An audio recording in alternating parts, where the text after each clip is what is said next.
Standing on the corner, he's ready to be bold. Finger on the trigger, his legs are kinda cold. He's feeling like we're born, like everything is new. Now things are coming back, a kind of deja vu. 'Cause he is true heroes never fade away.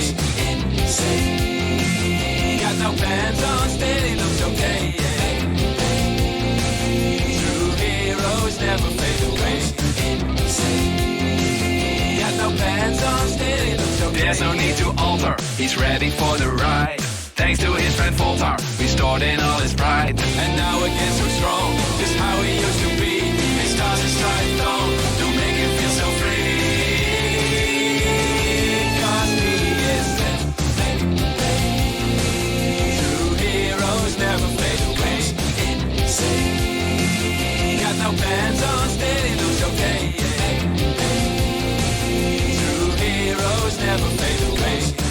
Insane, got no pants on, steady looks okay.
She's an adorable scout. She is a true awesome knight. She is both clever and charming. She is the darling of darling. She is so foxy.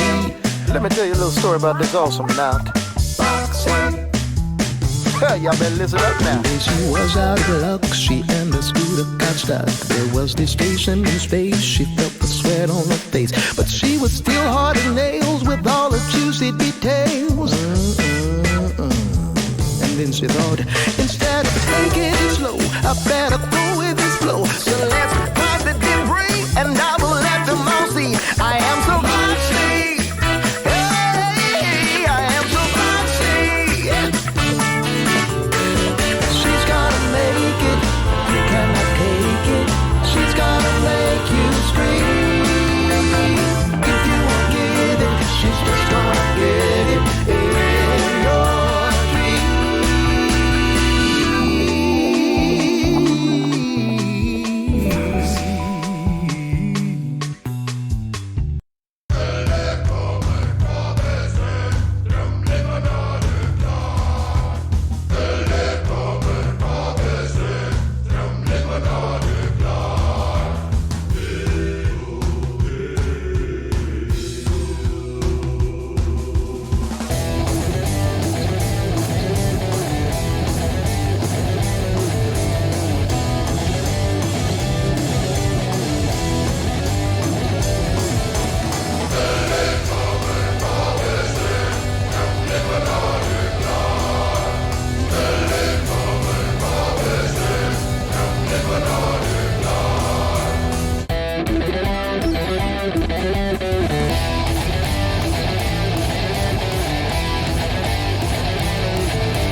Hello everyone, welcome in, welcome in.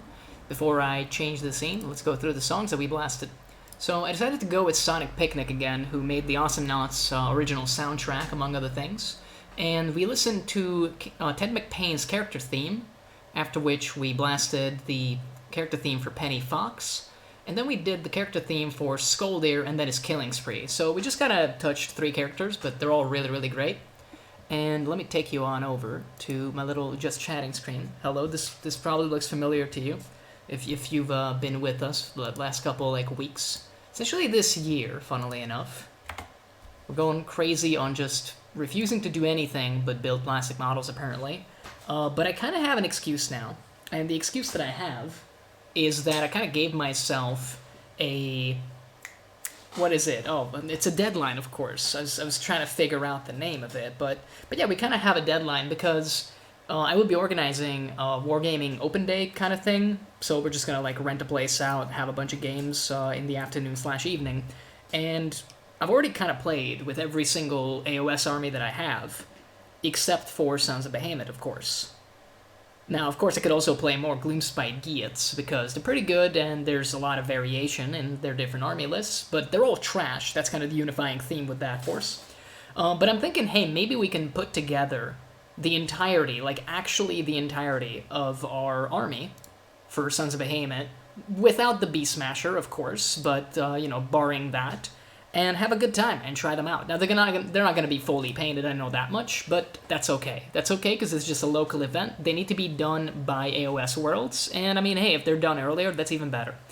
So let me show you where we're at right now. We can get into some stuff. I mean, before we do, I did want to say, so Awesome Knots, it's a game that I'm very much thinking about streaming, but unfortunately the community is really dead, so it might have to be bot games. Although it could also be, if we got enough of a community like chat games, it just needs 6 people to fill up the whole server, basically, that you're playing on. But, yeah, Ted McPain is just a Space Marine guy, actually. He's literally a Space Marine guy, except he doesn't have pants. And that's amazing. What else could you want from your action hero? You know, he's got all the goods right there for you to see. Doesn't hide anything. And, I mean, Penny Fox is literally just like a cute fox, that's it. If you're not into the furry stuff, then may I introduce you to Penny Fox? I think you might be singing a different tune very shortly. And I decided to go with the Skoldir songs because he's literally just a giant dwarf. He's a giant Viking dwarf, and his theme song sounds exactly like the kind of song that Sons of Behemoth would listen to / make. So that is my reasoning, and I'm sticking to it. But let me show you some updates. So last time we put together the initial build for what was going to be Boatman. So this man was going to be Boatman. He was going to be a different guy. You may notice some things have maybe changed. There's no boat on him. Now, obviously, the boat was never fully attached to him. At the same time, though, we're not going to attach the boat to him. I've thought long and hard about it. I discussed it with my friends. I've taken some pictures. And I came to the conclusion that the boat is just too much. It's literally too much. Yo, welcome in, Ren. It's all good, it's all good. I'm going down the mental process of Boatman's death, basically. But yeah, we're doing great. We just started. Oh, and I do need to put on the background music, the good old Reykjavik stuff. Give me a second. Hopefully it's not going to be too loud. I'll check on the levels in a second, but this has a very, very quiet intro. Starting with My Poisonous Friend, one of the first songs that the man ever made. So, Boatman is dead. Boatman is hella dead because, as it turns out, there's actually no fucking reason to put a boat on a gargant. It's just dumb, it's just silly, it's just stupid. And although I knew all of that going in, what I didn't know is how stupid it would be. So I decided, hey, let's not do that. Let's do something else. Let's actually make something cooler. Now, I'm gonna check on the audio levels right now, but it seems to be pretty good so far. Let's go with that. So, instead of Boatman, we're gonna have Runman, kind of in the vein of, I guess, Mega Man. So he's Runman now. He's just running. If you must know his actual name, then I can give you his actual name. His actual name is Ahem. Well, the work in progress name that I have is Ugornol the Crazed. I just got a random generator. I think Realm of Plastic has one for every faction. And I made a bunch of names that I really like the Ugornol because it sounds kind of garganty, but it's still up for debate. Maybe we'll change it. I do want him to have the title The Crazed because that's kind of what I imagine his whole shtick is. Like, he's insane. He doesn't have, like, a club that he uses. He just improvises stuff, constantly charges at people, shouts at the top of his lungs. He's kind of just out of whack, dude. But he's almost complete. And actually, the little, like, you know, skewer here, which is actually a full-on mast of a fucking ship, by the way, but it looks tiny next to him, is actually firmly in his hand, but it's not, like, glued in. Now, we're gonna glue it in after, but it's still not completely cleaned. So what we're gonna do right now is work on this, and then move on to some of the other lads. We have some very, very creatively named individuals in this army. One of them is gonna be Tree Man, and he's not the Sylvaneth Tree Man. I mean, I could understand the confusion, considering it's literally the same two words, but this is Tree Space Man, whereas I believe that is Tree No Space Man. So, you know, you gotta get that right. Let the record show that we cleared that up. It's been clarified, Your Honor. But he's just gonna be a dude with a giant tree. Now, we're gonna do some repositioning on him, and I was looking at some poses earlier, because I'm kind of changing my tune with this army. Originally, one of the things I wanted to do, like in my brain, was maybe sticking a bunch of shit on all of these guys. And you know, just making it all crazy. Now, I'm completely over that, to be honest with you. Because I've kind of have done that with Imperial Knights to a degree, although I've only done it with like 2 of them, but I think it's a little bit boring in terms of conversion work. I understand why people do it, and it can look really, really cool, and I like the 2 variations of it that I've done basically in the past for 40k, but for these guys, I don't just want to take like all sorts of shit and like glue it on top of them. It can be a cool look, but I want to be a little bit more reserved, and I would rather, because the thing is, the basic theme of a giant, of a dude that's just... he gives no fucks, is the strongest thing you'll ever encounter. He just takes whatever he needs, he eats whatever he wants. That's a cool fucking concept. You don't really need to mess with that. You can add stuff to it if you like, but I'm not going to. I'm like, bro, they're just gonna be giants, because that's a cool concept. So, the problem that I have with them is the core poses, and especially the legs. The legs being samey, the legs just kind of looking the way they are, is not good. So we're going to be changing the poses on every single one of these guys, and that's going to be the conversion work that we do. Now, for Tree Man is going to be pretty easy because, well, I say pretty easy, but we'll see about that, obviously. But I'm thinking we just need to make some minor modifications. Let me get, like, a body so I can kind of run through what I have in mind. So this is another Mega-gargant body over here. We kind of built them all up to this level as we were working on them. And the knees are not necessarily bad, but they're kind of like toppling together almost. It almost looks like my man is collapsing a little bit, and his knees are like dislocated, for lack of a better term. Now that's not so hot of a look, obviously, so we kind of don't necessarily want that to be the case. His feet will also need to be repositioned and rebuilt, so he's not going to be stepping, not in this way. He's kind of going to be more static, actually, weirdly enough.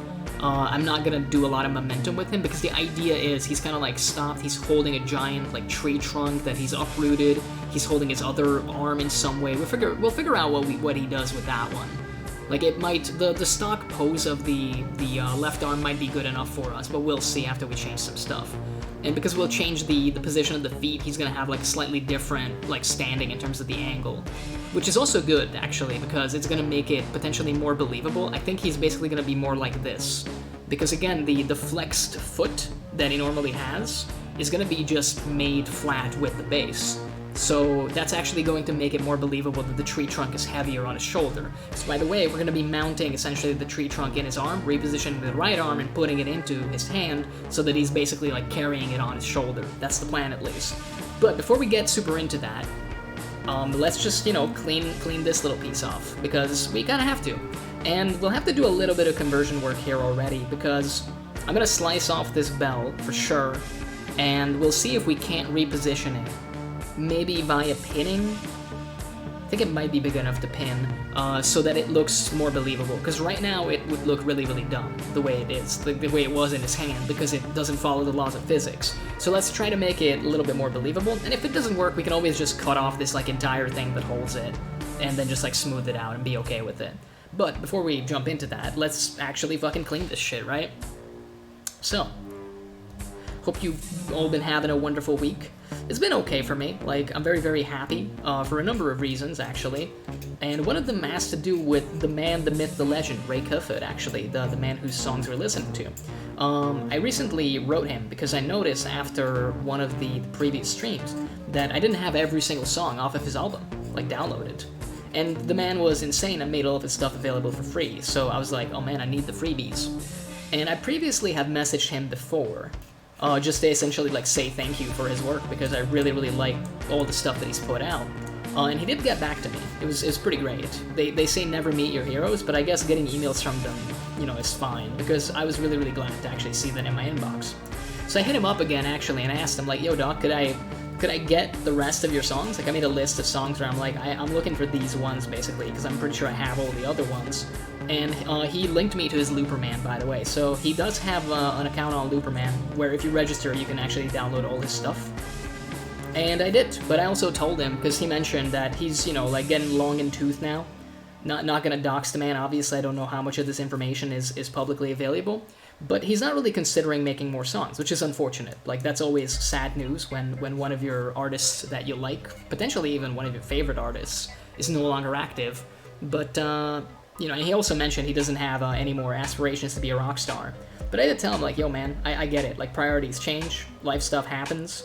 But at the end of the day, I hope you realize that you've at least changed my life for the better, and I'm sure there's a lot of other people out there who have similar stories. And it's really, really great getting back an email. It's just like a one-line email. I think it basically just said, like, hey, you just made my day by saying that. And I'm like, god damn, of course I fucking did.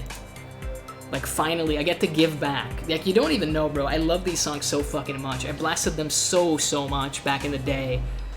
Like, I love them to bits. And they made my day every single time I listened to them.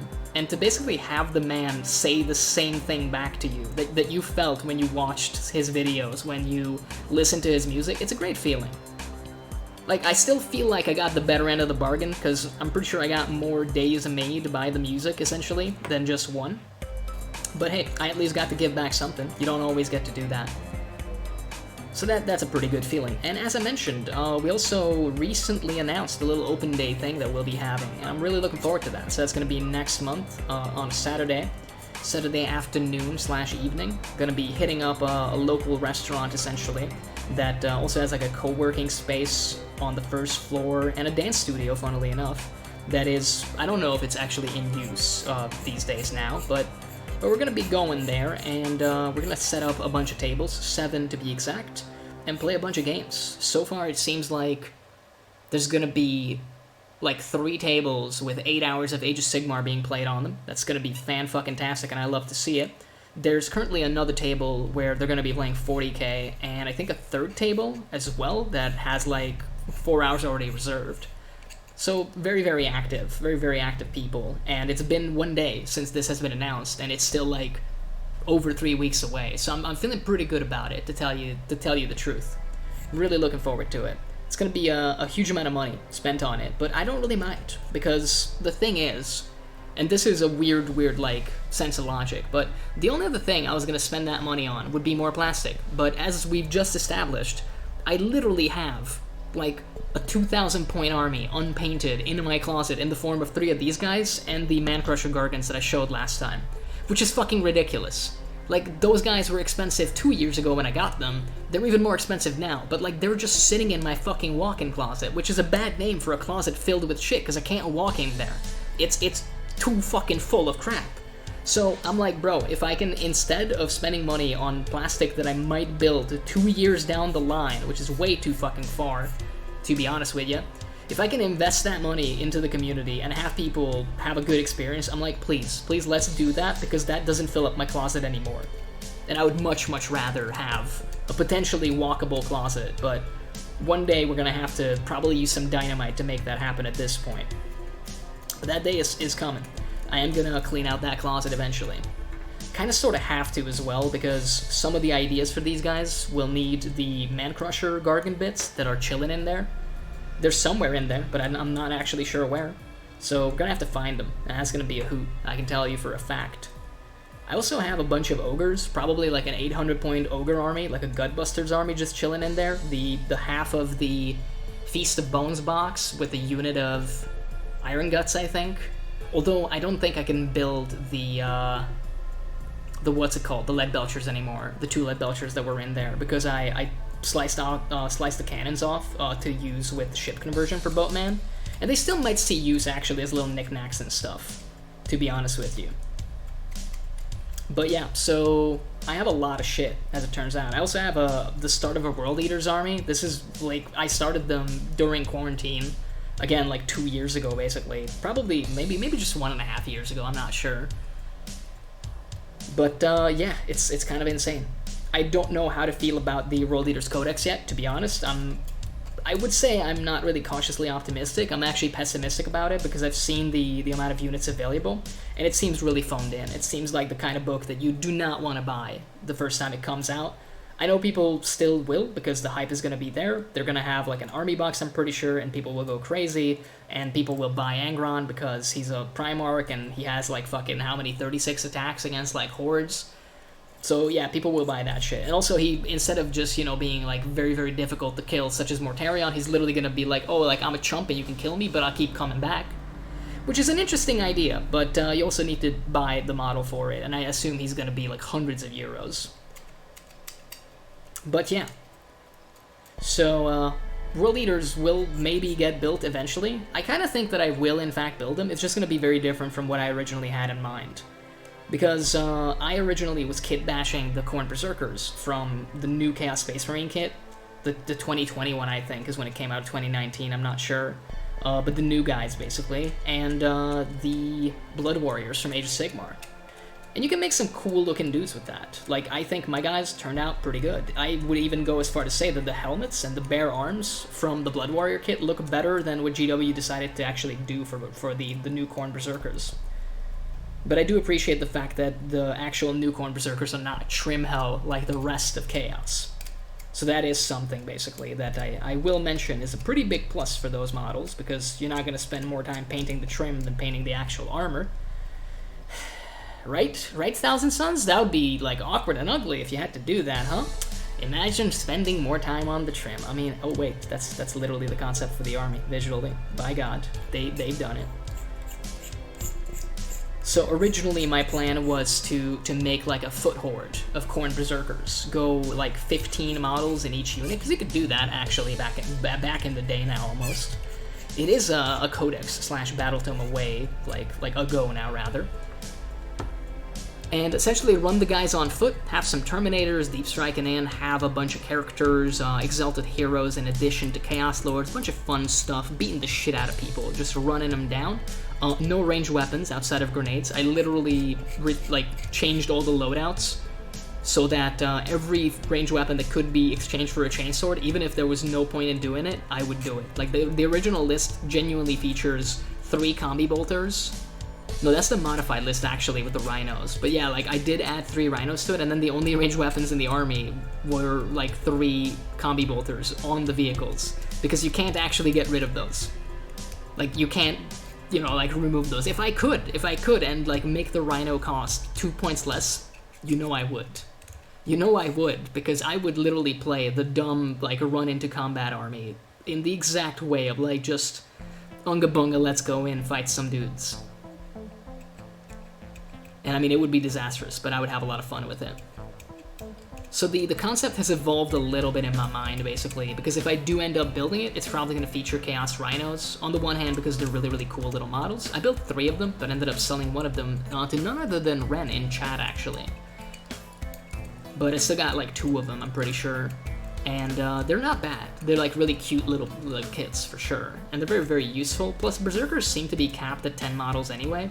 So the fluffy thing would be to basically run, if it's possible, a unit of 8, and then maybe run some characters in the Rhino. I know that like Rhinos can apparently fit 11 guys, I'm pretty sure they can at least, which I've always found weird. It's kind of the same with Drukhari and the notion that they have like 12 seats in a Raider. It's one of those, like, I get it, it's twice as big as a Venom, but I feel like you've only done this so that your characters can also mount up, which makes sense for the army. I just wish some other armies would also consider, like, maybe put in, like, an extra seat for your fucking leader man. But who am I to say? Oh, dude, this fruit gate. Oh, It's located in a very annoying spot, because we could literally break the belt, which I guess wouldn't be that disastrous, because we're going to anyway later, but I guess, you know, it'd be kind of an uncontrolled fracture. So we're not gonna do it like that. But yeah, I'm still currently huffing the copium with my massive pile of shame that I'll eventually get to all of it. And by eventually, I literally mean like in the span of years. But I'm still on that copium, which I know is like insane at this point. Like I've not mentioned everything, but we're talking, if we count this army plus the role leaders that I mentioned and the Gutbuster stuff, it's like that's 15, this is another 15, it's like 3,000 points in 2 game systems. There's probably like the odd monster in there as well, maybe like a set of bloodletters too. Like there's a lot of shit. There's probably like 5,000 to 6,000 points of stuff just waiting its turn in the deep dark corners of my fucking walk-in closet. It's ridiculous. No one man should have all this junk, but apparently I do, because I am just very impulsive and I bought a bunch of shit. In my defense, for the longest time, like for 4 years when I was working on the store, I was literally churning out army projects. I occasionally would do one in literally just one month, like a 2,000 point army. And you don't really realize how much like a tiny change in your life, such as the, entire COVID lockdown, can change your experience for kind of the worse in that situation, basically. Oh no, he nearly fell over. I might move him over here, but then, like, you know what? He has to kind of stand here, I feel like. But then he's gonna fall over. There's no good space for a Gargant to stand. It's almost like they're lore or something.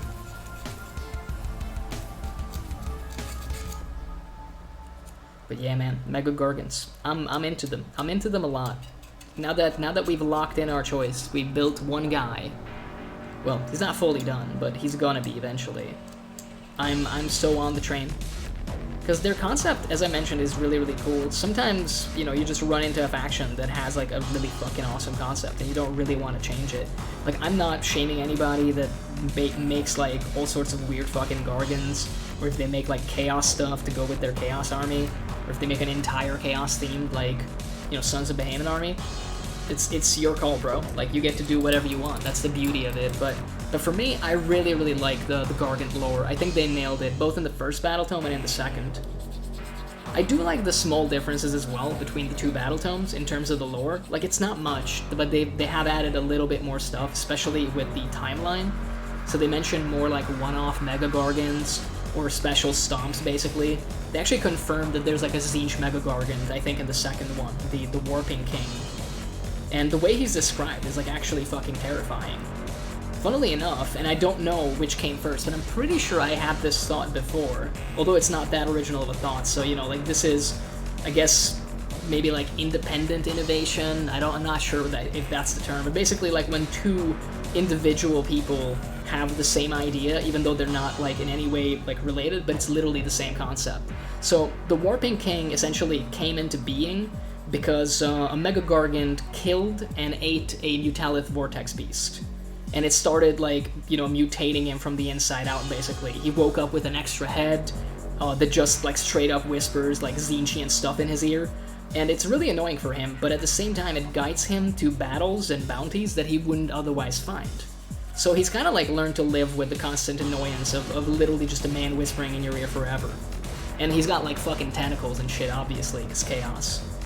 But that's a thought that I had originally, where I was like, hey, if I was gonna make a Chaos Gargant, then I would get a Mutalith Vortex Beast, or at least that bit of the Chaos Portal, and try to mount it somewhere on him. And I mean, the body, like, looks, like, imagine, it just writes itself. You just stick that thing in there, do a little bit of green stuffing, make it look like it's, like, bursting out of his belly. It looks fucking cool.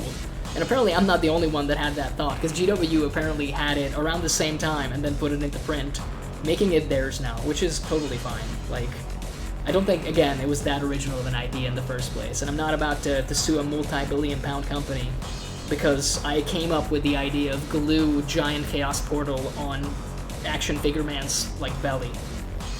I don't think that would really, you know, hold up in court, let's put it that way.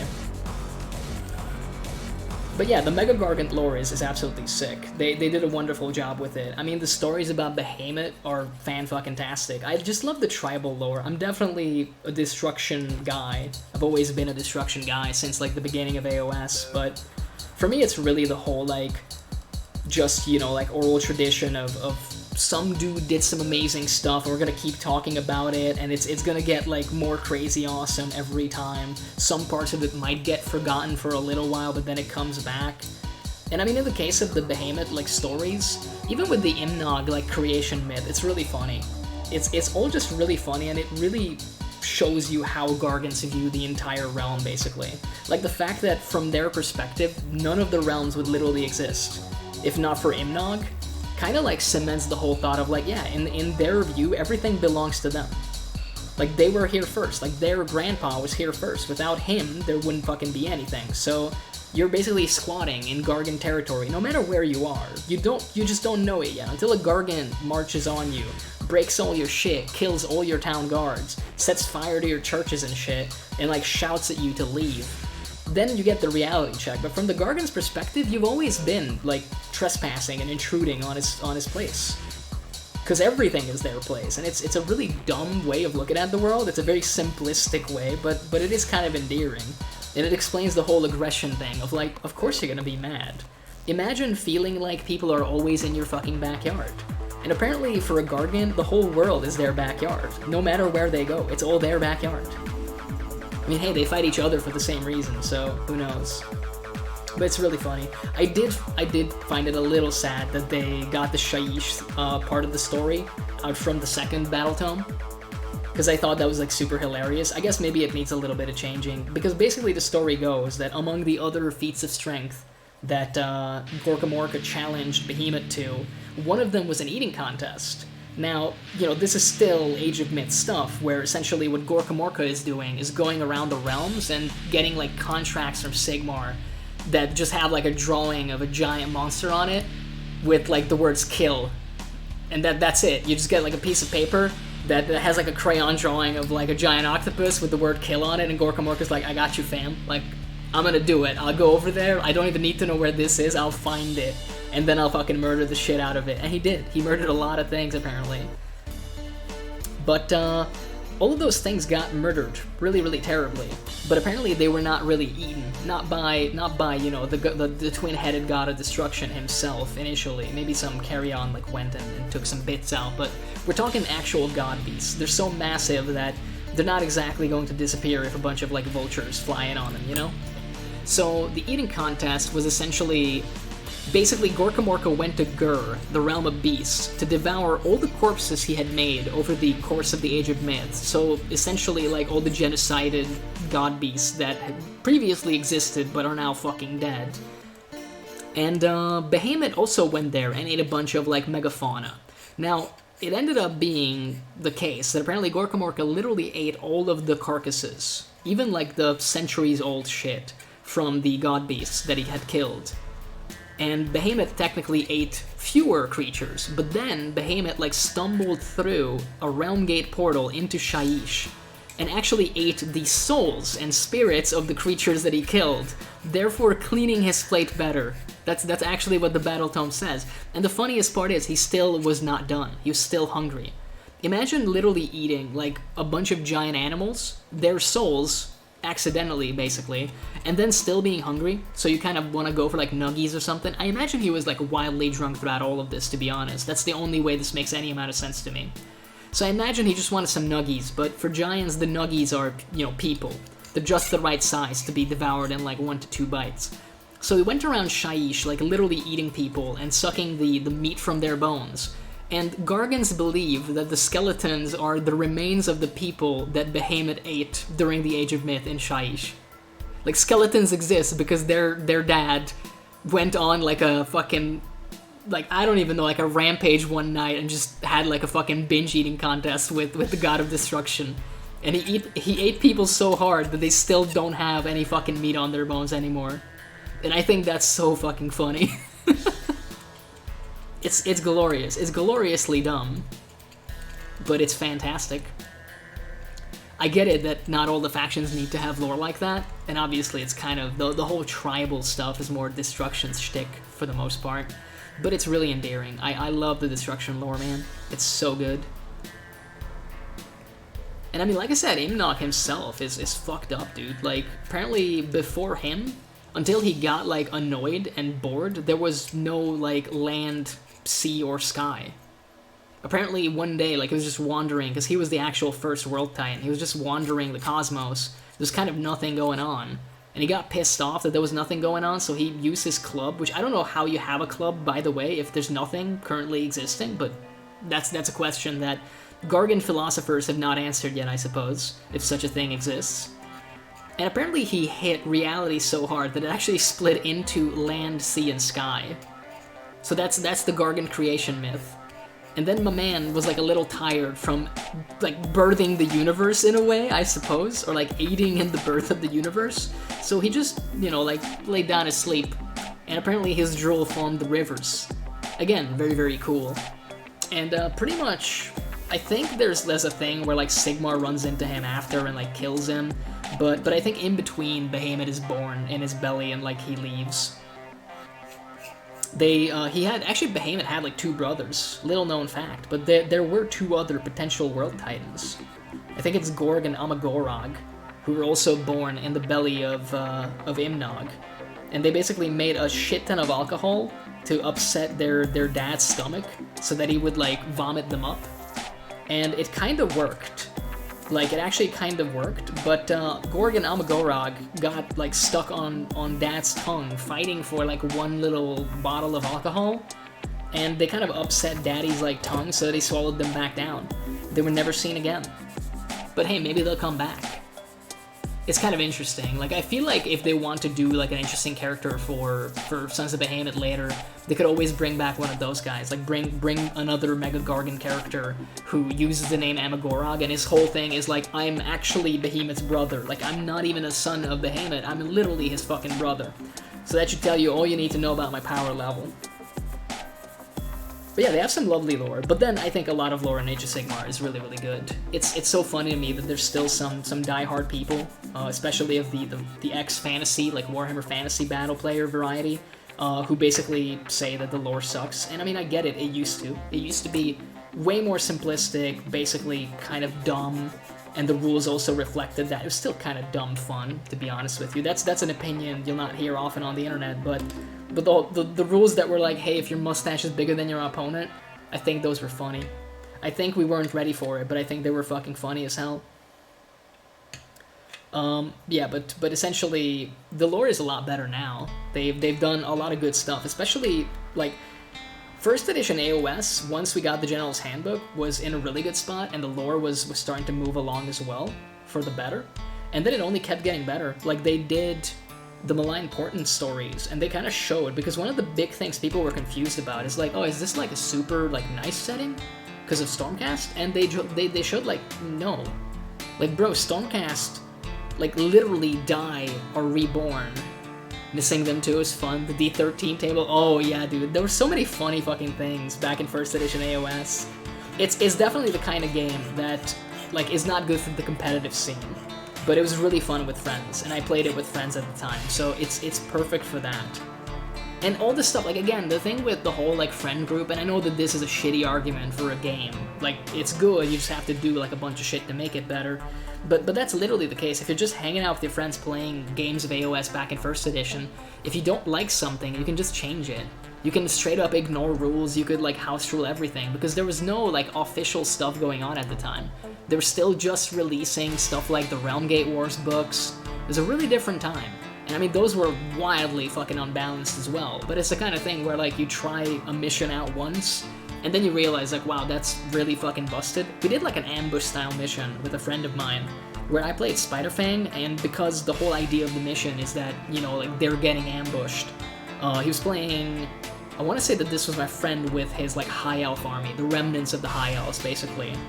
And I let him, like, set up the terrain. We didn't have any official terrain at the time. We literally just used, like, cartons and, like, boxes. I think, like, some actual fucking tomato juice, like cartons and stuff. It was really, really weird and kind of, like, fugly, but a little charming in that regard, you know? And because spiders can go through terrain as if it's not there, basically, it ended up being a total massacre, because I could literally just hide out of sight and then spring an ambush on him with all of my units and deal like 1,000,000 mortal wounds. So it was not pretty, to put it lightly. It was definitely not pretty. And after we played the game, I was literally like, yo, so that's like whack. If we're gonna play that again, then we need to figure out different armies and do some other stuff. Because turns out in a narrative scenario, and this was like news to me at the time, because I haven't really played narrative up until then, like turns out the person getting ambushed has a much shittier time than the person doing the ambush. What a crazy kooky idea that is, right? Like imagine.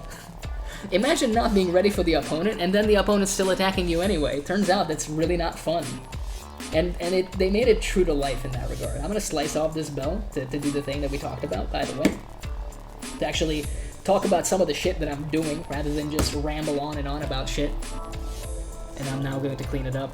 But yeah, man, I think AOS, like, my hot take opinion for tonight is literally AOS has always been good. It's always been good. And I know it's very easy for me to say that as someone that was really jaded with Warhammer Fantasy Battle, but I've always liked it. Even first edition AOS, I literally jumped in immediately when it was released. Like I got my Spider Fang rebased on Terminator bases, like 40mm bases at the time, and I took him to the local Games Workshop store to play a game. And it was okay. It was a fun time. I had very few issues with it. I was like, bro, like, this, even without points, even without any of the things people say is like completely mandatory for a war game, I'm having fun. I'm having a lot of fun with it. But of course I understand and respect, you know, the differing opinions, and I will completely agree that yes, it was absolutely unsuited for competitive play. But I don't think GW intended first edition to have any competitive play aspect. I think they just wanted to release like a game. And it was definitely a game. Maybe you didn't like it, but it was absolutely a game of sorts. I'm just like trying to figure out how this bell is gonna go back on here once we clean it up.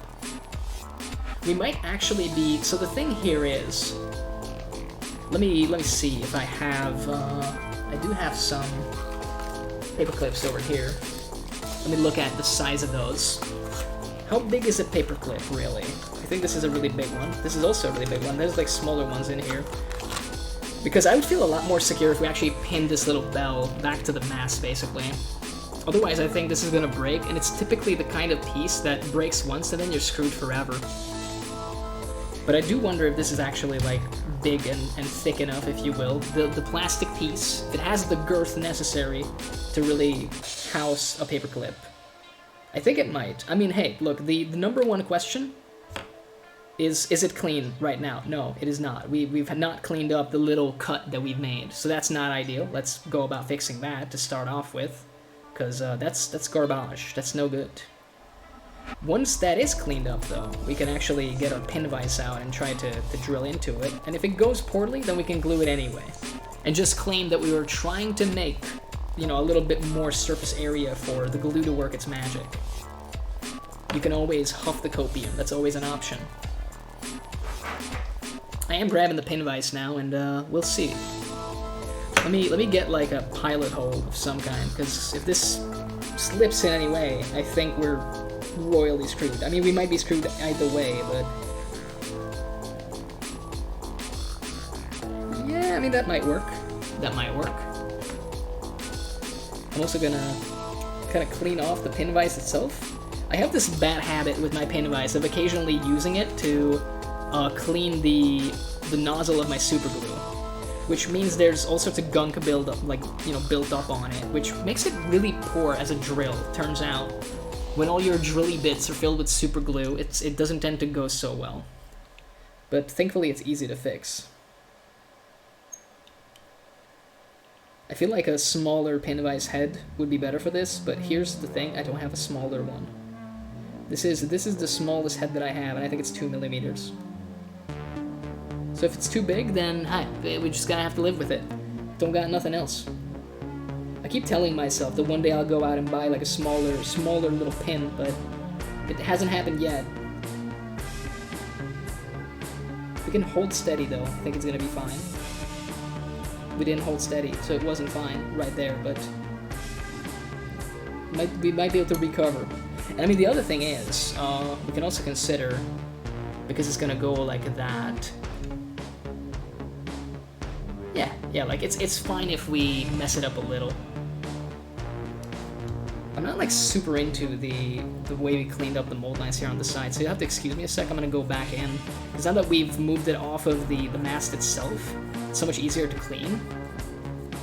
And I'm realizing that some of these lines are going, like some of these sides are going to be visible once we mount it on anyway.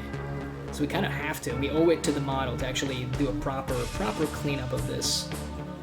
So that's just what we'll do. Let's clean it up, baby. Yeah, dude, AOS lore was a good time. The whole time. And it's still good now. Keeps getting better, actually. But I feel like I'm preaching to the choir. Like, if you're anywhere near this channel in the Warhammer category, then you probably have heard of AOS, and you might even like it. And I hope that that's the case, because it is a fantastic game system. It's real good right now. They're definitely pushing the competitive play angle a little bit more, but here's the thing, like the narrative peeps, such as myself, if I want to go super deep into the narrative play, I can still find a way to do that. It's not exactly difficult, basically. The option is always there. You can always ignore the competitive rules. You can always play a different battle pack. I mean, when we did an entire campaign of AOS, we never used any of the actual Grand Tournament mission packs. We just randomly generated missions using the open war cards, including deployment. And it's the kind of thing where it's like, oh, but that's unbalanced. Yes, but it's also a narrative, like, play experience. You don't care so much. You're not necessarily going in with the thought of, like, this will be a balanced experience where I have, like, a 50% chance of winning, ideally. So it basically didn't matter as much. And sometimes that's refreshing, you know? Sucking for the sake of a story is pretty good, all things considered. And yes, I know what I said and I stand by it. We don't do phrasing here. Alright, it's back to pin vise, and we're gonna try to do this. I guess it would be like this, ideally.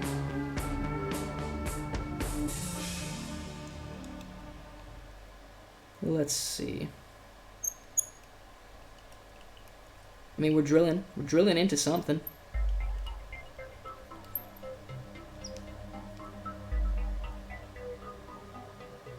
Maybe a little bit more. I'd be more comfortable with a little bit more for sure.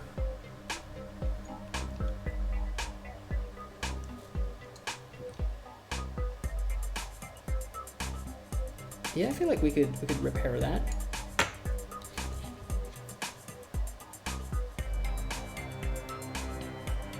Yeah, I'm just gonna keep drilling, dude. If it ends up not working, then we'll toss the bit and deny that this ever happened. Obviously. But I kind of want it to go pretty deep into the bell itself.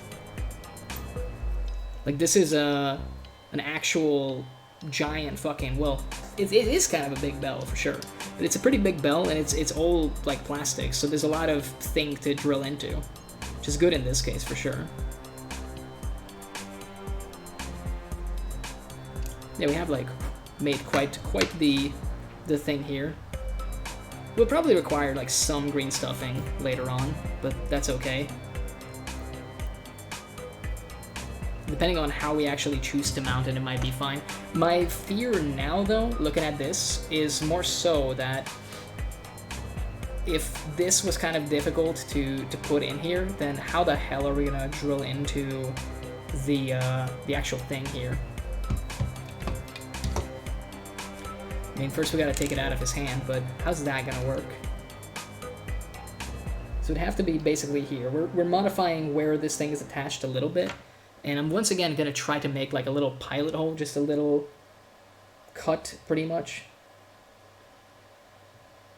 If we can actually hit that with the pin vise, then I think we're golden. But it remains to be seen if that's a possibility.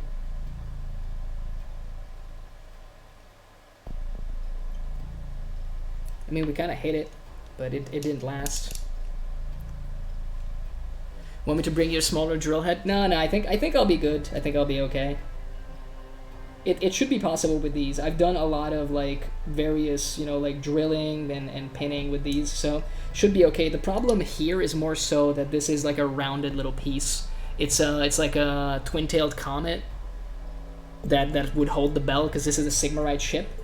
And I mean, I could easily fix that, but I'm gonna see if maybe first we can just like get it like this, because if I smooth it down, the problem is we lose a ton of material, and that also makes it more difficult. So it'd have to be like that. Okay.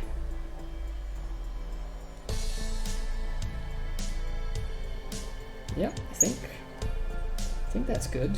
We have a good start here. Now we just need to stop it from sliding around. All right.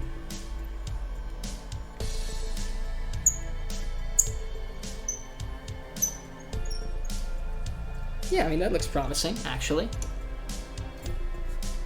Stop wiggling over here, man. Wiggle, wiggle, wiggle, wiggle, wiggle, yeah. Mortensen or otherwise, as they say. You know, wiggle, wiggle, wiggle, wiggle, wiggle, yeah. Do the wiggle, man. I think a lot of people want to do the wiggle, man, if you know what I mean. And I wouldn't blame him. The man is incredibly attractive. Like, I'm comfortable enough in my sexuality to say that Viggo Mortensen is a handsome motherfucker. Just also know, if you're curious about what he's packing, Eastern Promises does have like an actual naked scene. I'm just putting that out there if anybody's wondering. That's out there. It's been out there for a while now, I think. So what if I continue drilling into the bell? Because once again, I feel just safer doing that. We have a lot of room here, so might as well just secure it completely on this end. Still not satisfied with that. That should probably be enough for anything, but I mean, hey, might as well just keep on going.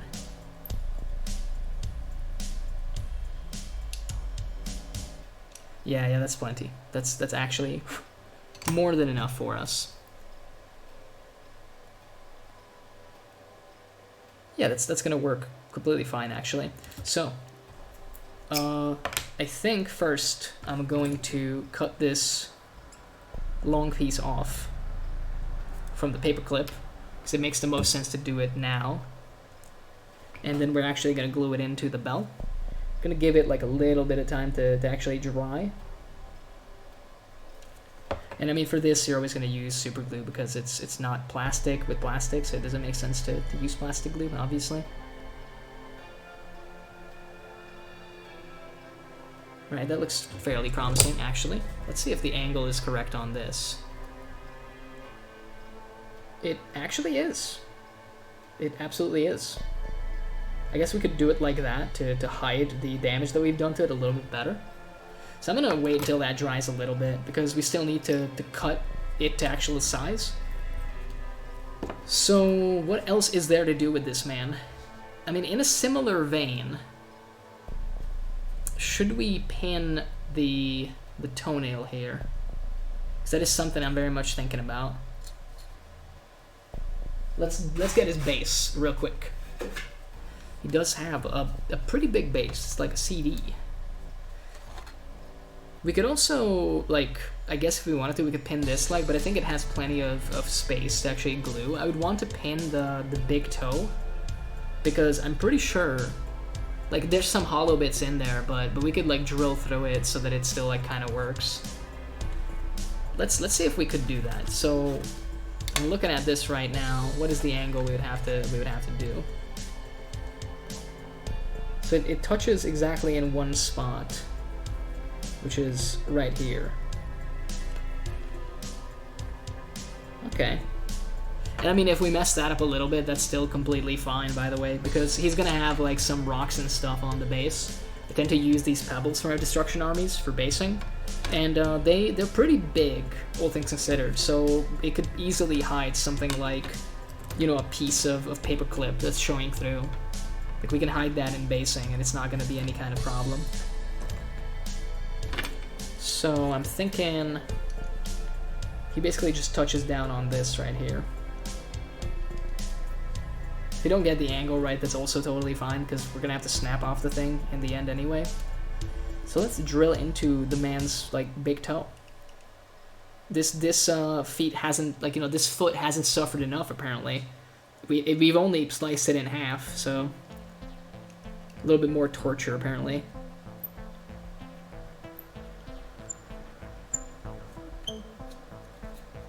Yeah, I think that's gonna be okay, like that. And if it's not, no harm, no foul, once again. I'm gonna be, like, a little careful not to put too much pressure, like, an overly huge amount on it. Just for the sake of making sure that we don't break off the previous kind of superstructure that we built. And I mean, like, that should be okay. If we pop it through the inside of the toe here, that would be ideal, because then we can also put a glob of super glue from the back before we seal it up later with some green stuff. So let's see if we can't do that, shall we? Yep, it's fully through. We'd have to clean the inside of his big toe now. It's a sentence I've never thought anyone would ever say, to be honest. Clean the inside of the big toe. Why are you inside somebody's big toe? I'm not sure. But the world is a strange place. So, apparently, use protection or something. I'm not sure where I'm going with this. He's got a little hole in his fucking big toe now. Which is kind of what we wanted, to be honest. So, it's not as bad as I'm making it sound. Let's cut another long piece. Alrighty. This is way too long, but we might as well use it, and then cut it to shape. And once again, get the super glue. Just jam it in there. Gonna, I guess, is this the slice part? This is the slice part. Might as well use that instead. Let me just drop my super glue real quick. I threw it on the ground.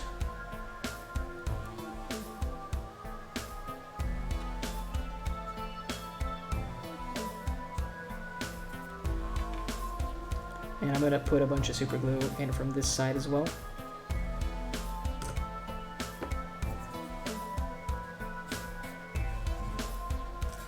Okie dokie. So, his big toe is no longer that, like, hollow anymore.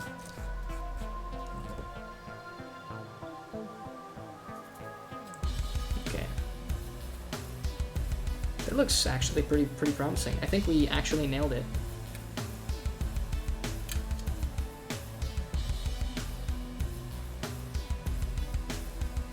Yeah, that's gonna be okay once it fully dries. So, now that that's done, let me put him like this so that it doesn't get kind of like freezer marks and anything else. We can move the base aside for the time being. We don't really need a lot of this little rod that we left here.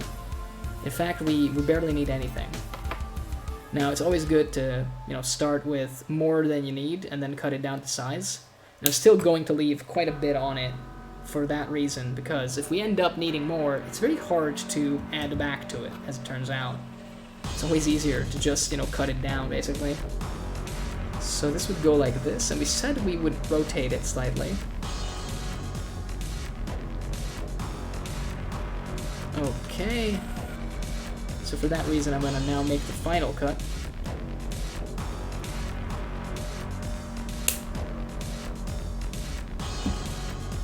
And I think it's so small that you can't really see anything, but trust me, it exists. It exists in some way, shape, or form.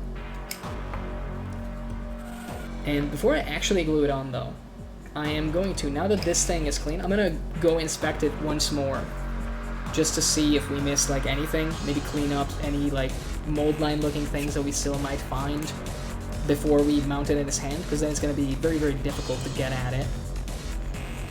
We could also leave this a separate piece and paint it completely separately as a sub-assembly, but I don't like doing that unless absolutely necessary. I understand that in some cases it's very, very necessary, but I feel like with this Mega-gargant pose, we really don't have to keep kind of anything a sub-assembly currently. We can just go full ham on it. The difficult, well, not so difficult, but the challenging, potentially challenging part of this will be figuring out the contact points between the mast and his hand. Because normally this thing doesn't have anything in it, right? So But it looks like actually all the parts that you would think, all the insides of the fingers and such. Let's see if our plastic glue is in a cooperative mood tonight. And hopefully it is, and it'll actually work. Otherwise, we'll have to burn it out, which is okay. Bit dangerous, definitely unhealthy and potentially carcinogenic, but who gives a fuck? Let's just try to figure this out and glue the mast into his hand so that we can mount the bell back. And it will add like a little bit of extra momentum, I think, to the model and make it a lot more believable, because the bell will actually hang as if it's being pulled by gravity. Pretty big deal overall. It'll look a lot less like a plastic toy and more like an actual thing. I'm just now noticing that they actually gave this man like fingerprints, which is incredible. Didn't notice that when I was working on him. Kind of insane. Okay. So, it's kind of firmly lodged in there. I'm gonna just add a tiny bit more like plastic glue in some places, just to make sure that something is holding this.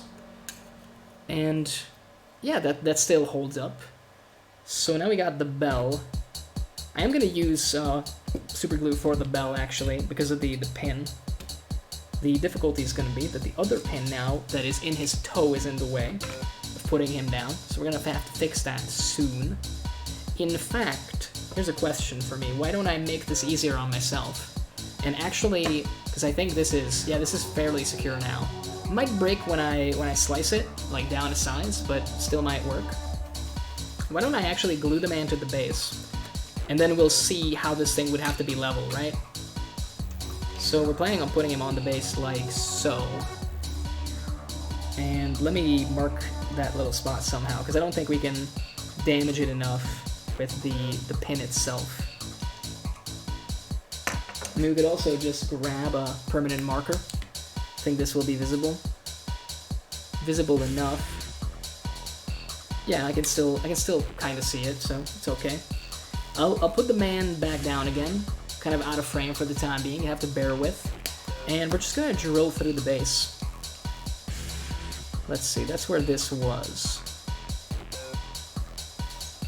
So we're just gonna drill down. Just want to make sure that this guy's like pretty secure on this, because he's really tall, all things considered. Okay, that's a nice tiny hole that we can work with. And I know, again, phrasing, I know, but we don't do phrasing. I told you this before. It goes through pretty well. The question is, do we want him to stand like that, or do we want to move him up a little? I feel like we could move him up a little bit more. I misplaced the initial hole there a little bit, and I think we could do better.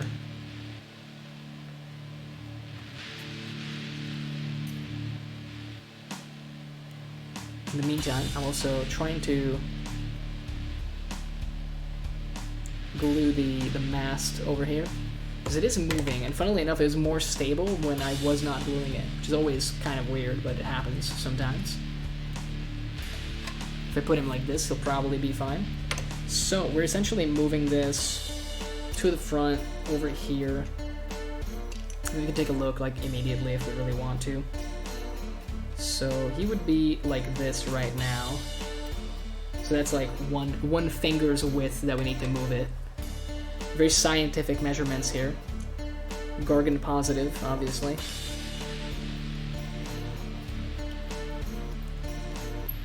I like how I marked it, but I marked it wrong apparently, so we're bad, but it doesn't matter, because we're good now, I think. Yep, it's actually perfect now.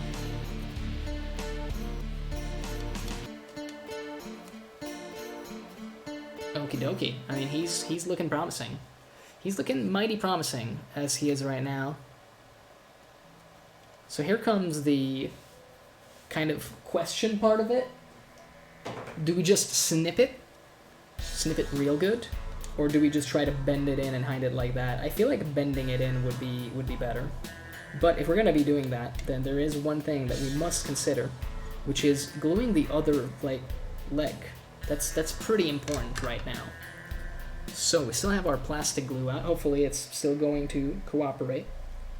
Indeed it will. I'm trusting that this foot has enough, you know, like contact points with the base that it's gonna hold just as is. It also has all the toes like on there, side of the foot, big like chonky heel. It should be okay. It should be absolutely okay. So, and then we're going to do this thing. It's this hole.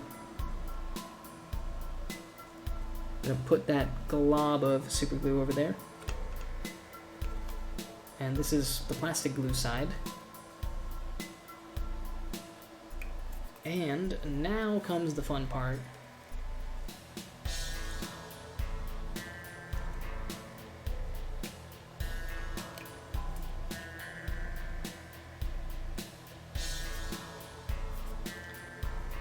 Let's see if we can't like glue this down. Don't move away in the meantime. You were in the right position.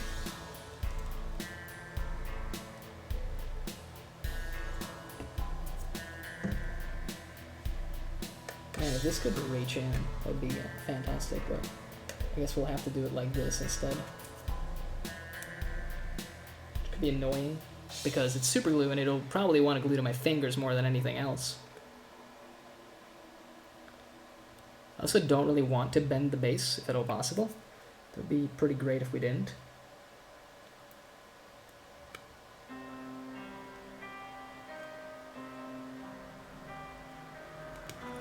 So the question now is, does this sit level? I think it might. But just to be on the safe side, I'll try to still like glue it down completely. Might as well close this in the meantime, because I don't think more glue is what we'll need. Not over here, at least.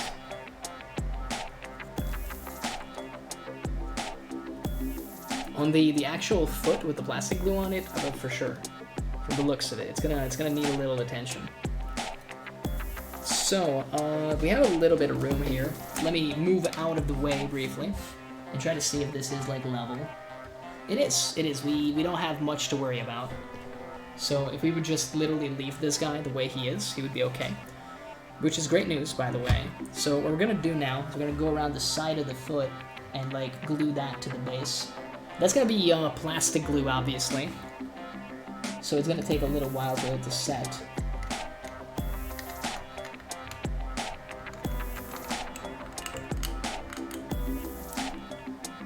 Who would have thought that it's actually the plastic foot that will struggle more here?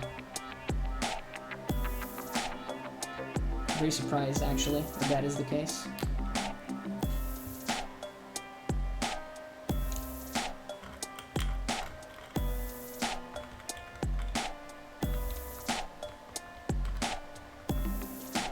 Okay.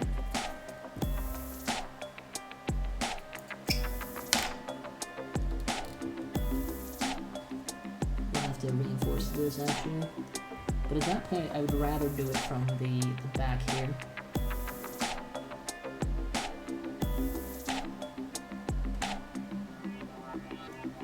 Because it's going to be less visible overall. That's the thinking, at least.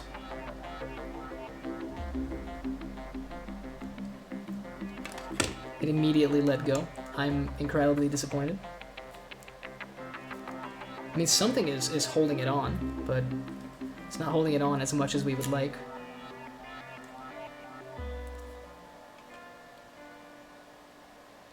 Yeah, when you're working with two different glues, things can get a little chaotic for sure.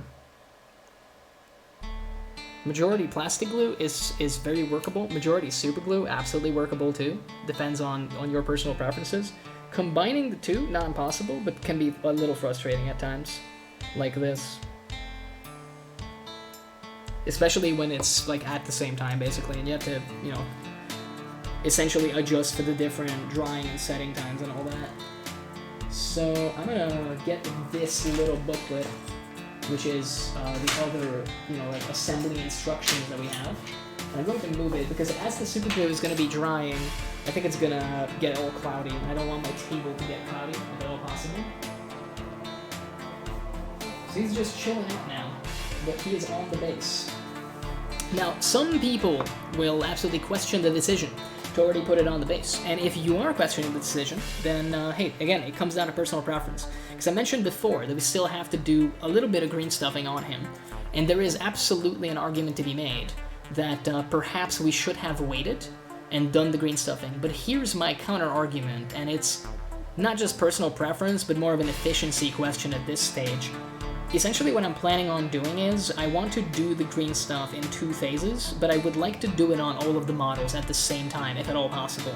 So my current plan of action would be to do the green stuffing once all 3 of them are built, do the structural green stuffing, aka the filling in, and then when we actually want to do the texturing, we'll do that at a later point, or if our green stuff dries fast enough, then we can kind of immediately go and keep it going in one stream/one session. It's probably going to be a stream, let's be absolutely realistic. At this point, we've turned it into a hobby stream, like inadvertently, and I don't really mind it. So that's why I'm gluing it down, because in the grand scheme of things, it's basically going to be, like, it doesn't make a difference for us. Or it makes a very small difference, rather. That's how I would, phrase it. But yeah, he is looking good. We do have another body, and in order to really, get somewhere with this lad, we still gotta build him up before we cut him into all sorts of pieces. I guess with the legs, we can already consider doing some stuff, and I am considering doing some stuff already. But I think we will need the feet, like, glued on there, and that means we gotta build the feet, as it turns out. Can't really do any cutting on the feet until they exist, and for that we gotta build it. So give me but a moment before I leave on my arduous journey to find the sprues, which should take no time at all. I will take a drink. I will hydrate.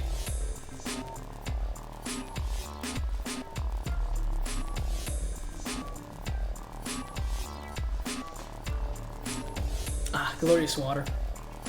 Truly wonderful. Alrighty. I will go slightly farther away just to pick up some sprues. Not even gonna put out the BRB screen because I'm still here.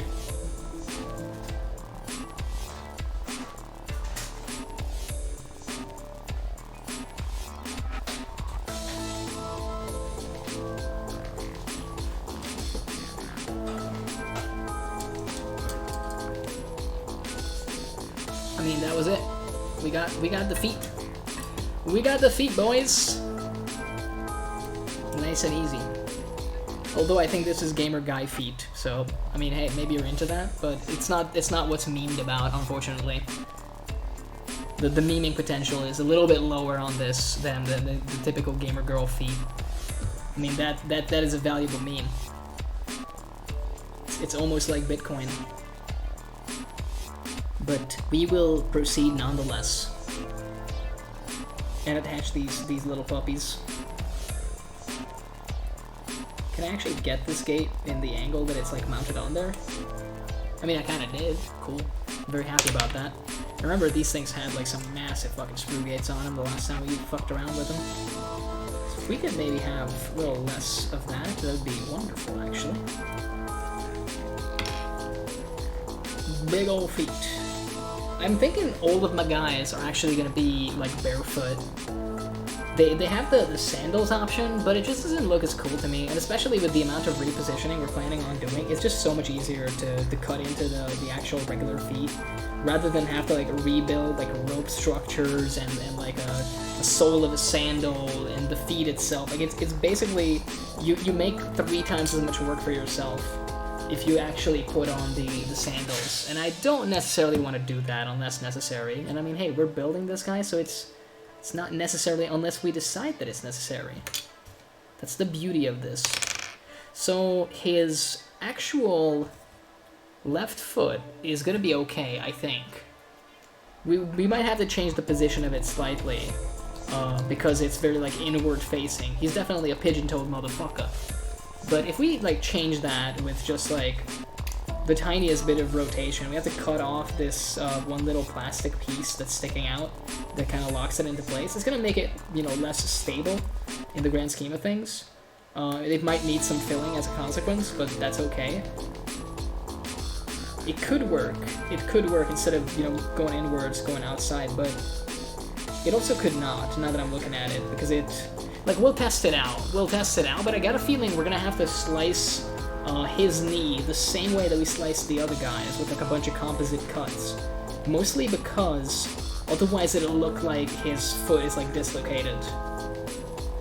Which is not the look that we're after right now. And this other foot is gonna be a little bit more exciting, and potentially devastatingly exciting, because it's really not the position we want, as it turns out. It's all like flexing and raised, and it's not what we want. We want it to be flat on the ground. And making it flat on the ground is... I mean, it's not going to be necessarily a difficult task, but it's certainly not an easy task either. Trying to like dry fit it to figure out like how it would go. Because even if we... And that's going to be the hard part with this. That, let's see, if we glue it on, there's gonna be a lot of stuff going on here, man, with these legs. But before we get super, into that, we do have to clean these things first. There's a lot of markings of various mold lines and whatnot on here that we don't want to be on there. So we're gonna go about fixing that first before we start sweating the other details. Plus, the dry fitting is gonna be significantly easier when the feet themselves are not made up of 2 pieces each, and instead can just be held there, 1 piece each. The 1 piece is real, as some would say. I don't know. I'm not familiar with the name. I just merely hear it occasionally from other streamers. It's one of those things where it's stolen valor. I couldn't describe the meme to you. I mean, I don't know much about One Piece in the first place. I'm a fake anime fan, apparently. Which I think is fairly true. Like, I wouldn't consider myself a big anime person. I don't even have a fucking PNG model. Like, imagine. How cringe. The year of our Lord, not VTubing? Are you crazy? I mean, VTubers are cool, I'll say that much. Especially the ones that use the benefits of the medium that they have. They can do all sorts of nonsense. I think Zentrea recently started doing like a role-playing game kind of thing with a bunch of PNGs, and that's a lot of fun. That's something that you could do with a regular like webcam stream, but it doesn't lend itself to it so much as if, the person streaming is already like an animated character. Because that just fits. The leap of logic is very, very tiny. It's not even a jump of logic, it's just a hop. It's just a hop of logic, if anything. But yeah, man, dude, there's a lot of people doing good stuff on this platform. And I'm just out here building gargants. But that's what I like doing, apparently, so I think it's okay. It's about having fun, more so than anything else. Which feet are you? Oh, yeah, you're this one, cool. Oh boy, this is in like an awkward little position, this screw gate. It's not gonna be visible, but it could mess up the connection, so we gotta clean it up pretty nicely. And away we go. That's mostly clean now, but we're gonna have to get the sanding stick to be sure about it. But that's gonna be in a second. I would much rather clean all the bits first, and then do the sanding, and then come back in with a knife if necessary. It usually is necessary, because I'm a total completionist in that regard. Looking for close to perfection, at least. But yeah, right now, if we put enough pedal to enough metal, then there's a very real chance that in less than 4 weeks, we'll test out a variation of this army list. Now, there's no way we test out the actual list that we want unless we really use like all sorts of nasty proxies, which is not something I'd like to do. I'm okay with partially painted. I'm hoping that stuff will be partially painted, not just straight up unpainted. I'm okay with that in like a test game where you're just looking to try a faction out to see what it's all about. But proxying, I think it's okay when you're getting into the hobby for sure. No judgment there. But for me, I'm like, I don't really want to proxy my 4th Mega-gargant, because part of the fun is going to be building that guy and putting him on the table. So instead I'll just simulate a complete Mega-gargant by using 3 man-crushers and a mob. It's the same amount of points, probably even a little less actually, because the Beast Smasher is still relatively expensive. And I mean, in terms of damage output, from what I remember, a mob of man-crushers is really, really rather good. They get to do like a monstrous rampage each. You're probably going to be stomping with them, because I remember some rule where, you get to do like almost triple stomp with those guys. If the unit champion does the stomp, then the 2 other guys can deal like an additional, or maybe an additional D3 mortal wounds to the enemy unit, which is not bad. Like, that's a lot of damage, potentially. So I think it's going to be a good enough like analogy for the list I'm going to be taking. in terms of how it plays with objectives. Even if every other rule is completely different, I'll see the board presence pretty nicely. I mean, in fact, the board presence is probably going to be even better because the Man Crushers capture for like 10 each, so a mob of them would be 30 to begin with, and up to 45 in Taker Tribe, which is insane, by the way. I would still probably say that maybe Taker is the best for regular play. That or Stomper, just because Stomper has Club of the First Oak, and that's really, really strong. You can make a really durable general with that. And also, I think it still stands to reason to maybe run more Man Crushers. Not really certain about that, but might be a good list still. I guess if you do Stompers, then yeah, it could work. But hey, this is all hypothetical because, I mean, Sons of Behemoth are going to be behaving very poorly in the next season, obviously, when the focus is on, you know, tiny foot heroes and they have none of them. But that's okay. I don't think I'm going to sweat that. I'm not looking to place really well in any tournaments. I'm looking to have an excuse to fucking finally build this army. And the excuse is AOS Worlds. And if I get last place there with a cool army, I'll still be happier than getting, like, 3rd place, which would be impossible in the first place, by the way, but potential 3rd place with an army that I don't like. I would much prefer to take something infinitely cooler, and I mean it doesn't get much cooler than Giants. I'm finally getting balls deep into the Giant-y goodness. I think we were already there, but we had some second thoughts because of ease of conversions and a bunch of other stuff. But I think now we're full committed, and I'm very, very happy about it, to be honest with you. I'm really looking forward to finishing this army up. But also, working on it so far has been a lot of fun. Like, it's going a lot faster than I thought it would. Even if we did waste a bunch of our time building the shipwreck that we're not going to use in the end, at least not for this project in particular. But when you think about it, we already got the 3 bodies built. One of the gargants is essentially complete. I'll go back and like add like some other bits still, and I think we might be missing some kind of structural parts. Like, for example, all the gargants have like something on their belly because there's 2 little ropes that go around from the harness on their backs. So that's going to be something we need to look at, whether or not we end up just cutting those ropes off entirely, because that could be an option, or maybe we actually put on the net and the other stuff. Not really super certain about it. I kind of like the whole, you know, showing the belly off. I think the belly is pretty good, and unlike the Ale Guzzler, it actually has like a pretty good texture on it. So even from a painting perspective, I think it's going to be fun to work with that. Even with just dry brushing and some light highlights, you can easily get that thing to look pristine, basically. So I'm not sure that it needs like a net on it or a bunch of other, you know, garbage. We'll see. We'll probably cut out something that we like and dry fit it and see if we're into it. And if we're not, we can always just, you know, not glue it on.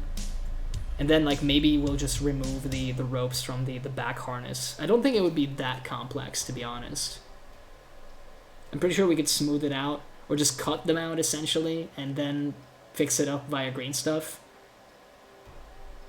Although it's a little weird, because it has to go around. I think we'll have to put on something, now that I'm looking at it. We'll figure it out together. If need be, we could still get rid of even more stuff on it, but yeah, we'll think about it. For now, let's just focus on these feet, because for the next guy, these are pretty important. He's gonna be standing on these, and they're gonna be modified in all sorts of ways. And I'm hoping we still get to do all of that tonight. If we could just get this guy's like lower body done, that would be absolutely fantastic. If we could go a step further and also build the arms, at least in the basic position, that would be majestic. That would be absolutely amazing. But, you know, we're not going to sweat it either way. We're just going to have a fun time here, blabber on about nonsense for the most part, and also keep scraping away at plastic. And I mean, I'm having a good time. So I think that's pretty important, and hopefully you tuning in are also having a good time. Given that sweet second monitor content that I'm all about, apparently. Still don't really know what you know the stream gimmick is gonna be, other than I'm being very self-indulgent and working on plastic models. One day we'll figure it out, but for now, I think this is as good as a gimmick as any. And as long as we're having fun with it, I think it's all good in the hood. And I definitely am having fun with it. I can tell you that much for a fact.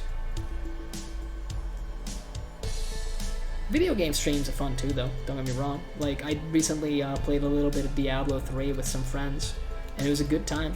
I'd like to stream that again, because it was fun the last time we did it late last year. Currently painting mosaic glass on a mini's back ornament. I mean, hey, that's dedication. That's absolute dedication. Sounds like some inquisitorial shit, to me at least. That's something I'm never gonna have to do with this army. There's no way anything made of glass survives for an extended period of time near a gargant. Which I suppose is a good thing in this particular moment, because that means we don't have to paint it. Although, like, faith-based gargants would be funny. Like church gargants could be a fun concept for someone. Feel free to steal the idea if you like it. I won't be making it, I can tell you that much. My gargants are gonna be down to earth, just reposed, and looking absolutely awesome sauce. They're gonna feature conversion work, but nothing too crazy. There's gonna be one dude that is gonna be quite different. The Mantic Abyss I got with the paint box. Ooh, exciting, nice. Mantic Minis also look pretty good these days. Like, their previous quality was not bad, I would say. The designs were not awful to begin with. The quality was a little iffy, but they've done a lot of progress on both fronts. So they have some really awesome designs now, but also the quality of the sculpts has gone up, like, exponentially. Still considering getting into Kings of War at some point, because it seems like actually a fun game. I'm not against regiment-based games, actually. Despite my numerous rants about Warhammer Fantasy Battle, I do not hate the system, I do not hate the idea, and I understand why some people like it too. It's just that fantasy for me, the problem wasn't Warhammer Fantasy, the problem was 8th edition Warhammer Fantasy, I would literally say. The issue was the fact that it felt like that was a solved system, almost out of the box. The rules came out, and very, very early on, people figured out all the various combinations, and I mean, none of it was really well hidden. The game, the rulebook, made no secret of the fact that you were supposed to run giant hordes instead of regular regiments. You were supposed to have a level 4 wizard, potentially with the Lore Master attribute if at all possible, so that you wouldn't have to randomly generate your spells. There were a ton of various, like, magic items that were basically an auto-include, and not just the Dispel Scroll. Like, the Dispel Scroll was always an auto-include, because it's like a part of the game, to the point that it felt silly that it wasn't something that they just gave each army, to be honest. It would have made a lot more sense if you would just get that for free, rather than having to spend points on it. But I guess the argument from GW's side was probably like, hey, if you don't want to buy it and make your play experience infinitely worse, then I guess you get to save like 50 points. Which is not really an argument at all, but technically it is one, so I guess go GW on that one. Being technically correct is the best kind of correct, as it has been previously established. But yeah, Warhammer Fantasy to me just got boring by the end of it. I was also much younger, so maybe I didn't have the same appreciation for it that other people did. Although I liked the models the same, and I knew a lot of the lore by the end of it too. Like I said, it's just mechanically, it was not exciting for me. The deepest part of the game is the movement, which is the least flashy part of the game. And unlike something like AOS, where double turns exist, and actually allow you to get away with some bad plays potentially, which gives, you know, like, new players kind of a fighting chance, there's no such thing in Warhammer Fantasy Battles. So if your opponent was just more experienced and a lot better than you at the game, then you kind of stood no chance. They were just running circles around you and killing you, which is fair. Like, that's fair from one angle, because it's like, I mean, hey, I get it, this man is significantly more experienced than I am, so therefore they should by all means win. But turns out, if you never have any positive experiences, you never really win games, or you never come close to winning games, which I think was a lot of the times the case in Warhammer Fantasy Battles for players starting out, it's very easy to get burnt out on it, you know? The model requirements were also much, much higher than AOS, for sure, and I mean, that was definitely a barrier to entry. There's a reason why the community was much smaller, because, like, if someone wants to get into miniature wargaming, the two big names back in the day were obviously 40k and Warhammer Fantasy Battles. I mean, for 40k, you needed like 40 models in most, maybe 50 in like, well, I guess with Astra Militarum, back then Imperial Guard, it would be more, but we're talking like 100, 120 dudes in most, if you go absolute horde style. And then you look at someone and tell them like, oh yeah, for Warhammer Fantasy Battle, like you're gonna need like 150 guys, almost regardless of the army, and that's just the core of your force. That's the meat and potatoes. That's before you can have any fun with heroes, with special units. This is literally like peasants, basically, with shovels and shit. That's discouraging. Like, that's much more of a time investment. And also a financial investment, because they ramped the price up near the end of the life cycle, for sure. I mean, they put everything into boxes of 10, except you needed 40, so it was pretty bad business practice all around. Don't get me wrong, I think mechanically the game, if you enjoy that style of game, I think you could have fun with it, for sure. I apparently did not at the time. But the business practices also killed it more than anything else. And it's hilarious that the end times just needed to be not like complete dog water to revitalize a game. Even though the whole concept of the end times was, yo, this shit is dying. And everybody just still went crazy over it. And I can't blame them, because again, the rest of the support for the game was so shit that literally, like, imagine the situation. The end times are announced. You're told in advance that there's 4 books before the setting is canned. Like, you're basically the fucking horse with the broken leg being taken behind the shed. And you're celebrating during the process of going behind the shed. You're going like, let's go, we're getting some support, in the form of a bullet to the head, essentially. And people were fucking happy with that, because everything else was so stale before. That's how bad it was. They do say that the human mind prefers pain over boredom, and apparently it's definitely true in the case of Warhammer Fantasy Battles as well, because people were fucking hype over the fact that their setting was gonna die. Because it meant that something was gonna happen, even if it also meant that something bad was gonna happen. It's like, you know what, I'll take the good with the bad at this point. Still better than what we had for 6 years now. It was a different time. It was a different time. I think current GW would have handled it much, much differently, and they definitely would have fixed a lot of the balance issues that the game had much, much faster. I mean, FAQs were rare and infrequent at the time, which made it a lot of stuff problematic, although the community kind of like stepped up and fixed it anyway, so. Don't get me wrong, having official rulings is great, but at the end of the day, people that want to play the game will just make their own FAQs, essentially, and make their own rulings anyway. And I mean, if enough of the community does the same ruling, then it might as well be official. Which is kind of what happened, funnily enough, with AOS and points anyway.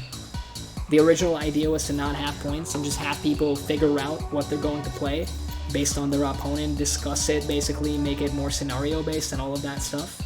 And the community kind of rioted and made various point systems, and the best one of those prevailed, and ended up being like widely adopted, at least in the UK for sure. And as a consequence, you know, the developers had no other choice but to literally go like, alright, fine, we'll make a point system, because it seems like you guys want this. And people did, and I don't say that I blame them. Even if points are whack, they make it so much easier. The big thing, and I mentioned this before, I think, in a previous rant, the problem with extensive house ruling, especially at events, I think in a playing at home, doing like a narrative campaign style thing, it's more than fine, because you can just rule something on the spot, like fix it as the issue comes up, and it makes it not so annoying.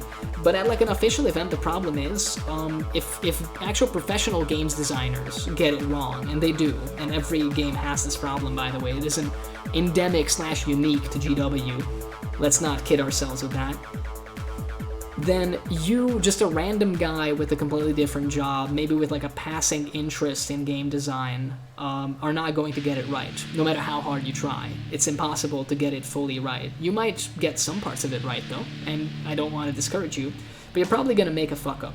The problem is, if you're doing this at like a tournament style event, then now you are the one fucking up, the organizer. So people are going to be mad at you, not GW. And that's bad for you, because people will be upset with you and news will spread. This is still, even in the US, a small community at the end of the day. So as a TO, if your impression on people is you make dumb rulings and dumb house rules, and that's what people will say, even if it's not true, then you basically lose any leverage that you had on the community, and no one's going to attend your shit, which is really, really sad, because organizing an event takes a lot of time and effort. And money, of course. But maybe you've already spent that money to begin with, so it's not so much of a pain point for it, but it doesn't change the fact that you still have to do it in the first place. But I guess what I'm trying to say is, the issue is, like, if you make house rulings, and extensive ones at that, you also have to take responsibility for that, which is not so much fun. Being responsible for the play experience of others, when normally that's not the way that equation goes, is scary. It's scary, and it comes with a potential huge amount of hate towards you, which is, again, not very fun. Most people really prefer it when they get along with people. Especially as an organizer, you're almost kind of gunning for that validation of, like, I spent the last 2 to 3 months putting this event together, you know, like, booking the venue, doing all of this stuff. And I kind of want people to kind of, like, clap and tell me that I did good, even if I didn't do, like, amazing, you know? Because of the amount of effort, the sheer amount of effort that has gone into it.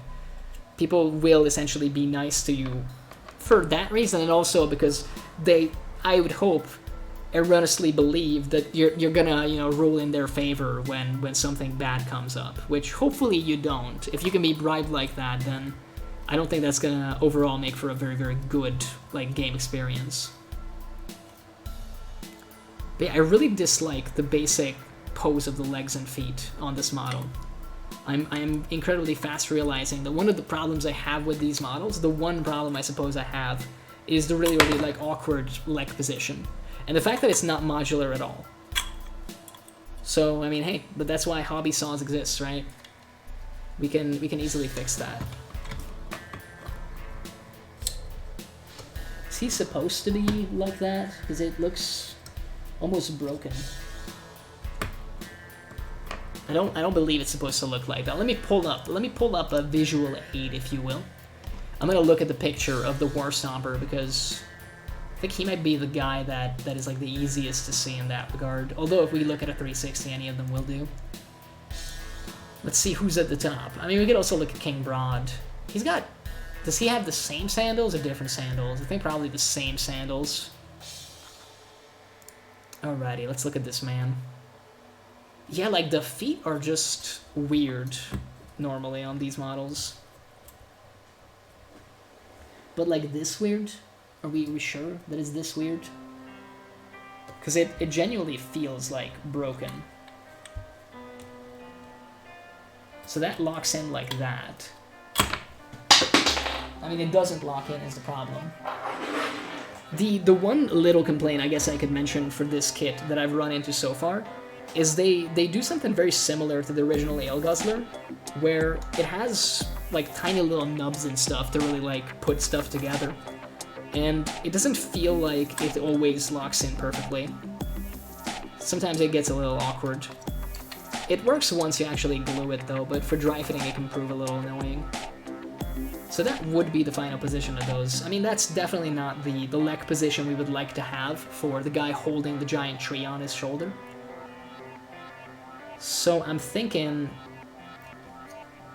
we could probably, before we do anything else, just slice into this foot and try to make it flat. Because one of the things we would like to do is actually make this, like, you know, foot completely flat to the ground.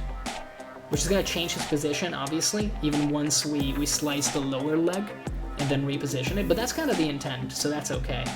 Now, ideally, we're going to, like, mostly move the toes and just, like, cut those.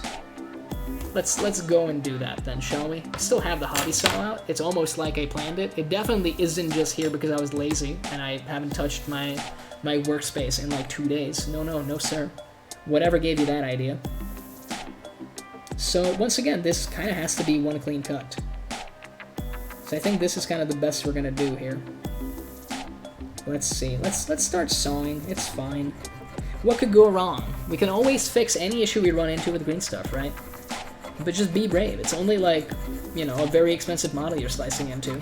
Technically though, like literally you don't have to be worried, because if you're open to using whatever bits, we still have a bunch of, you know, feet with the sandals on them. So we could easily just, even if we go like, oh no, I fucked it up, we can just be like, yeah, fine, just put sandals on the man. Like, we still have alternate options, thankfully. I wish the kit had more alternate options, to be honest, but unfortunately it doesn't. That is maybe a complaint. That could be real, even. So, sewing feet, this is the sewing feet song. It's got a pretty big gash right now. And not of the Nagash variety. We're just gonna slice it off completely. And hopefully it doesn't come apart in our hands. Can't tell if it actually is or not. I'll try to hold it differently for that reason. Maybe the plastic glue is not rock solid yet, unfortunately. There's a high chance of that. It takes a while for it to really set and dry. But we're almost done slicing through his foot now. There's like just a tiny bit holding it. Yep. Yeah, this side is basically all done. I'm gonna turn it to the side just to make sure that we get everything on that side. Okay, that seems promising. No, go back. You were doing good. Just get into those recesses. Just slice those tendons. Oh, there we go. No, we still gotta do a little bit more, apparently. There's like a tiny little layer holding it here. It's about to flop off, I can tell. Any minute now. There you go. Okay, we did definitely pull it apart a little bit at the end there, so I'm gonna go back in with some plastic glue. This time maybe from the inside, because we can abuse the fact that this isn't glued on to the main, like, leg currently, and just glue it from the inside out, basically. It's gonna work just as well, so I'm hoping my plastic glue is still ready and willing to cooperate with me. I would hope so. I would like to mention, Mr. Plastic Glue over here, that I do still have a lighter. So I do not wish to scare you, but if you keep up your current behavior, then some correction might be in your future. If you get my drift. Usually threatening my plastic glue gets the job done. I don't know about you, but we'll see if it's about to do it. I think it should. You know what? It's time. It's time to burn it. I'm done waiting. Yep, it was clogged up. It's clogged up a little bit. Alright, well, got no excuse now, buddy. Let's actually glue this thing together, and then we'll have to still sand it together if we can. Should not be an impossible task. And we still have to reattach the toes that we just sliced off, because we're not looking to have the man without toes. We're merely looking to, you know, reposition the toes in that regard. So, I'm going to leave this be for a second, and instead focus on the part of the foot that we just, like, separated, and clean it up slightly. Not much, but slightly. Kind of interesting that there's a part of this. Oh yeah, we didn't cut it like this before. I see, because there's like a little piece that, you know, like, let me try to show you. There's like a little segment here that doesn't connect on the bottom of the feet. You can kind of see it right there if I move it. It's kind of strange. I get it, they were trying to save some material, but it's interesting. It's definitely interesting. An interesting choice. Not so important for us, because I think we're gonna just use some screw bits for the initial, you know, like rebuilding, and then fill it back up with green stuff, and then do like some texture on it with another layer of green stuff, most likely. That probably sounds like a 2-day job. Maybe not like an entire 2-day thing, but still, like, it's gonna essentially, because of the drying time on green stuff, well, curing time really would be the ideal way of phrasing it. It's probably still gonna be like 2 separate sessions of working on this, which I'm more so saying for myself, because apparently with today, like counting today's assembly session as well, we have about 22 days until the event in February. So that's the amount of time that I have to get this army table ready in some way, shape, or form. if I do intend to take them and actually try them out. Which is something to keep in mind, because if I want to do that, then obviously the time component is not something you can completely disregard. Got these sprues over here, and we can just use these, I think, to start off with. Last time we got really, really lucky, because we were able to find a piece of sprue that held these things so nicely. And I'm kind of thinking we might be in luck once again, because this little part that we saved from before can be cut down to just about the correct length, and then like built back up a little bit. So I think it should be okay. Let's see. I mean, first we should cut one side of it flat, and then go from there. Adjust the other one accordingly.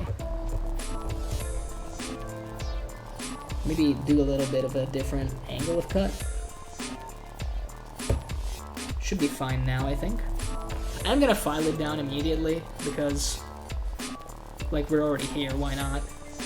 It's gonna be more difficult later, I suppose. Let's just do what we can in the moment, and then we'll have plenty to do after, either way. So this thing would have to go like that. Well, hold still for a bit, for just a moment, buddy. Thank you, thank you. Okay, I'm gonna grab that that permanent marker that we used earlier. Let's see. So it would be ideally kind of like here. I feel like that's a pretty good spot for it. Yeah, because it's not gonna go over the sides, which is good for us, because if we intend to fill this with green stuff, and we don't want this particular shape to have any kind of role in later parts of the build, then we might as well just like cover it. It can just be a part of this completely. This will require quite a bit of green stuff, looking at the foot here, because a lot of it is missing. And I don't think I'll be building tendons and whatnot on this one. I guess we'll look at the other foot, but I think we can get away with not necessarily screwing around with the tendons on this one. We could be totally fine if we just don't do that, because his foot is like completely relaxed. I'm going to like do this foot like that, basically, is currently the plan. We did the tendons on the other guy. I think I might be able to show you. He should be 100% dry. But yeah, so this guy also had his foot like rebuilt completely. You can kind of see at the back. And I used some sprue bits to actually build the tendons back up. So when we're filling up the rest of the foot, front and back, well, top and bottom in this case, I suppose, it's going to be much easier, at least on the front, because we already have plenty to work with, basically. Looking forward to it. But yeah, my man is holding on. Is he still level when I put him down? He is. He is absolutely level. And he's rock solid. Fantastic. Question now is, do we glue on the bell? I think we do. I think we might. Let's consider it. I want to make like the tiniest of cuts.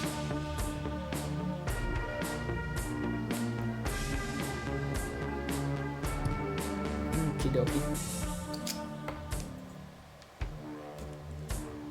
I mean, I might as well use this actually and glue this side first.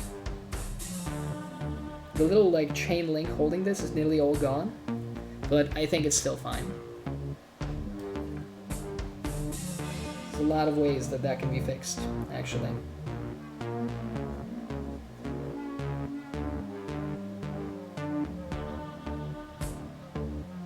We can also just rebuild it via green stuff, or just add some other stuff. It should be like that, I think.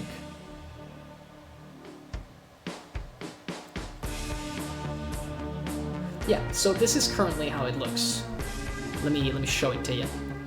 Because it's super glue, it should already be like completely solid there. I think this side might be better to witness what we did. So I just took the little bell there and moved it off from its original position, make it actually hanging.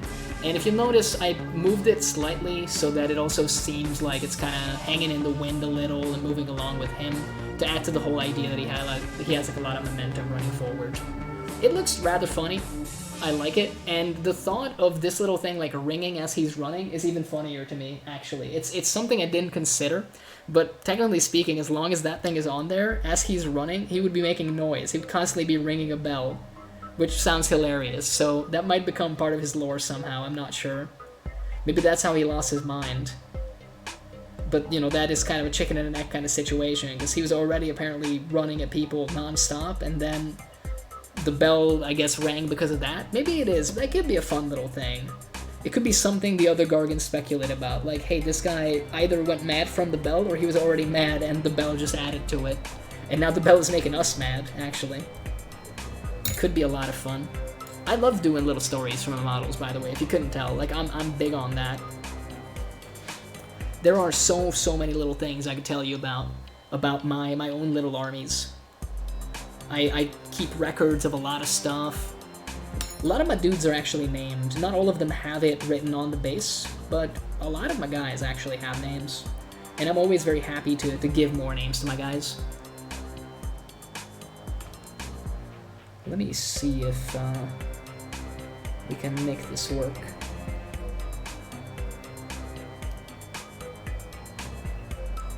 Yeah, I think we can. I think we absolutely can. Now, for this, we're gonna use super glue. And it's one of those things where we don't necessarily have to, but I would prefer.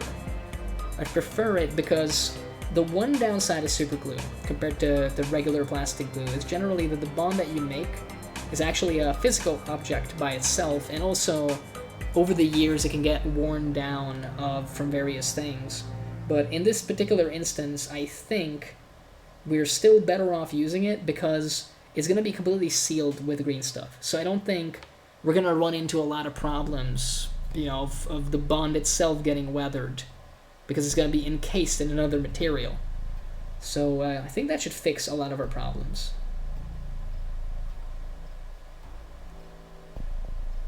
Okay, that's not bad. So currently this is what this foot looks like after we sliced it off and then like reconstructed it.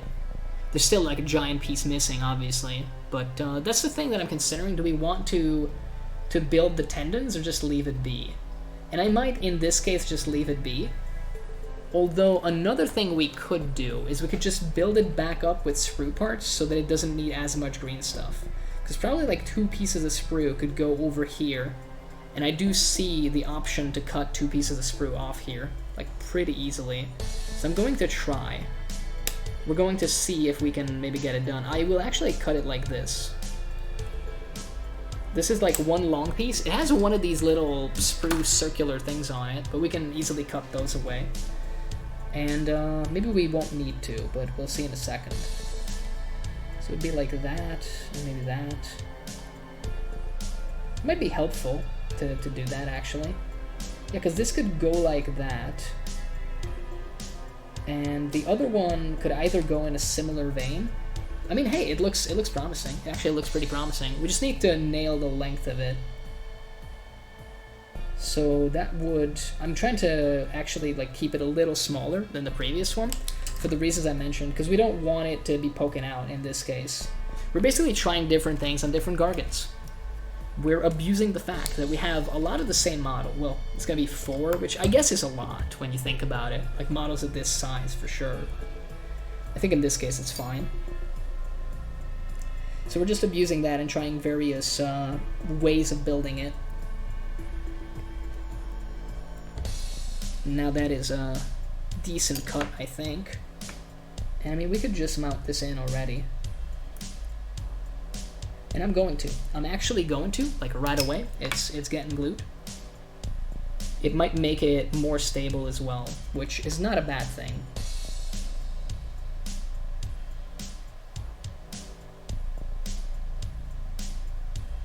Okay, and we have this other piece that we could mess around with. I will do like a little slice here. Shorten it from this side. I'll keep the little nub that I was talking about because it actually lines up perfectly with the big toe. And again, it's not going to be like super useful for us that it's there, but it is gonna do one thing, if nothing else.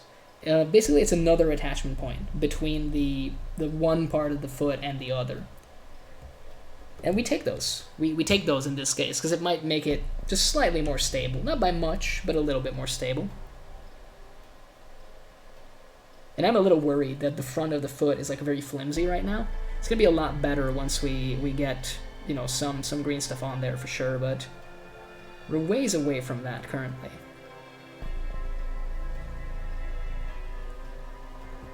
I guess we could maybe use the final piece here that we have. I mean, we easily could. We will actually use that. Leave no bits of plastic behind, apparently, is the name of the game right now, at least. And if we had like one similar bit still, which we may have just found actually.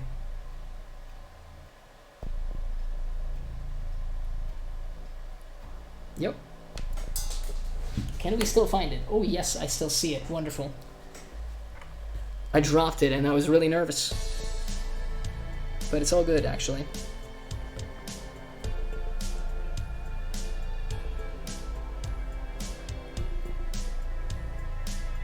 Yeah, we're gonna have to sand it off a little, but we're gonna need so much less green stuff for this now. So like, look at this. I put in a bunch of little sprue pieces to essentially fill up that little negative space that we had, the hole actually. And some of them obviously connect to the front part, which is the intended thing there. But more importantly, it's gonna make it so that we need a lot less green stuff later. Alrighty. Yeah, that actually looks pretty promising. Take a little bit of sanding stick goodness to it, and I think we're gonna be fine with that. So for the time being, I'll put it over here. Again, I'm scared that it'll maybe cloud some stuff otherwise, because it does have a ton of super glue in there overall. And we can clean up the other foot. It's been quite a long time. I think these plastic glue should be cured by now. So let's use a little bit of sanding stick goodness on it and just see what we can see. I'm gonna check one thing real quick. Alrighty, it's been checked and kept, as some would say. And we're gonna just like try to get this foot to actually be one foot instead of two pieces of feet that were, you know, glued together. Pretty important. It's quite an important part of this model, the whole feet. I mean, gargants, apparently, their entire society is built around, you know, feet, because it kind of makes sense when you think about it. Like, they do interact with the world with their feet more. Like, they walk everywhere. Because of their size, they tend to just crush things, not necessarily get, like, weapons. In most cases. In the actual tabletop game, you know, all of them have some kind of weapon, stat-wise, and the idea is that's what they do when it's wartime. You know, they grab, like, the biggest thing they have. Some of them might even have, like, a favorite club. Because for the other races, war is not really, like, necessarily an enjoyable thing. Like, for orcs, it is. For ogres, it kind of is, because they like throwing their weight around, but destruction is a little different. I think destruction is the odd man out in that sense. For most races, war is more like a necessity that they don't necessarily enjoy. I guess Daughters of Cain might actually enjoy it, because it is kind of, you know, still worshipping Cain. It's just not in a temple, but on the battlefield. It still works, basically. And I mean, obviously, Khorne is different, but I would still say that about, like, 80% of the factions don't necessarily want to go to war. They just feel that they have to, because they lost their territory, they gotta take it back, or, you know, like, they are attacked in the first place by another faction, yada yada yada. But for the Gargants, they're actually destruction made manifest, pretty much. It's been confirmed in a number of sources that they're elemental destruction. Like, now that Behemoth is dead, they're what's left, and one of them is gonna rise to become the next World Titan. It's unavoidable. It's just a question who it's gonna be, and where it happens, and what the fuck will happen when it does. Because so far, in order to kill Imnog, Sigmar needed the Great Bolts, And then to kill Behemoth, they needed the Great Bolts, and they had to be focused into Galmaraz to put the man down, although he was partially Chaos Corrupted at the time, so that might, account for the additional toughness. And it basically was a nuke, like that was the nuclear option. I recently listened to the Sons of Behemoth audiobook that came out 2 years ago, when the army was also released. And it's really interesting because one of the characters is a Liberator Prime that was fighting in the Scabrous Sprawl at the time when Behemoth was being awoken by Chaos. And she witnessed the Celestin Prime, do like the Hammerfall protocol of hitting Behemoth in the head as he was rising up out of the ground. And the fucking, blast wave alone killed her and her unit. But she was still happy because it meant that they won. But it's still, insane to imagine that it was literally a nuke. It was a fantasy nuke, basically. Sigmar has nukes in the form of the Great Bolts. But they're relatively inaccurate, because by the time they reach anything from Azir, they tend to not, hit the exact location you want. And without Galmaraz to focus them, they're deadly, but very localized. But when Galmaraz is involved, apparently, they get supercharged, at least based on the account that we get in the audiobook. It's a pretty nice audiobook. I actually had a lot of fun listening to it the other day. They did a good job on it. It's fairly short, just under an hour long. I think 57 minutes, something of the sort, but I still recommend it, even though, when you know that it's basically less than an hour, the asking price might seem a little steep, but I think it's worth it overall. I had a lot of fun listening to it.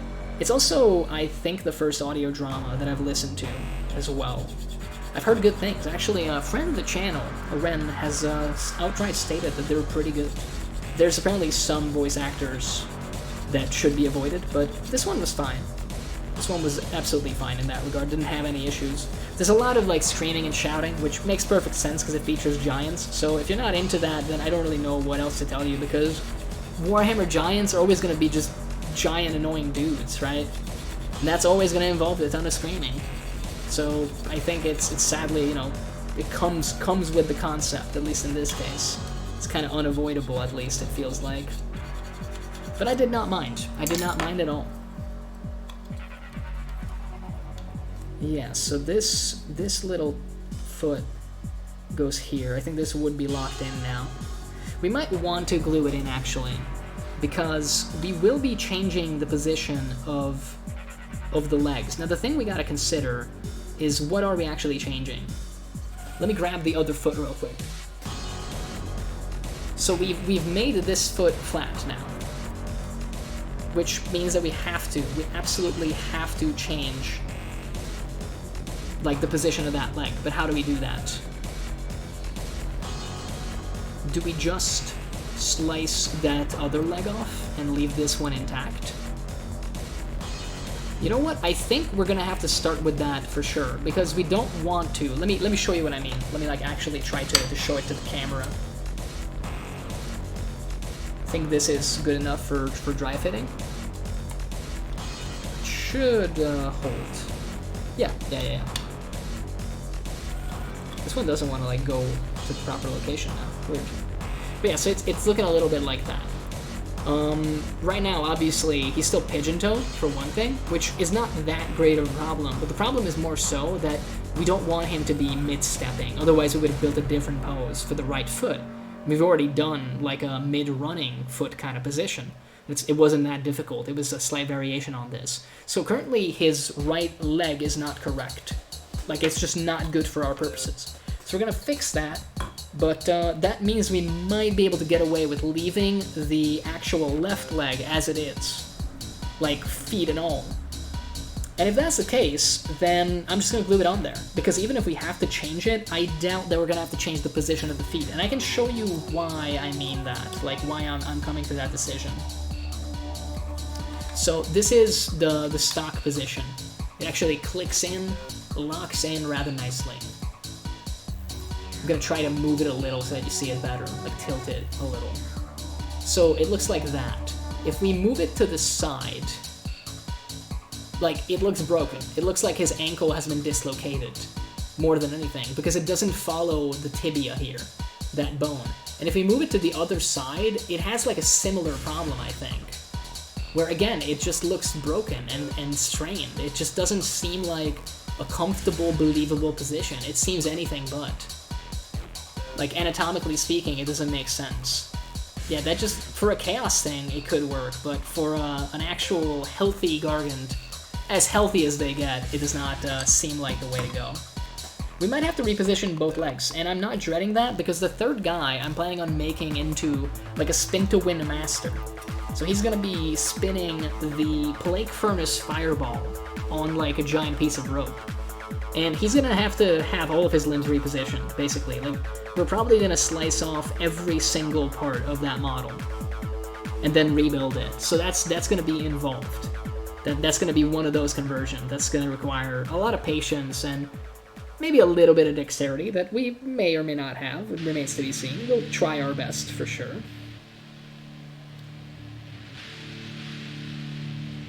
But yeah, I'm actually still looking forward to that because the Plague Furnace Fireball bit is something that I've wanted to use for, like, no joke, probably 15 years. A very long time. Since that kit has come out, I've always looked at that one piece and been like, that looks so cool. I wish I could find a use for it. And then apparently, it's going to be Sons of Behemoth that loot it, which I find very applicable. I think they would. I think you know, a Gatebreaker style Gargant would try to use fire. Because it's burny. It's good. So, with that in mind, I guess the question now becomes, would we glue this on if we know that we're gonna saw away at this thing? No, because it's probably just gonna be in the way. So, at that point, I'm gonna move it back behind me. He exists in that location now. We still got the hobby saw out, and that's a good thing, because we're gonna have to make some cuts. Now, we will initially have to... Yeah, that can remain there. I mean, there's gonna be quite a bit of green stuffing, like quite a bit of green stuff involved with this, and that's okay. That's perfectly a-okay. I'm thinking the first cut is gonna be here. And we're basically just gonna do mostly a straight cut to essentially like slice through the tibia that doesn't exist, the shin bone. It's a plastic model, he doesn't have one underneath the plastic covering, but if he had one, we'd be like cutting right through it now. I'm getting that hollow noise, so we've cut through, we've done what we needed to do. For this particular thing, we gotta go up. And we could just follow this little piece here. And it could work, but... Let me clean this up a little. Much, much better. Alright, again, we're using composite cuts. We're not just slicing through at one angle and hoping for the best. We're piecing it together, because it's gonna make for a much, much better result like that.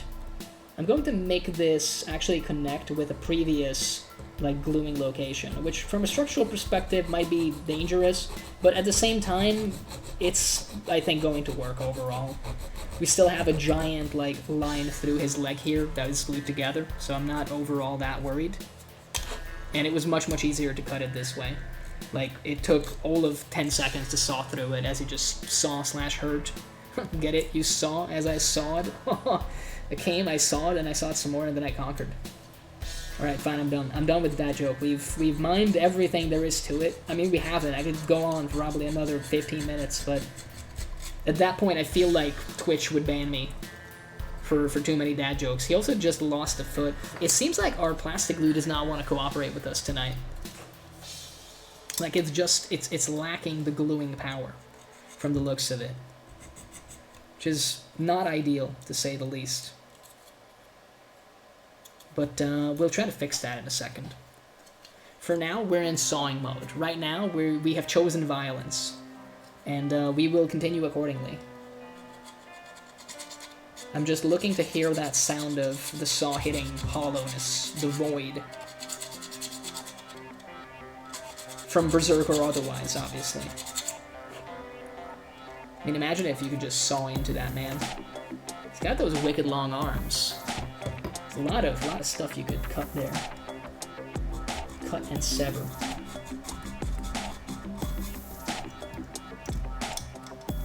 Okay.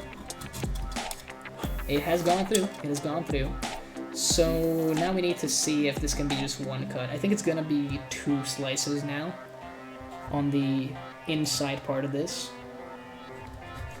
I'd be more comfortable with 2, to be honest with you.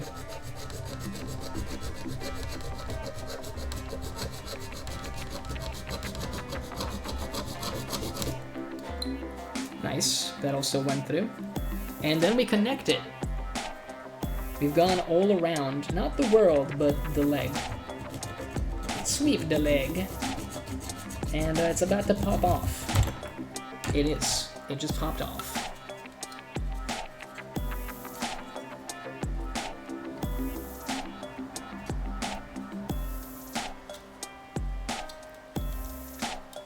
Okay, so this one's gonna be a bit of a doozy once we actually get around to it.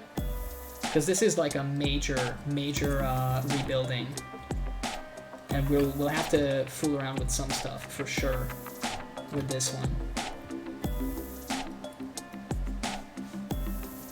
I mean, step 1 is figure out if our super glue does indeed want to work. And maybe we're just impatient and not letting it actually cure. And definitely glue it on the left foot, because as I mentioned before, there's no reason we need to be messing with it right now. We're working on the other foot currently, so stands to reason that we're gonna go one at a time. I'm noticing a problem here, that apparently we didn't have that many contact points, which I kind of felt was a problem. I think I mentioned it before that it didn't seem like it had a lot of spaces connecting it to the leg.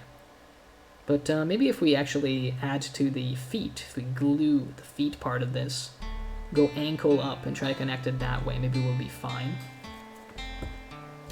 And I will try to let it rest a little longer for sure.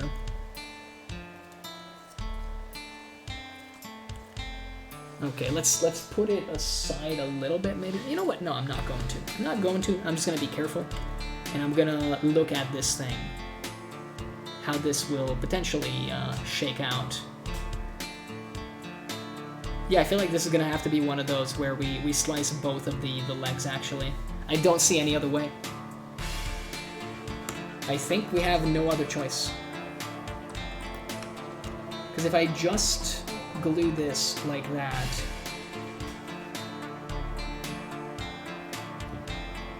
Like, he's just not going to work like that.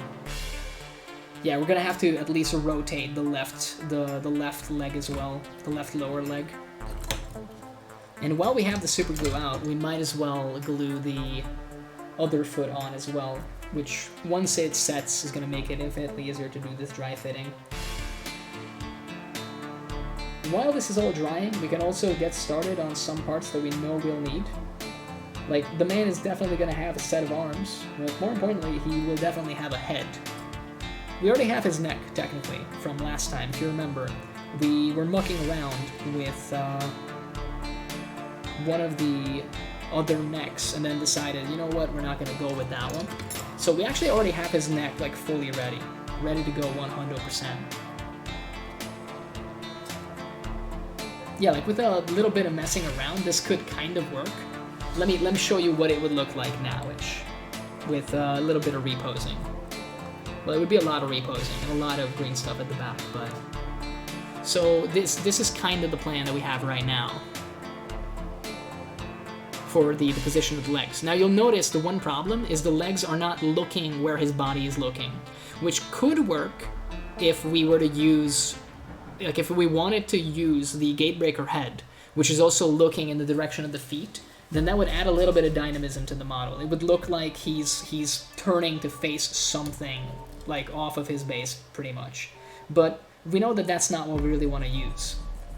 We want this guy to essentially be the war stomper, more than anything. So I think what we're going to do instead is we are going to saw the other leg and rotate it, and he's going to have, like, a wide open stance, rather than the pigeon-toed thing that he has going on now. And hopefully it's going to result in him kind of standing tall, you know?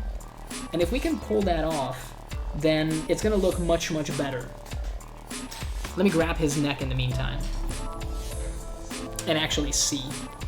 Because we do have the front part of the neck already built. Yeah, like, technically speaking, goes a little like this. I guess it might work. You know what? Before I go crazy and start sawing, let's wait just a moment. I'm gonna put this foot down on the assembly instructions over here at the back.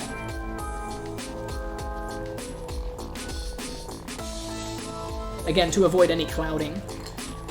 And I will also move the body and the foot back there. It's not gonna cloud, hopefully, because there's not any super glue involved with it. It's more so just to have them in one place. And we need one piece right now for sure, because we have half of the neck built, as you can kind of see here. And I would like to put the back side of it on as well, so that we can actually glue it on, then get the head, and see what the position is going to look like. Because I didn't notice, but if you look at this little neck piece here, let me hold it up and hold my hand behind it so it focuses. If you look at this really closely, you'll notice that his neck is tilted. Like, look at this side here. You'll notice that that is smaller than this other side. So he is looking a little bit to the right, rather than straight dead on. Which is kind of good for us right now, because of the way the feet are positioned. And incidentally, with his current body shape, if we can perhaps exaggerate this neck position that he has, like just slightly, with a little bit of super glue on the head, then we might be able to get away with his actual almost base position, which would be a lot easier for us if we only need to slice that 1 foot / 1 leg. And it would result in a markedly different kind of at-ease position, which is what we're looking for, which will make sense because we're planning on having a giant tree on this guy's back. So I don't think he's gonna be, like, I don't want to make him look like he's going a lot of places, you know? He's the slower dude. Because this is kind of what we have in mind. Excuse the fact that he doesn't have one of his legs. You know, the war injuries are definitely here to stay, unfortunately. But this is kind of what we have in mind. This is also not glued together, not cleaned up, so that's going to have to happen. But he's going to have that giant tree trunk that he's like essentially uprooted over his shoulder. It's also going to mean we'll have to modify parts of the back bits as well, but I think we're okay with that. And it seems, you know, this will add a lot of implied weight to the actual Titanic, not Boulder Club, I guess, but Titanic Oak Club, maybe. And it's gonna look pretty great. So, excuse me for a moment, I need a different sprue than the ones that I have access to right here. Before I leave, I'll quickly hit up the War Stompers part of the assembly instructions to get the number, because it's gonna make it a lot easier to then find stuff. This is El Stamperino, and your neck is, apparently we need 33. Okay, I can remember that. So, give me but a moment. Again, I won't put on the BRB screen. We already got some music going, and I think I should be, like, gone for a minute at most. So I shall be right back. Let's get that 33. Let's find it.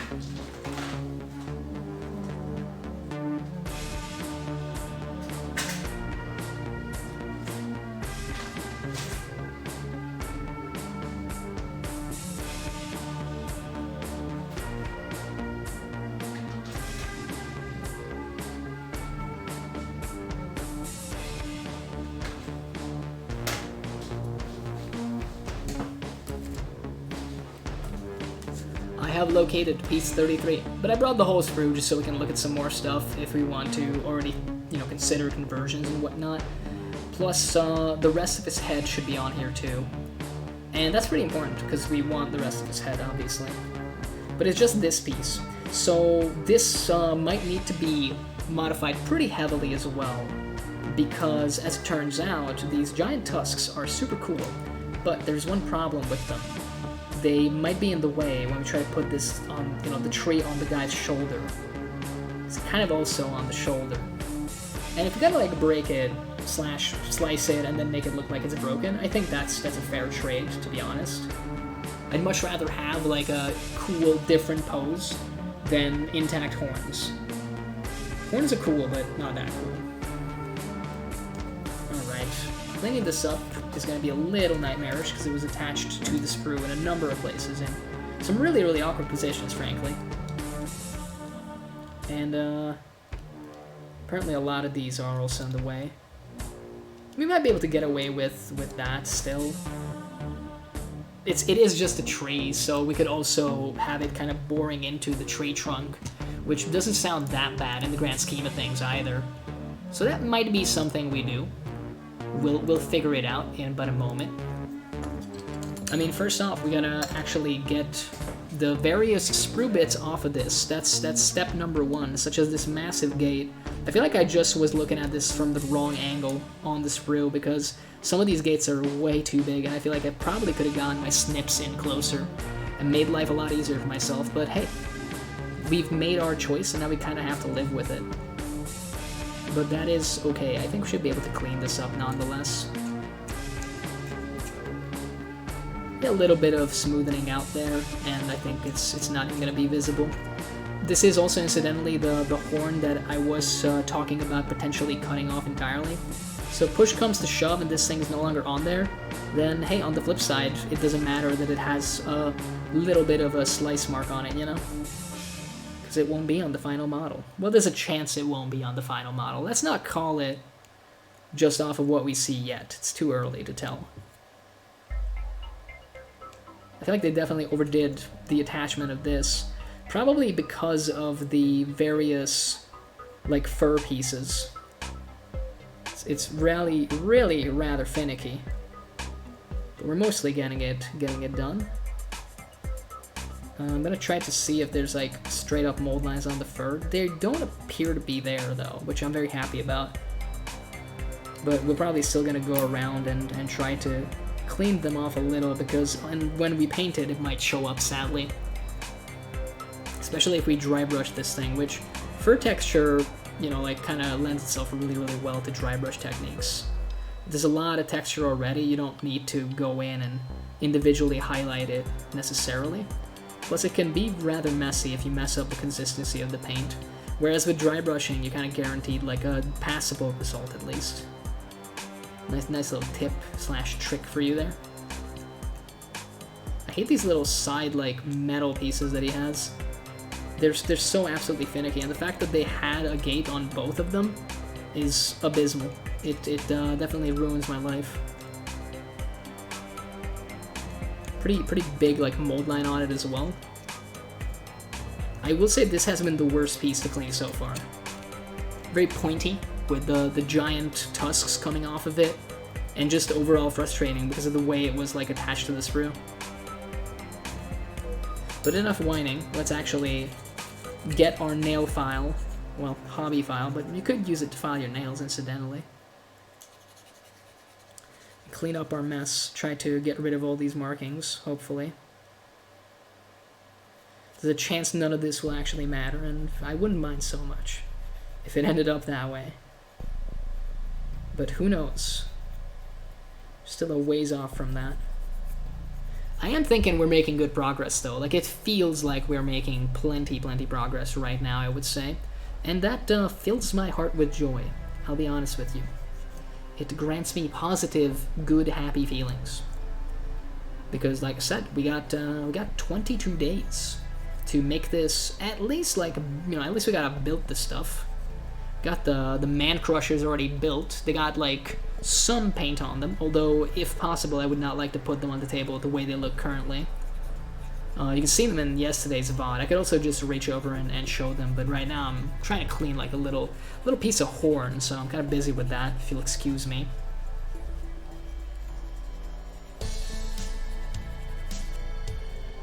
I'm also still considering how, well, I mean, there's some very easy ways we could improve this setup. We could get a proper top-down camera, not just the current setup that we have where it's basically leaned forward.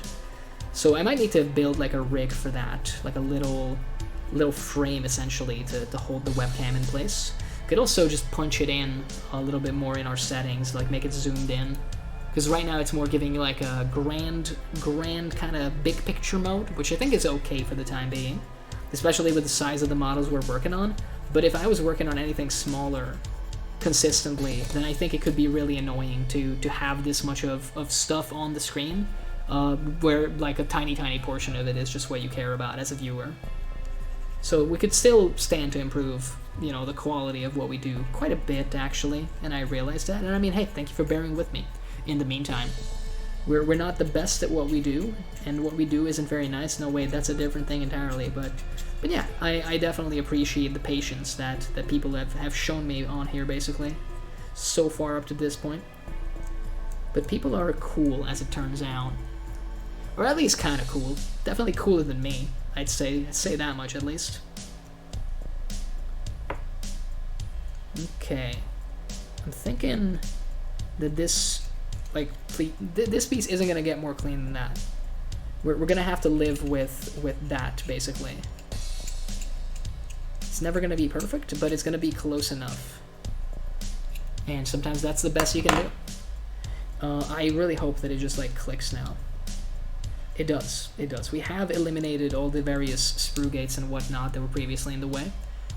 And if we must slice this down, there's a number of ways we could take this. Like, there's a lot of ways we could fix this if the horns are, like, actually a problem.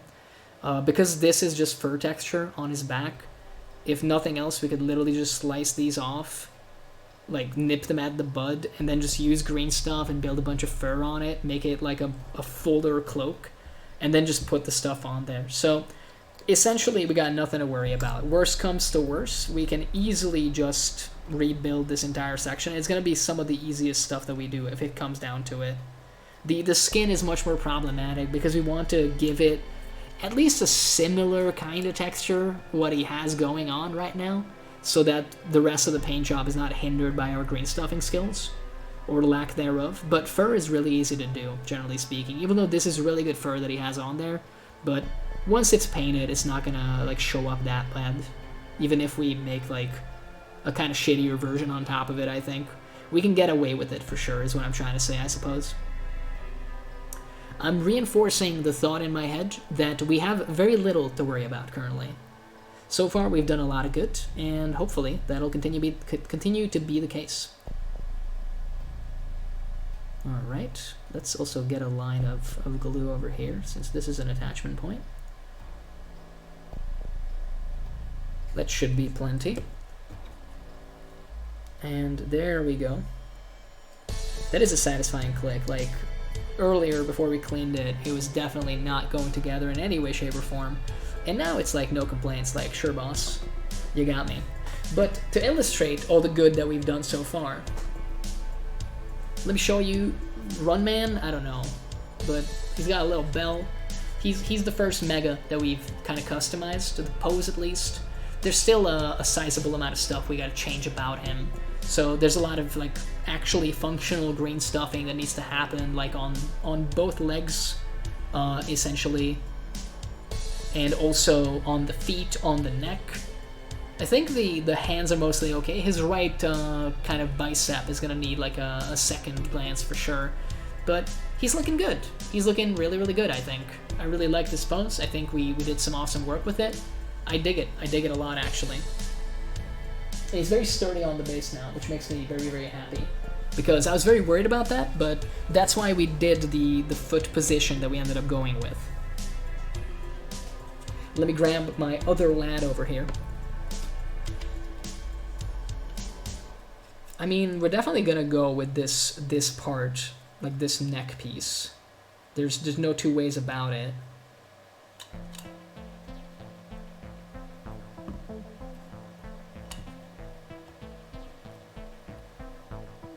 We might have to put a little, like, pet rock underneath his leg to really, like, sell this effect, I think. Because right now it's not level, is the one downside. And I mean, we could make it level by slicing it and extending his leg, but I don't know if we want to do that. I think number one thing we're gonna do is we're still gonna let all of these various pieces dry. We can kind of let them dry here now. I think it should be completely fine. And I will get the head actually separated from the sprue, and we'll build it up because I want to see how it's gonna sit on the neck. I'm very, very curious. Let's see, what is his mouthpiece? 3738. His inside of the mouth is 2 pieces. Wow. Wow, okay. I mean, we got 37. Yeah, that's like 3 teeth in his gullet from the looks of it. Not to be confused with Gallet, by the way, or Gillette, as some people call it, and I don't blame them. It's a dumb name. It's a dumb name for a place, I'll tell you that much. And that's what we're saying, apparently, in current edition of AOS, for better or worse. But hey, at least the rules are tight. The place might be dumb, but the rules are tight. They don't benefit me in the next 6 months, with most of my armies, incidentally, but the rules are tight. I do think the game is going in an overall great direction. I will mention that. I feel like I have mentioned it in previous streams as well. It is a topic that we've delved into multiple times, I think. But I need to reiterate and say honestly that I think GW is doing a great job currently with AOS, and have been kind of knocking it out of the park for the most part with 3rd edition. The big balance problems that rose up, such as dragons being so dominant about a year ago, have been pretty much completely fixed by this point, which is wonderful. And that amount of attention is great. Like, when a rule set, at least from a balance perspective, gets this amount of tender love and care, it's quite good. Let me tell you, it's quite good. And newer battle tomes, even if they didn't necessarily change all of that much, for example in the case of Ogre and Maw Tribes, are still serviceable and fun. Most importantly, they're fun to play. So far I've had a lot of good time with the one game that I play with my Ogres. Frostlord on Stonehorn is still an absolute beast. In fact, I would argue that they've only made him better. And he's roughly the same points as before, vastly improved. Like, he's great. He can literally carry the faction on his back. And I love the fact that that's what he does, because, hey, guess what? That's always been kind of a Hero Hammer faction. You bust out good old Frostlord on his trusty Stonehorn, you just run into the opponent's army, and you hope for the best. He might not kill all of them, in fact he very rarely does, but he's gonna leave a big ol' mess behind him, let me tell you. Like, the opponent will feel that charge, for sure. And it still works like that. And some of the other stuff, the supporting cast, has also been made better, incidentally. So, yeah, it's a better army. It's a better army, not by much. It's mostly lateral moves, but it's still better overall than what we had before. Allow me to glue this actual mouthpiece together. It's so strange. Like, the man has, I'm gonna count it, but I think he might have 7 teeth total. Turns out when you're getting hit close range by cannonballs, you tend to have, like, a pretty awful looking smile. Okay, Mr. Glue, would you like to, work with me here? Is like the top of the nozzle still not clean? I'm confused at this point. If I have to, I will burn you out. I'm just saying, it's not a threat. It's the truth. It's not a threat if you actually mean it. And you know what? I'm impatient. I'm not about to wait.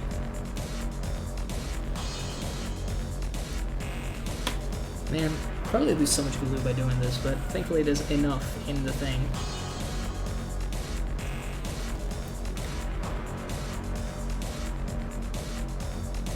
There we go. One of these days, man, I'll get bored of all the times this nozzle gets congested, for lack of a better word, and actually invest in some Tamiya stuff. The brush on cement wouldn't have this problem, I'm just saying.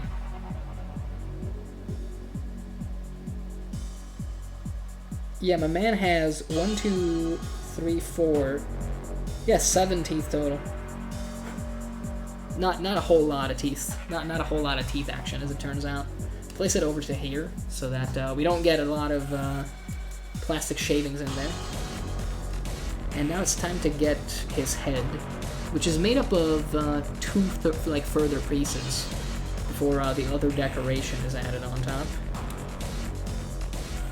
Of course, he's got like a skull earring. Of course, you gotta have that. You gotta wear a skull like on your head somewhere. Although I think the Beast Smasher takes it to the next level, because he like has an eye. Well, he's missing one eye, and he instead has a skull in his eye hole, which is dedication to the Warhammer aesthetic.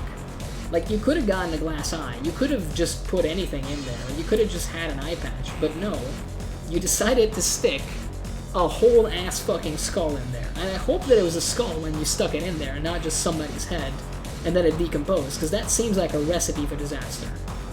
Like, that seems like the kind of shit Nurgle, god of decay, gets his rocks off. You know what I'm saying?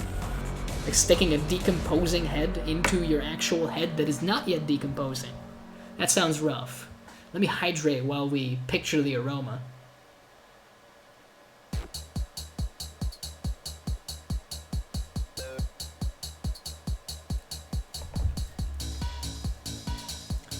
The man looks kind of funny without teeth. Again, not as horrific as the previous guy, but he also looks really funny. Like just no teeth, Johnson over here. Let me try to get this thing to focus. Okay, this will help. Look at that. Beautiful, beautiful to be sure. Alrighty, so we could put this in here, and then we can already kind of like look at this. Mostly curious about the dry fitting here.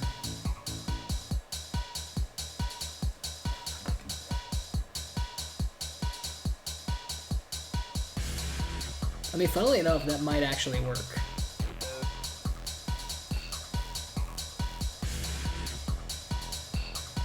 That might just work. We just need to put like a rock or something underneath his left foot, and we should be fine. I lost a part of the head, but it's gonna be much easier to continue dry fitting this once we actually attach all the other pieces. So what I'm gonna do before we move on is I'm going to add the neck. Like, we're going to glue the neck on, because we know for a fact that the neck is going to be a part of the final build, no matter what happens. The one thing that might change is the position of the head, but that's already kind of reliant on the neck being there, so we might as well get a step further and add the neck and have the glue on there basically cure while we're cleaning the head. So we'll put the head together, and then we'll do some dry fitting, and then you'll get to see potentially the final position of the legs here for this lad. And I mean, if we can figure out what goes underneath his foot, then we might give him a pet rock instead of slicing it. Because the problem with slicing it is it's not enough just to cut it. We're gonna have to, like, actually... I mean, it's gonna be weird even if we do slice it, because we wouldn't have to slice the knee. The big thing we would have to change is actually the straight, like, position of the leg. Let me show you what I mean. So I'll hold him up like this, and hopefully it'll focus. But right now, if you notice, this leg is bent. He's bending a knee on his left leg, and the other leg, the way we're gonna build it, is going to end up straight. So it stands to reason that it's going to be longer in comparison to that one. So if we just put like something underneath his foot, then we can have like an at ease kind of position. Now what that something is going to be, I don't know just yet, but we'll figure something out, I'm sure. But I like it so far. I like it so far. This is going to require a lot of green stuffing, a lot of other like bits and bobs to be changed, as it turns out. But I think we're okay with that. I think we're overall okay with that.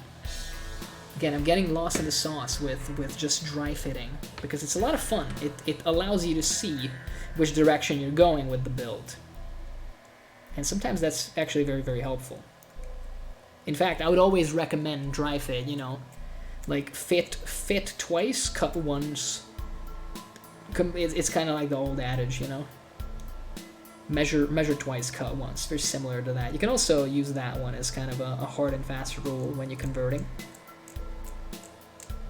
But I gotta be honest with you, I'm really, really glad that we decided to take the plunge and essentially saw into these models all willy-nilly, ruthless-like. And I think it has allowed us to make some cool-looking shit so far. I really, really like Runman. He looks fucking awesome, actually. I'm in love with him a little. And I think that that love affair is only gonna last as long as this guy is, you know, currently being built. Because whenever this guy gets finished, then I'll be in love with him. And then when we make the spinny dude, who's going to be the most difficult, to be fair, then I'll probably love that guy. It's the circle of life. It's always, you know, the most recent little child, that the youngest that tends to get all the attention and affection. apparently, or at least that's the perception in most families. That's the trend, I think. Someone could correct me. Maybe there's been studies done about this by now.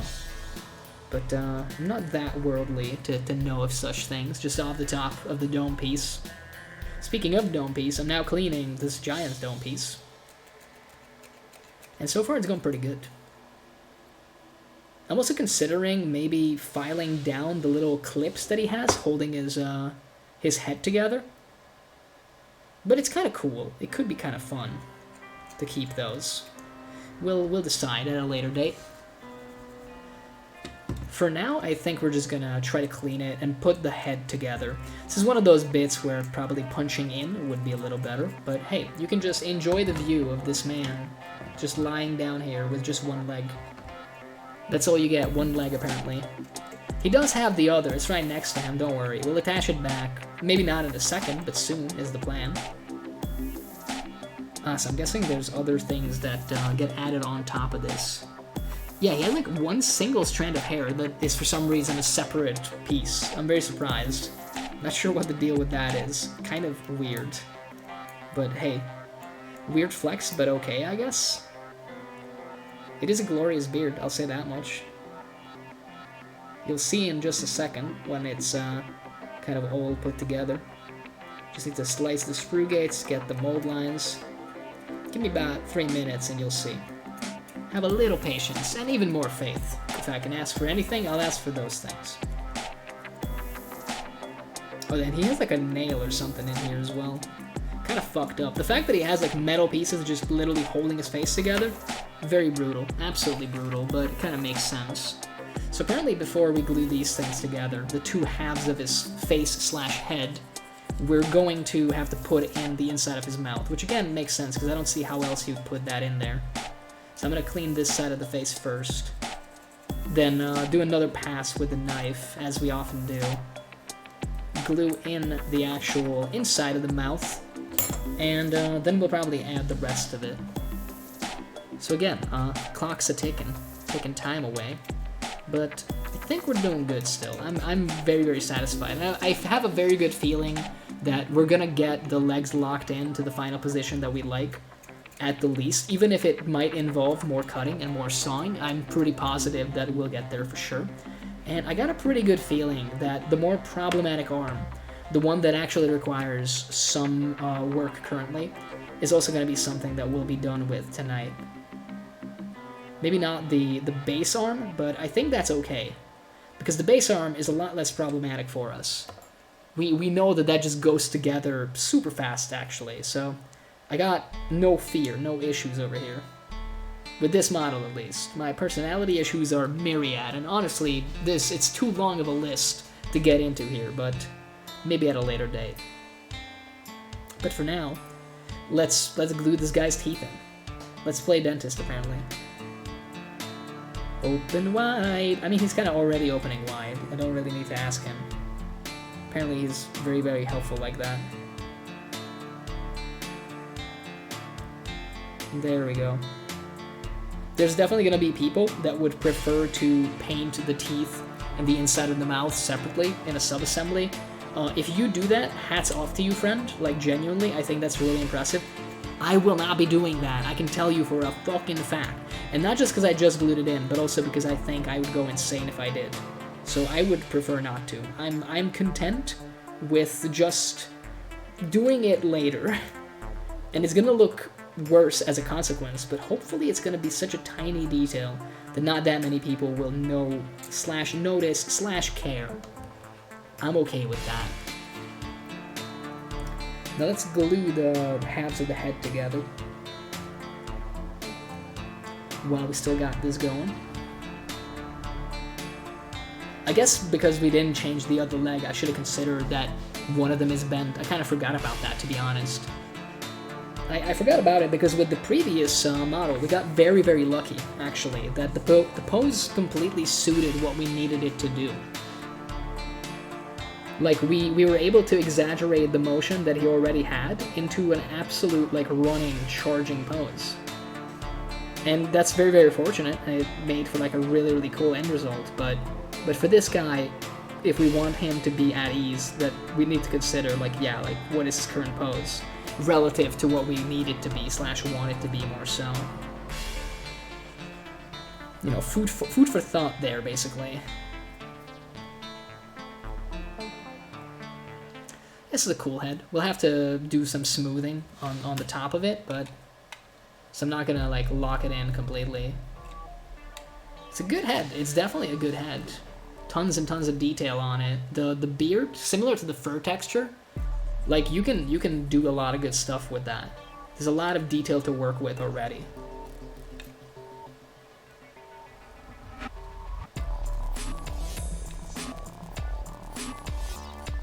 Yeah, the knee is kind of in a weird position, but I think it's mostly going to be okay. It's not going to be as noticeable. And I mean, there's one very easy way to fix that as well. We can literally just give him a knee, like a knee protector later, made of a shield or something. There's a number of ways we can get away with this, essentially.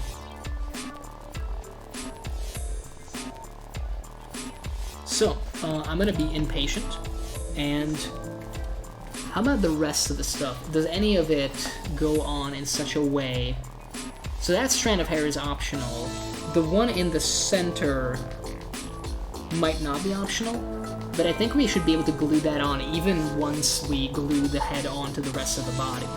And as a consequence, I'm just gonna start smoothing out his, you know, top of the head basically, to make it seem like it was one piece the whole time, rather than two components glued together.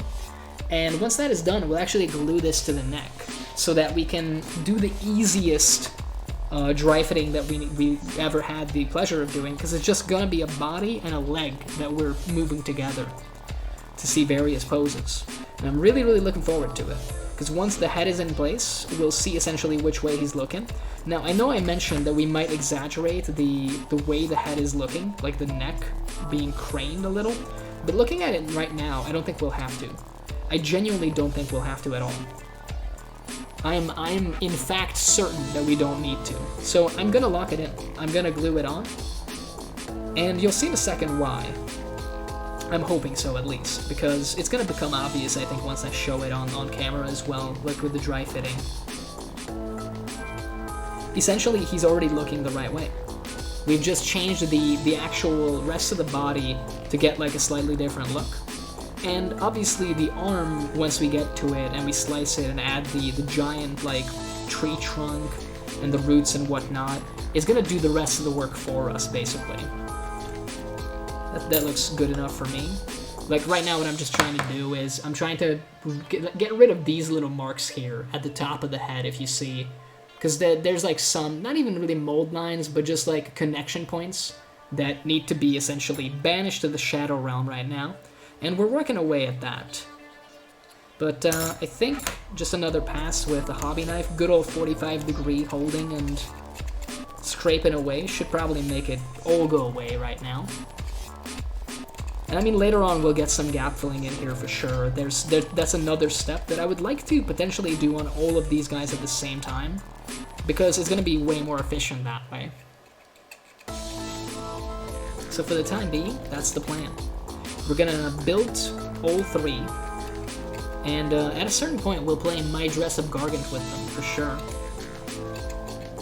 I'm going to get the bits out and glue in a bunch of crap to their belts and all of their little bitsy bobs. Make them look really, really unique individuals. Despite the fact that they're going to have the same heads and the same, like, generally speaking, like, the weapon's going to be different, the heads are the same. I'm not stressing it right now, because to start off with, I think, you know, everyone having a different head, a different face is good enough. Later on, it's going to be potentially problematic. So if we ever go over the current number of gargants that we have, or if we don't want to use a head for some reason, then yeah, we're going to be in trouble. Because it's going to be weird when there's two guys with the exact same face. Like, unless we want to run some kind of lore about them being twins, it's going to be awkward, to say the least. But to be honest with you, the way I see my current Sons of Behemoth collection going, I could see myself getting another, like, I'll need another Mega-gargant for sure, just to be able to get the Beast Smasher. So, like, there's no two ways about it. I'm gonna have to do that, essentially. Later on, I could see myself grabbing King Broad and making a version of him, but I would probably change some stuff, to be honest with you. And the reason I would do that is mostly because I would want to lean more into the priest aspect of it, rather than the whole, like, big bad warrior thing that they're kind of doing. But that's kind of the only mega purchases that I see in my future. I could see myself investing into a couple more Man Crushers. On the one hand, because they're kind of fun, I like them. I'm a little nostalgic for the models, because they were released around the time I was looking at like the old GW sites, so I have a ton of nostalgia for them, and I still think they're impressive kits. And with a little bit of cutting, they can be turned into some wonderful, wonderful models. And there's a lot of great conversions online to take inspiration from as well, which is like not a bad thing at all. So essentially, I could see myself maybe building 3 more Man Crushers compared to the 3 that we already have. So going up to like 5 Mega-gargants, 6 Man Crushers, basically, for the whole entire collection. And I don't think there's going to be any issues there with the Megas. Everyone's going to have their own little head. The Man Crushers are going to be different, but they're easily fixed. You know, their heads are overall smaller. There's a lot of conversion potential you can do there. Whereas with the Megas, I think it's more difficult. Most of the conversions you see for the Mega-gargant heads tend to involve covering them up in some way, which is fine and all, but it's not necessarily the angle that I would like to go in. I would want to have them to have heads. I don't want to armor up my Gargants. It's a cool aesthetic, but I think it's even cooler if you do it on like a whole army scale, or if it's just one guy that is like a mercenary for Cities of Sigmar or Stormcast. He's wearing like glorious golden armor. That's a lot of fun. I've seen a ton of conversions like that. I don't know if that's necessarily something I would want to do though. So as a consequence, we might not do that. Instead, you know, we'll build Gargants. We'll build dudes. Just big, strong dudes. And I think that's fine. Alright, I mean, this head is completely smooth now. I don't even think it will need gap filling in any way, shape, or form. Might have overdone it here, but I guess I got lost in the sauce a little. We're gonna hopefully have the super glue, the plastic glue still cooperate with us. And we'll glue it right on, and then I'll show you what I saw a little bit of time ago. Because I already did the dry fitting. Spoiler, I did some dry fitting. And you weren't involved. You, the viewer, could not see it. Through the miracle and magic of technology, it was hidden from you. But do not worry, because soon you will see. I will permit you visions of this glorious, glorious thing. And together we shall look at it and be like, yo, that's dope. I mean, hopefully. Hopefully that's what you'll say. I don't know. You'll be like, wow, that's really shitty. And I'll be like, well, it's a work in progress. I'll hide behind that, if nothing else. Alright. Get a nice amount of glue on here. I don't mind if it's more than what we need, we can always scrape it off, and like I said, we're probably going to need some gap fill in a lot of places. This is one of them too, by the way. Like, it's going to be a pretty smooth fit, but yeah, some gap filling will be in order, for sure. So, one-legged dude right now, this is what he's looking like. I'm going to try to hold him by his, like, ankle here, because I think that's the least, it's going to obstruct the least amount of the model if I do that. So, I'm trying to move him to literally face the camera right now, and I think I'm mostly making it happen. You kind of see that he's looking forward. Now, if I put this leg like that, which is what we're planning on doing, then you'll notice that it's mostly okay. Like, it's mostly 100% okay, actually. But the one problem is, and I'll try to move him a little so that this becomes more visible, is you'll notice that, as we mentioned, one of his legs is bent and the other is not. So he's gonna need something, basically, to go under that bent leg. Because the only other option would be to slice it below the belly, completely dislocate it from the rest of the body, like move it into like a straight leg kind of position, and then slice it from the knee and then reposition that. That's a lot of work when we can just literally go like, hey, I'll put like a pet rock underneath it, okay? Like, sometimes a lot of people, myself included, make fun of pet rocks, especially when they're like really ridiculous. There's some egregious examples, I think, when the pet rock is bigger than your model. I think you might have a problem, but that's just me. So at that point, you know, it's allowed to be made fun of, for sure. And like I said, if the knee on the right leg is kind of out of position, there's a number of ways we can go about fixing that in addition to green stuff, but a lot of it is going to be green stuff. But we can always just give him like a knee protector and be kind of fine with it.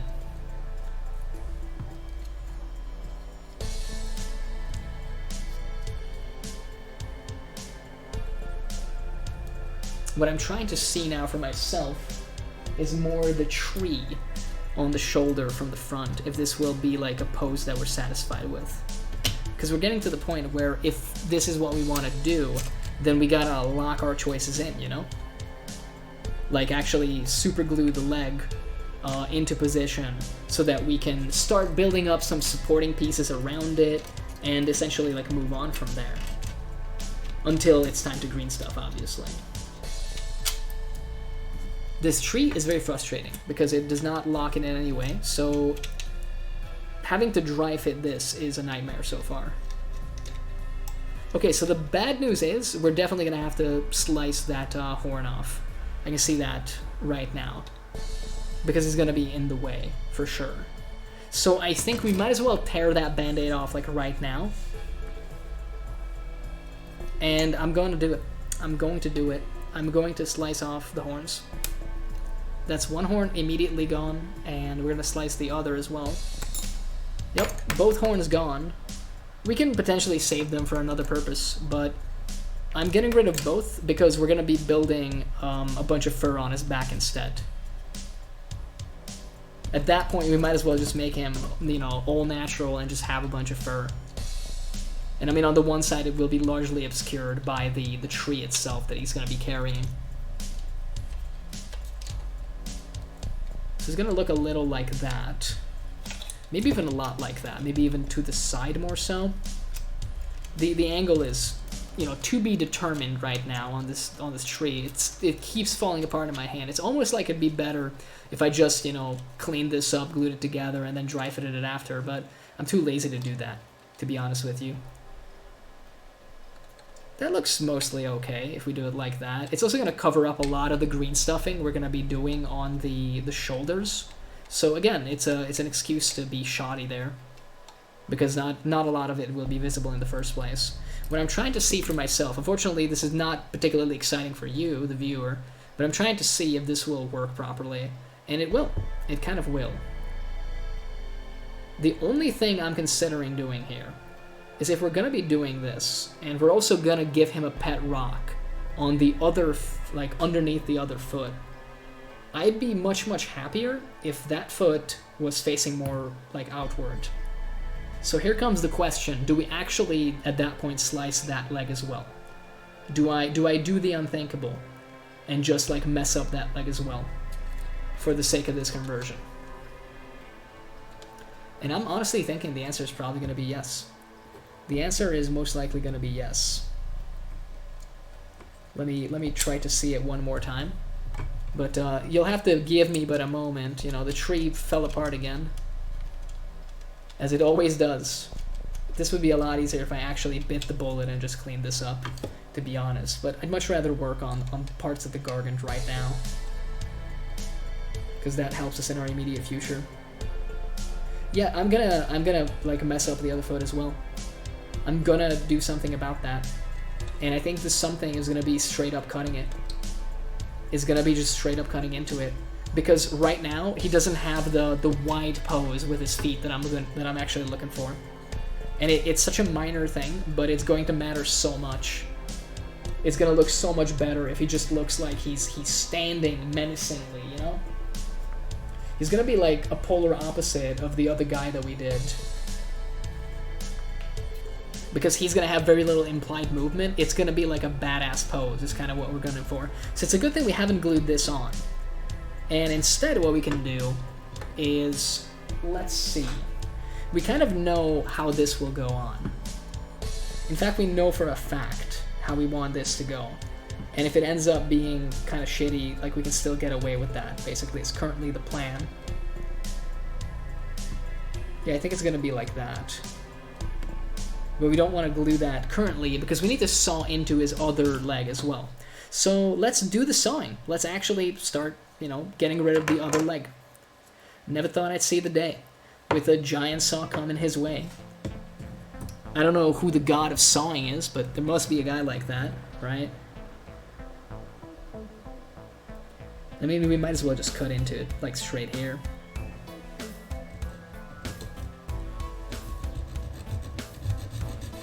Cutting it real close and fine.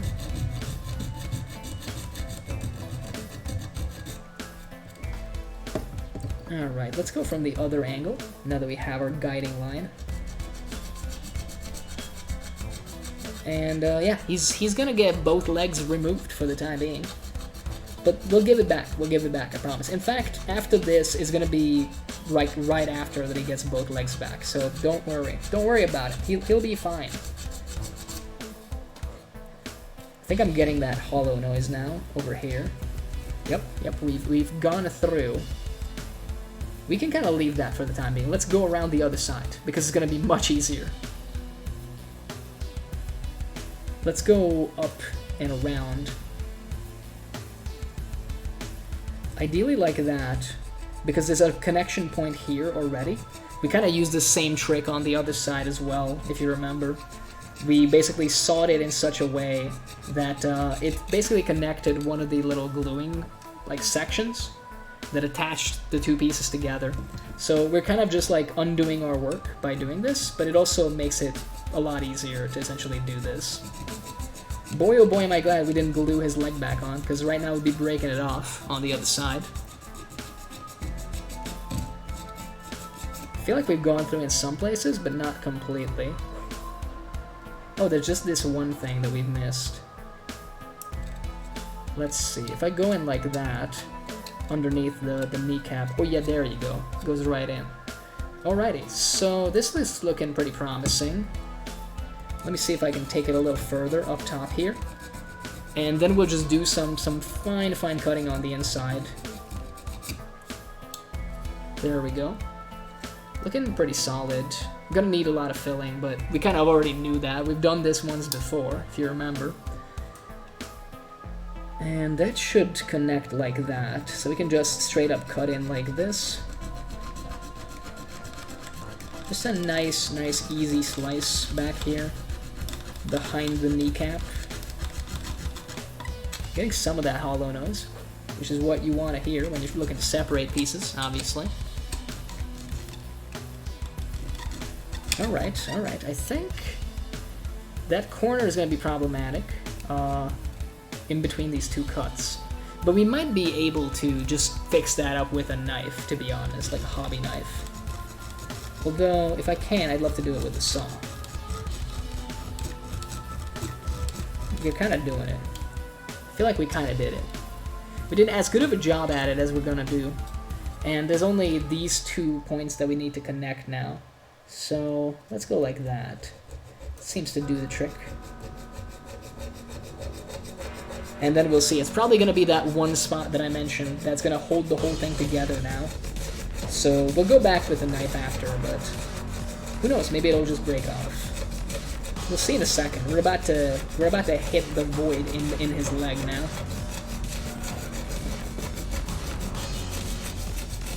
Yep.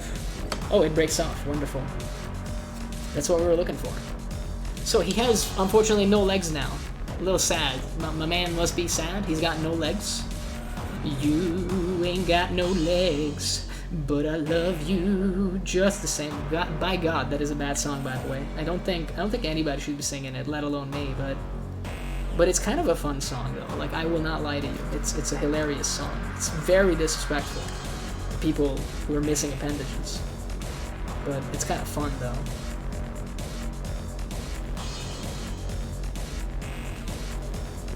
I mean, we could get rid of the pet rock now, if we really wanted to. We could literally say, like, hey, I'm not gonna bother with the pet rock, and instead, we're just gonna build, like, a larger leg. But again, that's not gonna go too well, because he has his leg bent, so it would not be biologically correct. So let's not do that. Instead, I think what we're gonna do... is we figured out the pose for this particular right leg over here a second ago. So I'm gonna go and clean that up, because I don't know if we really did. It doesn't seem like we did. So we're very briefly going to clean up the mess that we made on it, and also on his actual, you know, rest of his leg as well, right below the knee here. Maybe do a little bit of filing as well, just to make it look a little prettier. And when that is done, we will actually glue it back on with super glue. And by doing that, I'm hoping that we'll basically lock that leg in, and we'll kind of see where we want to go. It's going to be much easier to fool around with the other leg after. Now, keep in mind, because we've messed around with both legs and feet on this particular model, it's certainly going to look a lot worse than the previous one while it's still in progress. I'm warning you right now, because I don't want people to be like, oh god, when we get to the point of, not really no return, we've already crossed the point of no return more than anything, but in a second or so, like, you'll see some stuff that you could definitely unsee, but I'm just more saying, like, yeah, like, if I had a bigger chat, all I'm saying is some people would definitely be typing ruined in about approximately, I'd say, 2.5 minutes when I glue this on and then dry fit the other thing. So with that in mind, I don't think this gets any cleaner than that. Let's see. That looks right to me. That does look right to me. Let's glue it on then. Let's take a look once more. So there's 3 points holding this, which is good enough, I think.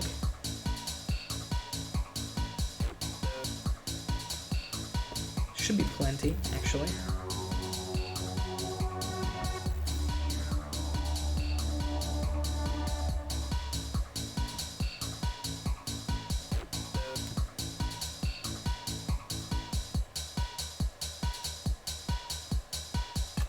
Oh, come on now.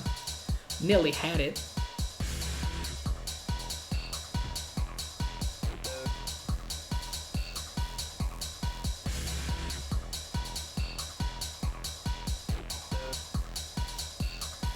Maybe we can also add a little bit of super glue over here.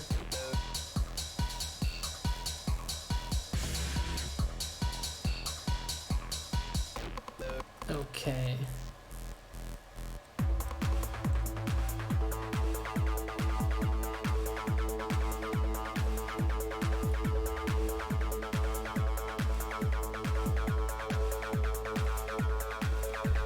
Let's see, maybe we can just, like, do that. But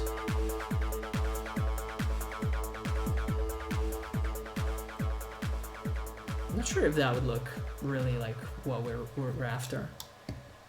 I'm trying to see if maybe if we just bend the other leg a little, if that's something we'd like to do.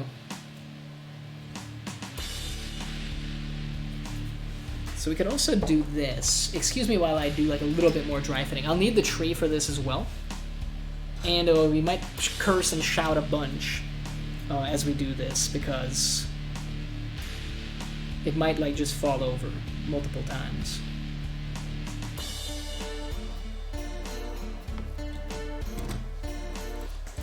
So we could do what I originally intended to do with this, which is to make him lean towards, like, essentially have him be kind of leaning because of the weight of the tree trunk.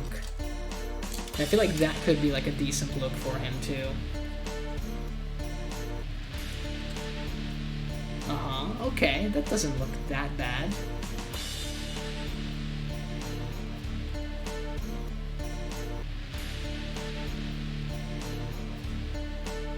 In fact, that might be it.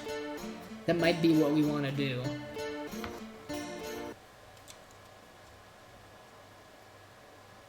And then his other arm would be like that. Yeah, I'm kind of liking it. I'm kind of liking it. You know what? Let's clean up the other side.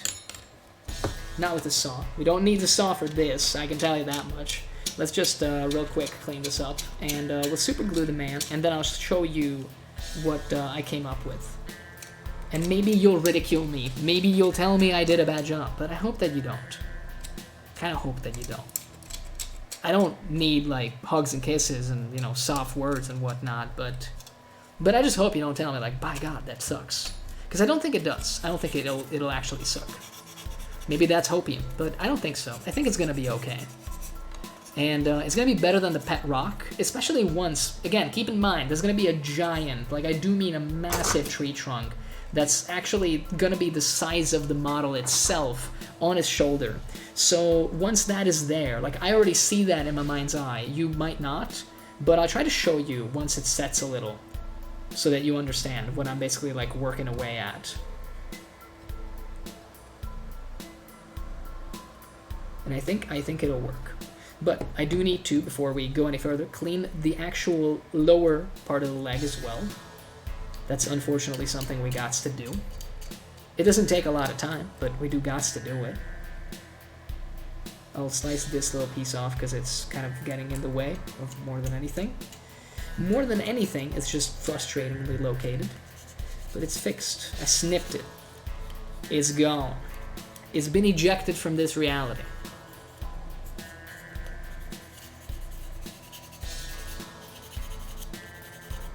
Alrighty.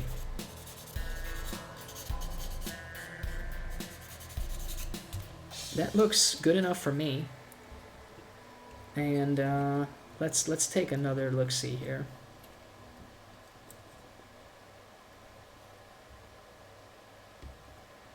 So we could do that, or we could do it like this. Let's take a look for 1 second with the dry fit of what I could do. Doesn't have any arms on here, unfortunately. It would make it a lot better to see if I had access to some arms. It's gonna be... So that's gonna go like that. It's gonna go like this. So this is overall going to be like that.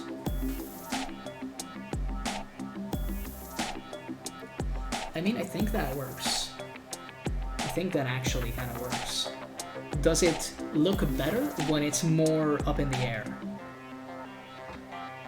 I don't think so.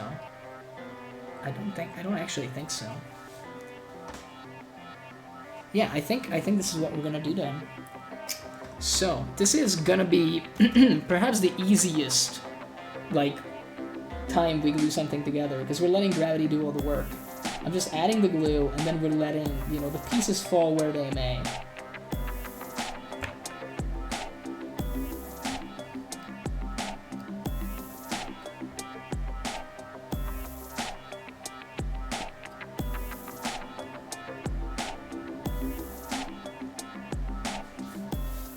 Yep. Okay, that's definitely a different pose. Let me close that. Give it a second. And in the meantime, if you'll excuse me, I'll grab some arms. I think I have some arms clipped off in one of the boxes. It'll be a minute. I'll just be gone less than a minute. Should be over here.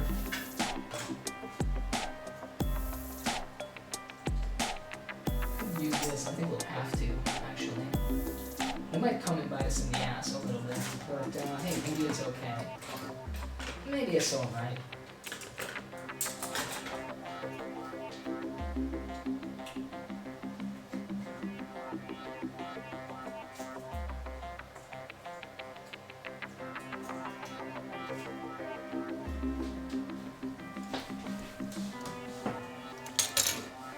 I have returned fully, and a couple things I'm realizing is because we only kept one set of bits each, the one potential downside we will have to face is the fact that, for example, we only have the Kraken Eater's arm now, which could be problematic in the future, for sure, but it's something easily fixable, to be completely honest with you.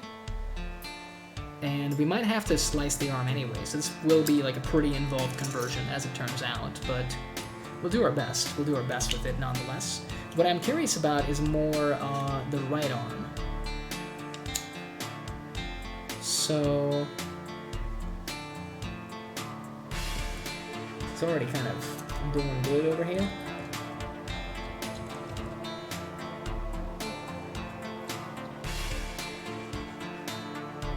So if we glue that on, So it's a little bit like that.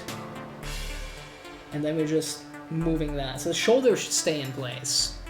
Okay, that's important for us.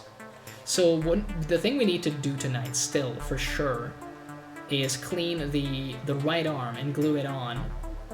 And then just leave it. Leave it to cure, potentially even overnight or longer. Need to look at this this leg and see if we can't add some more anything to it. Because there's nothing holding it at the front, unfortunately. Have fun with the big guy. See you next time. Oh, thank you, Adam. Thank you. I hope you made plenty of progress on your stuff and had a lot of fun tuning in. And I will indeed see you next time. Let's see in the meantime. I think we can use a little bit more glue here. Once again, I'm just going to let gravity do its thing for the time being. And I will grab Runman, unofficial name Runman, to put next to him.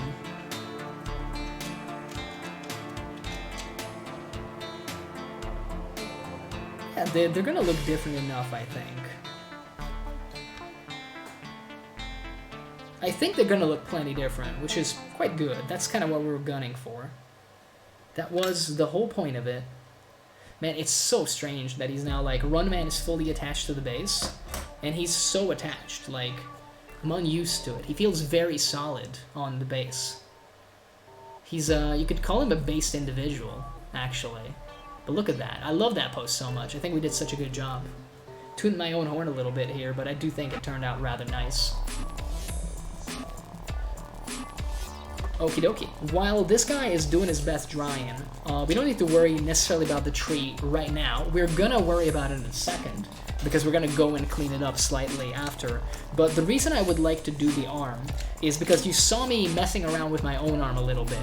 I was trying to mimic the pose of the actual arm here. And the reason I was doing that is because this is kind of the position that he's in right now. And I'm basically moving my arm so that it's more so showing how he's gonna hold his arm in the end. And I think just by rotating it slightly, we can get away with just doing that and then mounting the stuff in his hand.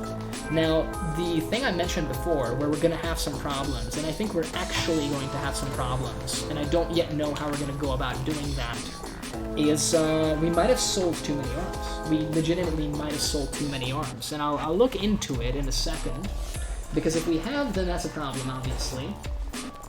And that kind of moves the timeline for us, for sure.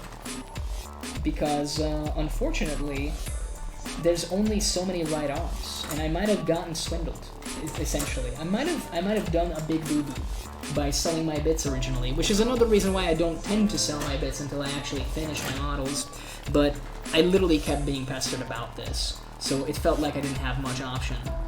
I don't think we're screwed, though, looking at this, because we have 2 Kraken Eater arms, so we're gonna have to use 2 of those. But that might be okay, I'm not sure.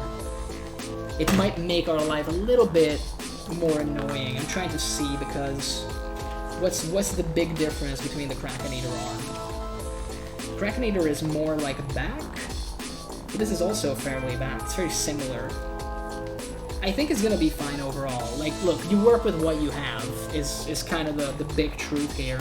So at the end of the day, we're going to just have to live with it. And it's my call that I did that, so I can't really, put the blame on anybody else. I wouldn't want to in the first place. Like, I say that I got swindled, but it's more for like, dramatic purposes that I claim that.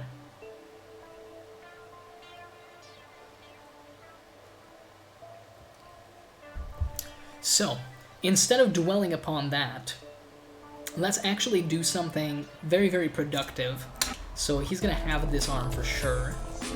And we'll probably just slice away some of the detail and instead go back and actually add a bunch of shields and whatnot to it, which is, in the grand scheme of things, better, actually, because it's going to make it look like way more cool. And I think this is, yep, that's actually rock solid now. His leg is mostly good. So let me actually show you before we move on. So this is what the War Stomper-y guy. I guess the head kind of makes him a War Stomper. So this is what he looks like right now. You can kind of tell it's more of a standing tall Eddie's kind of position. I like it. I like how it looks on camera. I gotta be honest with you. I like how it looks in real life as well. It looks good. I'm into it. It's different enough, just barely, that I think it's good enough. It's good enough. And he's got a little bit of a gangster lean, for sure. And he's gonna go on the bass, which is gonna exaggerate the gangster lean even more, but in a positive way, because we kind of want him to have the gangster lean.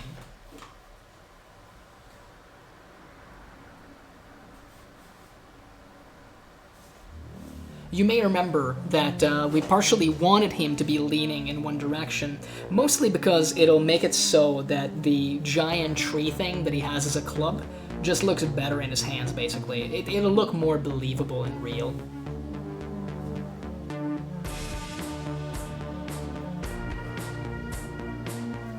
And honestly, I'm just happy looking back over my shoulder here. I guess I could also show you. You know what? I'll in fact show you. It's much better that way. It would be cooler if the second guy was also on the bass, but you'll have to settle for this. So what we're trying to achieve is to have different poses. That's basically what we're trying to do here. That's the whole reason we're messing around so much. And if you look at these guys, they have different poses. They do. In the legs, and that's the thing that normally is very repetitive with these models. But here it's already vastly different because we changed this guy's foot a lot. We moved one of his feet way more forward. He's leaning more forward than the other one. This guy on the left is more like standing tall. It's hard to tell because they're on different levels and not holding them completely level, unfortunately. Again, the bass would make that a lot easier, but they're different. They're different. They do have the same foot forward, but it's a different pose nonetheless. So I think we've succeeded in mostly making this just different enough. And once we start green stuffing this, it's gonna look absolutely amazing. I at least think so. I'm definitely feeling optimistic about it, to say the least. It's gonna be wonderful. It's gonna be wonderful. But before we get lost in the sauce about how wonderful the future is gonna be, we gotta put this fucking arm together, right? I do worry about this arm as well, because this is the same for everybody. Do we have enough of this arm? Can you give me a moment? Because I do need to check this. Because we do have enough of this, for sure. We just checked. This is where the other version of this exists, right? No, these are just other bits. That's fine. That's fine. I'm just checking. Give me a moment. I do need to check this.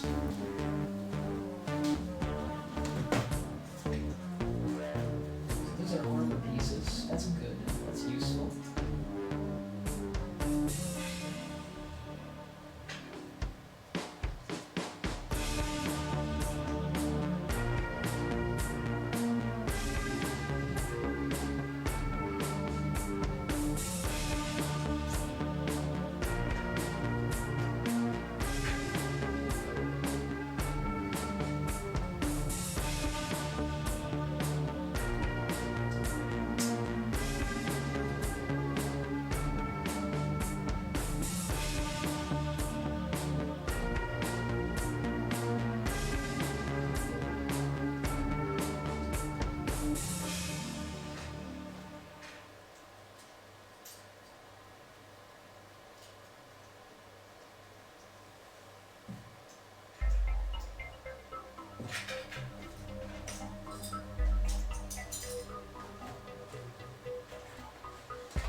Oh, Kitsune Kami 999. Both look great. Sorry for the lurk. I've been assembling a Stormhawk Interceptor, Bjorn the Foul-Handed, and currently on a Land Raider Achilles Alpha. Enjoying watching while I do my own model work. I mean, hey man, don't feel bad about lurking. We stand lurkers everywhere. I get it, and I think I mentioned it before. I'm not sure how long you've been tuning in, but this is definitely more second monitor stuff that I'm doing here. I like to keep the conversation going, a little bit of background noise in the form of music, so I'm really happy to hear that you're having a good time. I appreciate it. So I'm looking at the bits and pieces here. So this is definitely a right arm that we have. The sad part is, this might be the only right arm that we have left, which is going to be problematic, and I might have to hit up a friendo and discuss a little something with him. It's going to be funky, because it's been years since I sold the bits here. But I do have, I think, another Gatebreaker slash War Stomper right arm from the looks of it, which is good. That's absolutely positive. Now, I'm not sure what this piece is, but we'll have to check. Because if it's just another arm, then we'll see. We'll see. Since you started working on running man's knee, I think it'll blend it together. Oh yeah. It tends to. But yeah, I really appreciate you tuning in, man. And don't feel bad. Never feel pressured to chat. Like, I don't know, dude. I feel like it's a different kind of chat experience.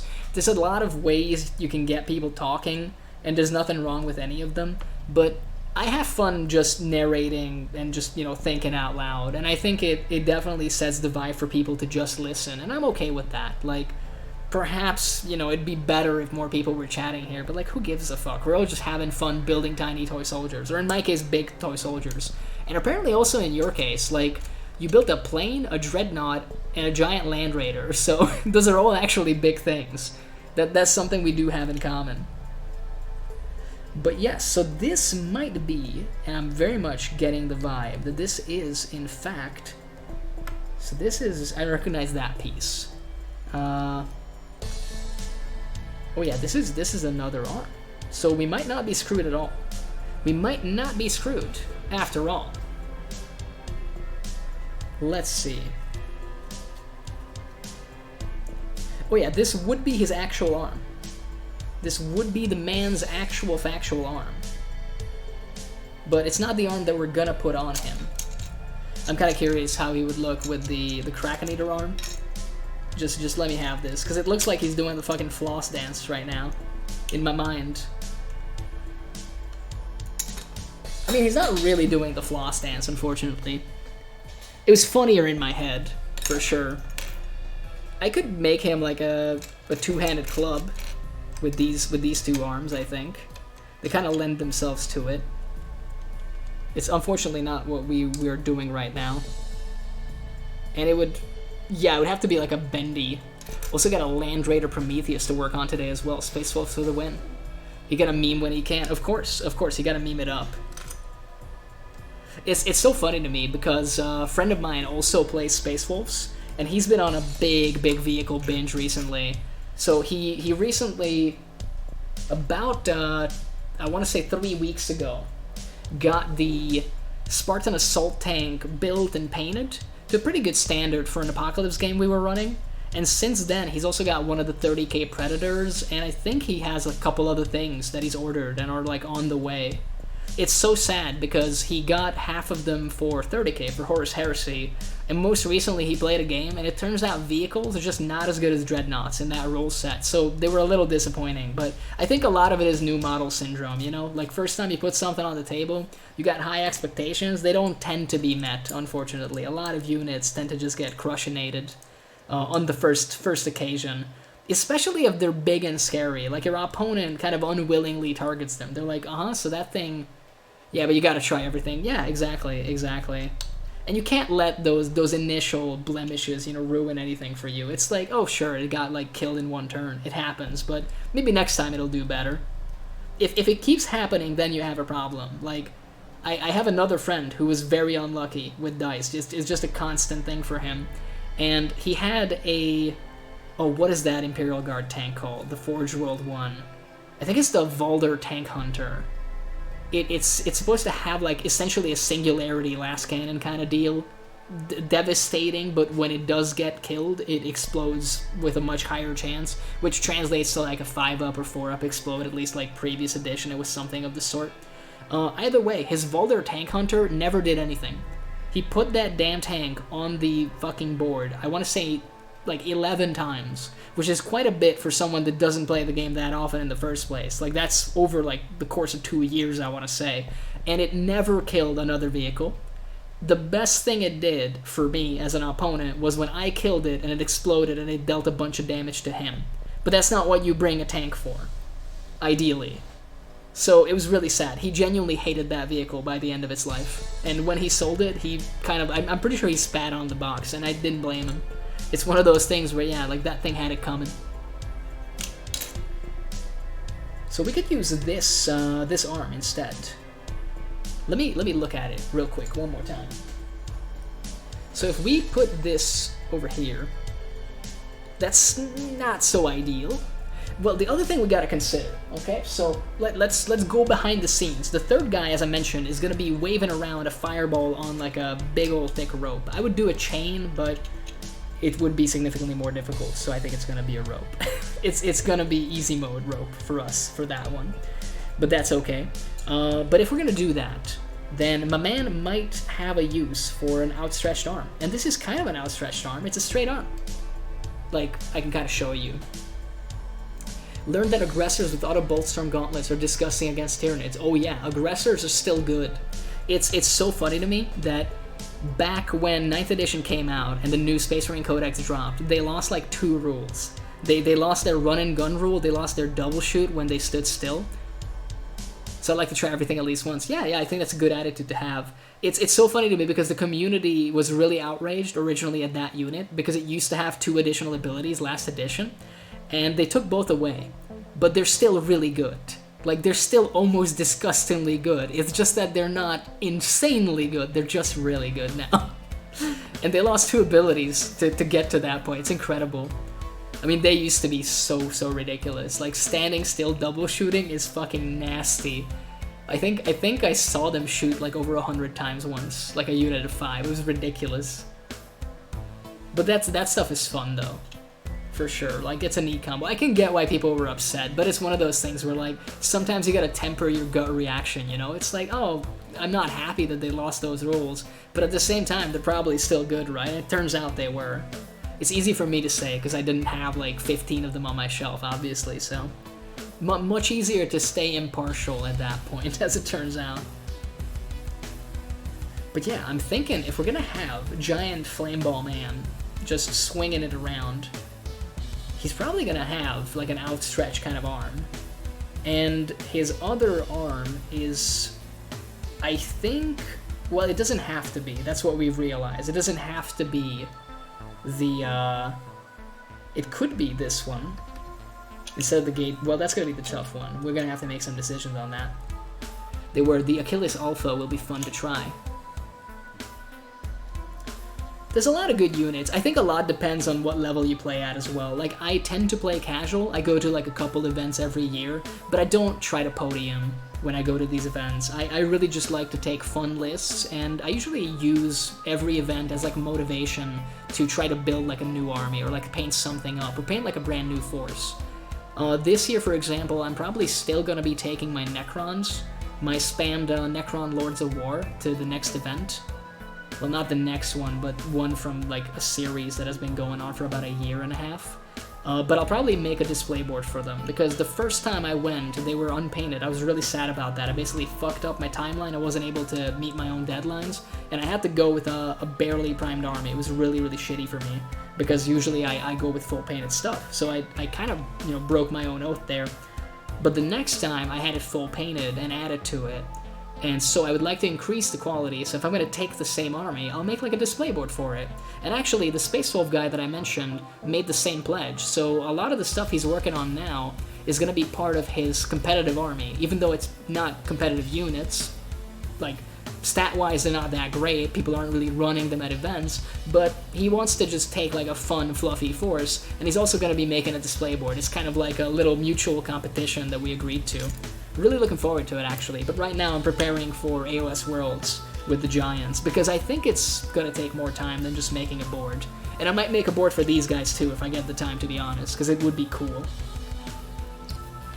Oh, I forgot, that's not like one piece. Huh, makes sense. Okay, so there's this arm and that nice little Kraken Eater arm. Are they compatible? Can I make them compatible? They seem kind of compatible, actually. Like, they almost seem really good. If we move the shoulders, well, a lot, I think I think we might be onto something here. I think we might keep Kraken Eater arm for the last fellow, because it's overall maybe just a tad more outstretched. Kind of the same, really, but I think we can build this guy stock, essentially, is what I'm saying right now. And if we do, then the last lad... well, this is the interesting part, though. Because we do also have this arm. And these are all the arms that we have. Well, barring one extra of this, apparently. We do have more of that. Somehow. I'm not sure how that happened, to be real with you, but it happened nonetheless. So I guess what we gotta consider is, if these arms are what we want to use for the third Mega-gargant, or rather, like this, more so, then we need to use these, which is what I was planning on doing anyway, actually. So it all works out. It all works out. Alright. Let me move these over here. And we'll actually go on ahead and do what I was gonna do in the first place before I panicked and thought that I might run out of appendages. Apparently, we don't have to worry about that. We got plenty of appendages. Not enough for a chaos spawn or like a mutant kind of thing, but thankfully that's not our concept right now. But it is something to keep in mind for the future. And the good thing is, I wasn't bamboozled, so it's all good in the end. Good ending, in some capacity. And I mean, I will be honest, cleaning these arms, another reason why I really like using these is because they're so easy to clean. It's just literally 2 pieces. It feels like you're actually building a model from like 15 years ago. Just 2 halves. Put it together, and you're great. Don't get me wrong, the more complex assembly process is also fine with the more recent stuff. In fact, it hides the mold lines a lot better. But sometimes it's good to just indulge in the nostalgia and just glue 2 halves of a thing together and be like, yo, it's done. It gets that dopamine going for sure. You get that feeling of progress. Alrighty. I think this is going to be the ideal arm for us, to be honest, because this was the one that I was looking at, where if we just let it completely cure, and then do 2 pretty major incisions right below the shoulder, then we can essentially rotate it, glue it, and then green stuff it back, and then it'll be just the right position to actually hold like a massive tree. And obviously we'll have to, mount the tree in the hand, but I think that's going to be relatively easy, because my man does have a hand that just holds a club. So probably put the club in there and then slice away on, well, maybe not both sides, but we'll figure it out. Essentially, I'll be combining the Sylvaneth Vengeful Skull Root with a tree from the new Awakened Wildwood. That's kind of the plan that I have right now. And we'll see if we can make that happen. I don't think that's going to be the hard part, to be completely honest with you. In fact, I know that it's not going to be the hard part. So, without further ado, let's keep working on this. And I think we're going to literally just achieve what I was setting out to do, which is do all the major bits on this second Gargant, let the stuff cure so we can come back to it, I think over the weekend. And no promises, but we might try to do a weekend stream, because I've been looking at my time. I need to go out over to a friend's place on Saturday, like Saturday evening, I already got plans for. But before then, I could do like an afternoon stream.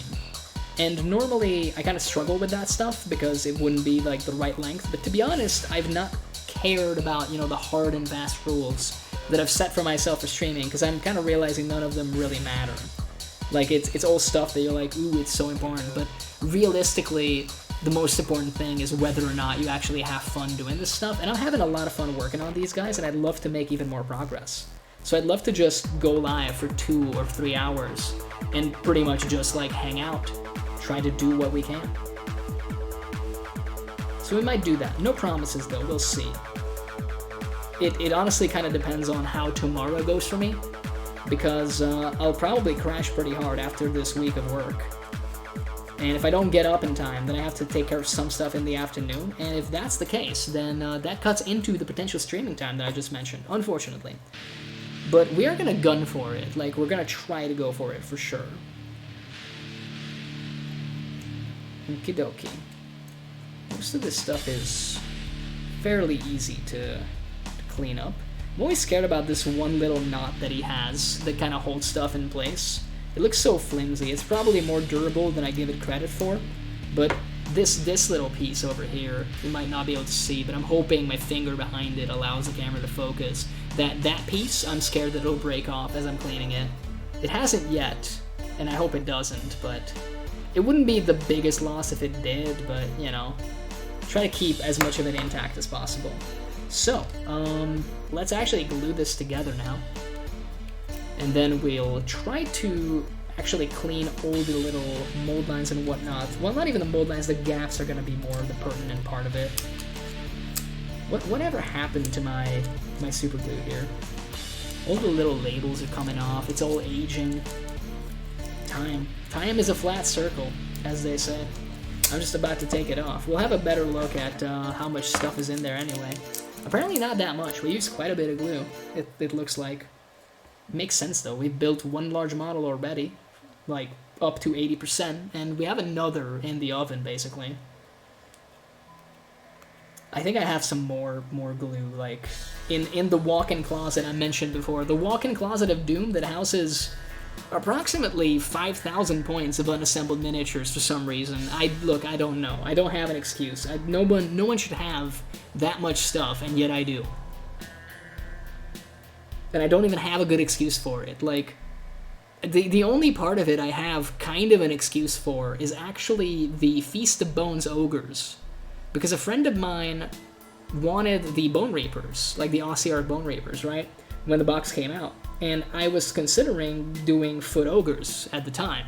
So I was like, yeah, sure. And I mean, for that bargain price, I was like, of course I'll buy this thing with you. And so I did. And then it's been chilling in my closet since then. Keep in mind, the gargants that are kind of a recent addition to Age of Sigmar are now on their second battle tome, and it's been 2 years and 4 months since I've bought mine. So they're almost 2.5 years old, the entire faction, which is insane, by the way. I mean, I get it though, you know, like some of that was the pandemic, so it makes sense that we'd be surprised at the passing of time with that. That was a weird period for everybody, I think. But nonetheless, I believe the Feast of Bones things happened before this particular event, which is insane to me, because that means that I probably had those ogres just chilling. They don't even have a box anymore. They're just chilling in like a Games Workshop bag that I had. Just no honor, just no nothing, just hanging out in a tiny fucking bag. And that's the one thing that I can actually make an excuse for. It's like, well, at least with those guys, you know, it was a once-in-a-lifetime opportunity, I guess. But it doesn't really hold up to scrutiny. If I didn't need those models, I shouldn't have bought them. That's the actual situation. Let's see. Let me hydrate real briefly.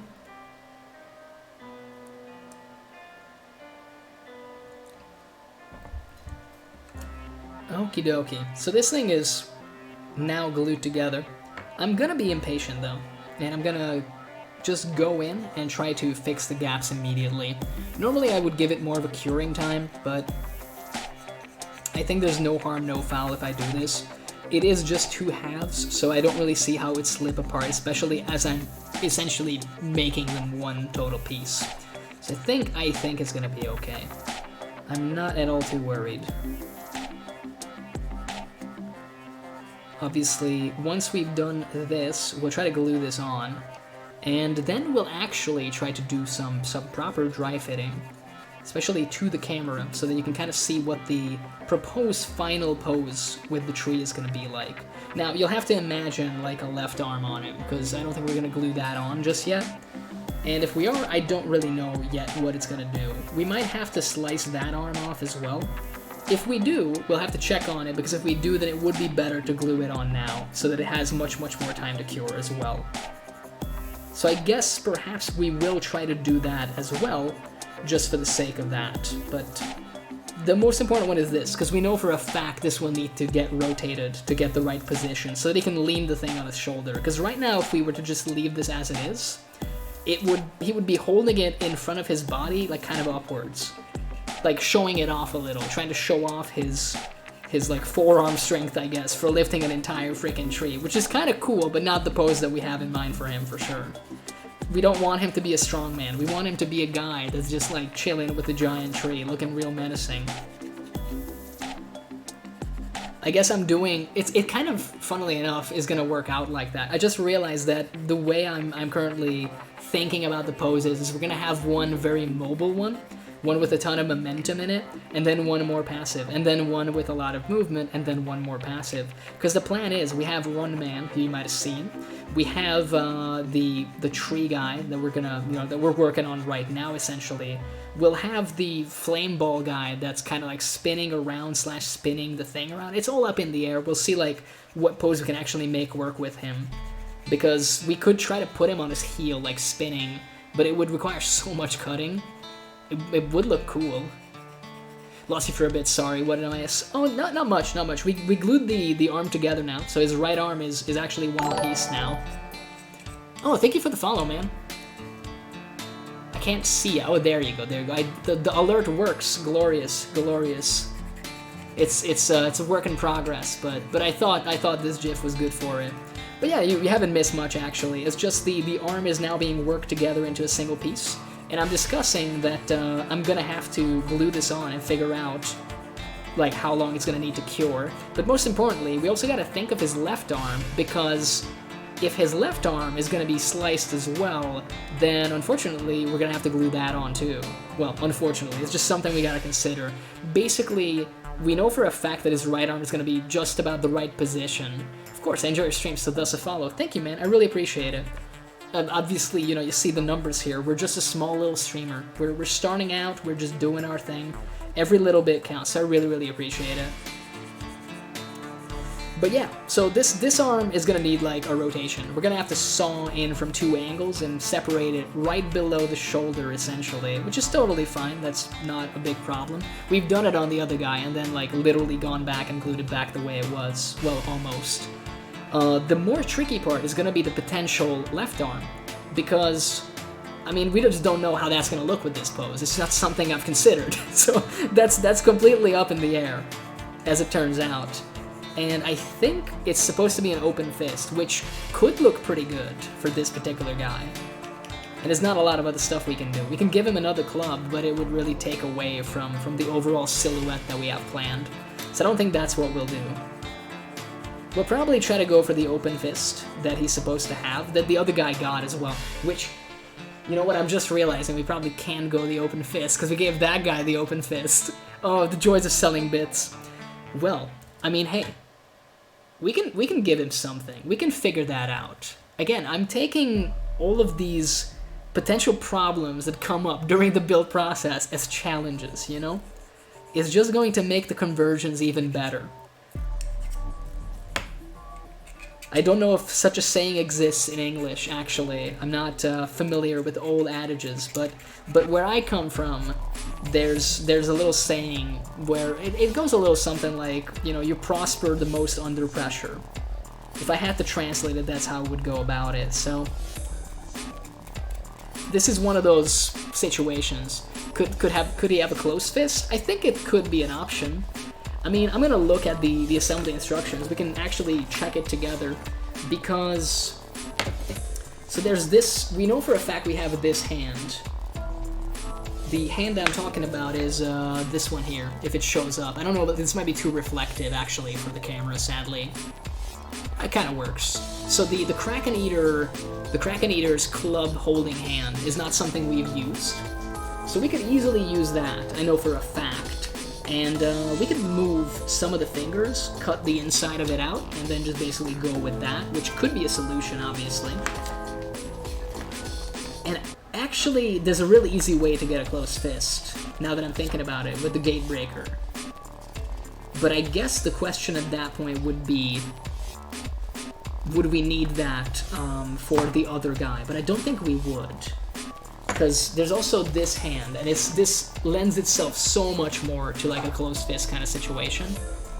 So I'm pointing at it, hopefully it shows up and you can kind of see it. Normally that's the Fort Crusher flail hand. It's just holding a tiny little chain that's not too thick with like a little rope in it as well. So if we just cut those away, then it makes for like a perfect close hand. So we can just have like literally like a punch fist, and it would work just fine. So that's actually a really good idea. That's probably what we'll do, because the rope that we're gonna use is not going to be a rope. It's actually going to be one of these brass rods, because it's going to be so much more like stable like that and less prone to breaking. If it is open hand, you could cut some of the fingers to make a relaxed hand where some fingers hang out, others are semi-closed. Yeah, that's also an option. I mean, we could go either way. The reason I'm leaning more towards using the Kraken Eater club hand for the final guy is because with the rope being as thick as I just showed you, like, keep in mind, we're gonna put like green stuff on this to give it like a rope texture. So this is gonna be even thicker than what you see right now. And it's already like, I wanna say 4 millimeters thick. That's pretty girthy, if I do say so myself. But yeah, like that's gonna fit really nicely into a hand that's supposed to hold something even larger. And then we can literally just like modify the fingers piece by piece until they're actually closed around the rope. Whereas with the other thing, it's gonna be so much more difficult to cram something larger in there. And again, I know what I said and I stand by it. We don't do phrasing. We say a lot of sussy shit. I don't mind. It's okay. I mean, look, I would in any other stream, I'd be just like writing these in quotation marks with the streamer name and the date after. But that's me. I might not be the most exemplary viewer, so to speak. I think I mentioned it in a previous stream, but I think I'm a good viewer. I think I'm a good guy, you know? Everybody thinks they're a good guy, obviously, but I think I'm a good viewer. In the chats where I'm active, I tend to try to, you know, like clip stuff, set some jokes up, make the streamer laugh. I do all of the funnies. And I think that's good. Like, I think people appreciate it. There's some streamers that I don't want you to be, you know, threatened by this, but I wasn't even subbed to them and they were already reading out my messages. Like, we're basically best friends at that point, right? We do a couple good bits here. But yeah, Twitch is a fun place for sure. I like it here. I like it a lot. And I gotta be honest, I've been very self-indulgent so far this year. Literally have done nothing. A hype man, if you will, for the streamer. Absolutely. Just hyping people up, getting them ready. But yeah, I've been very self-indulgent, just doing hobby streams, and my god, I've been having the time of my life. It's just good. It's just fun to build plastic men, apparently. It's been too long since I really worked on stuff. Most recently, I did some like third-party Imperial Knight stuff, and it was a lot of fun, don't get me wrong. Still need to do a couple of those, actually. Still got a couple of those in my closet as well. Turns out there's more shit there. I also recently built the Silent King, and that was a lot of fun, but I did all of those guys on like a pretty tight deadline, because I was working on them for events. They went okay. They turned out pretty good. Although with the Knights, I for sure want to go back and add like a bunch of freehands. I have some freehand on one of them, but not all 3, and obviously I still got like 2 more. Forge World stuff is different to work on when doing conversion. Yeah, the Forge World resin is not something I have experience with, but I've heard really like mixed stuff about it. A lot of people say that the detail is actually incredible, like it's really crisp, but it can get a little droopy, which is also a blessing, because if you want to do some stuff and move like chains around and stuff on the Chaos models, you can easily do that with almost just a hairdryer or like a heat gun. So that's kind of nice. But yeah, resin is a different beast entirely, for sure.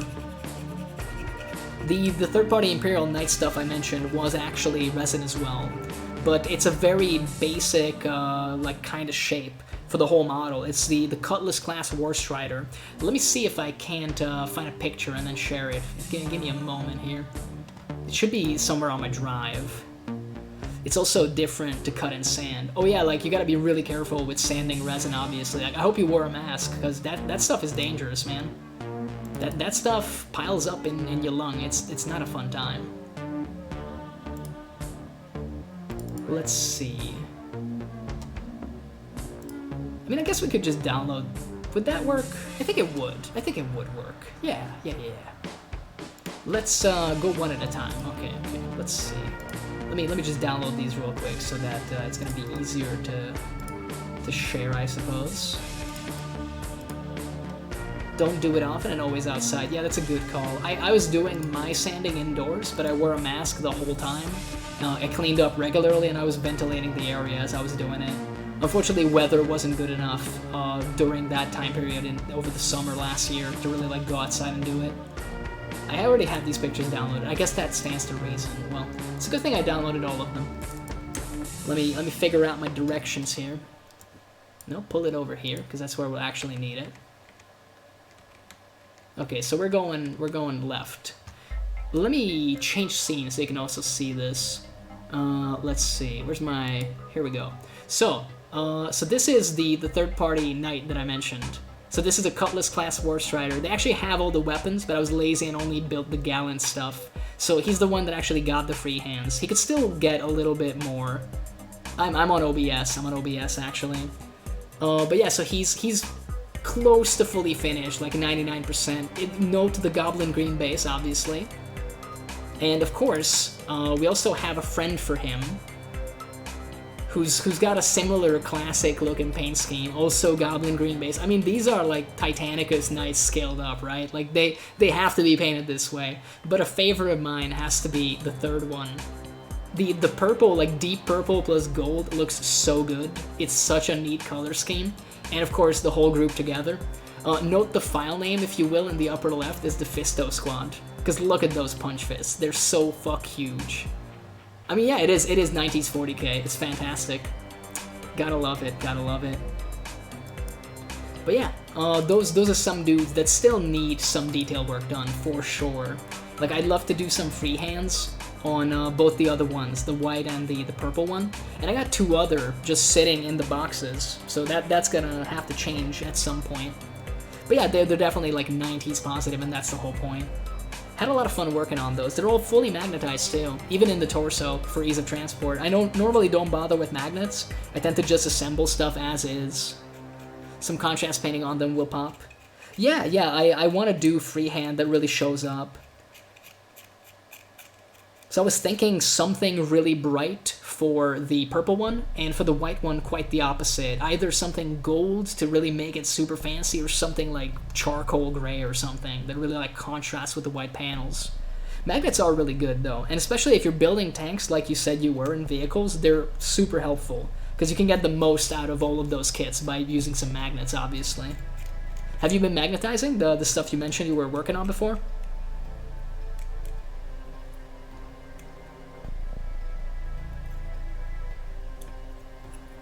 I mean, in the meantime, bro, we smoothed this out so nicely. Let me pat myself on the back for this. Although this is like the second time we've worked on this, so. But Bjorn had magnetized arms and torso. Nice, nice. That's pretty good. Like, Bjorn gets access to all the Dreadnought weapons, and he's really good with all of them. This local Space Wolf guy tends to run him with twin las cannons, and it's real good. It's really, really good.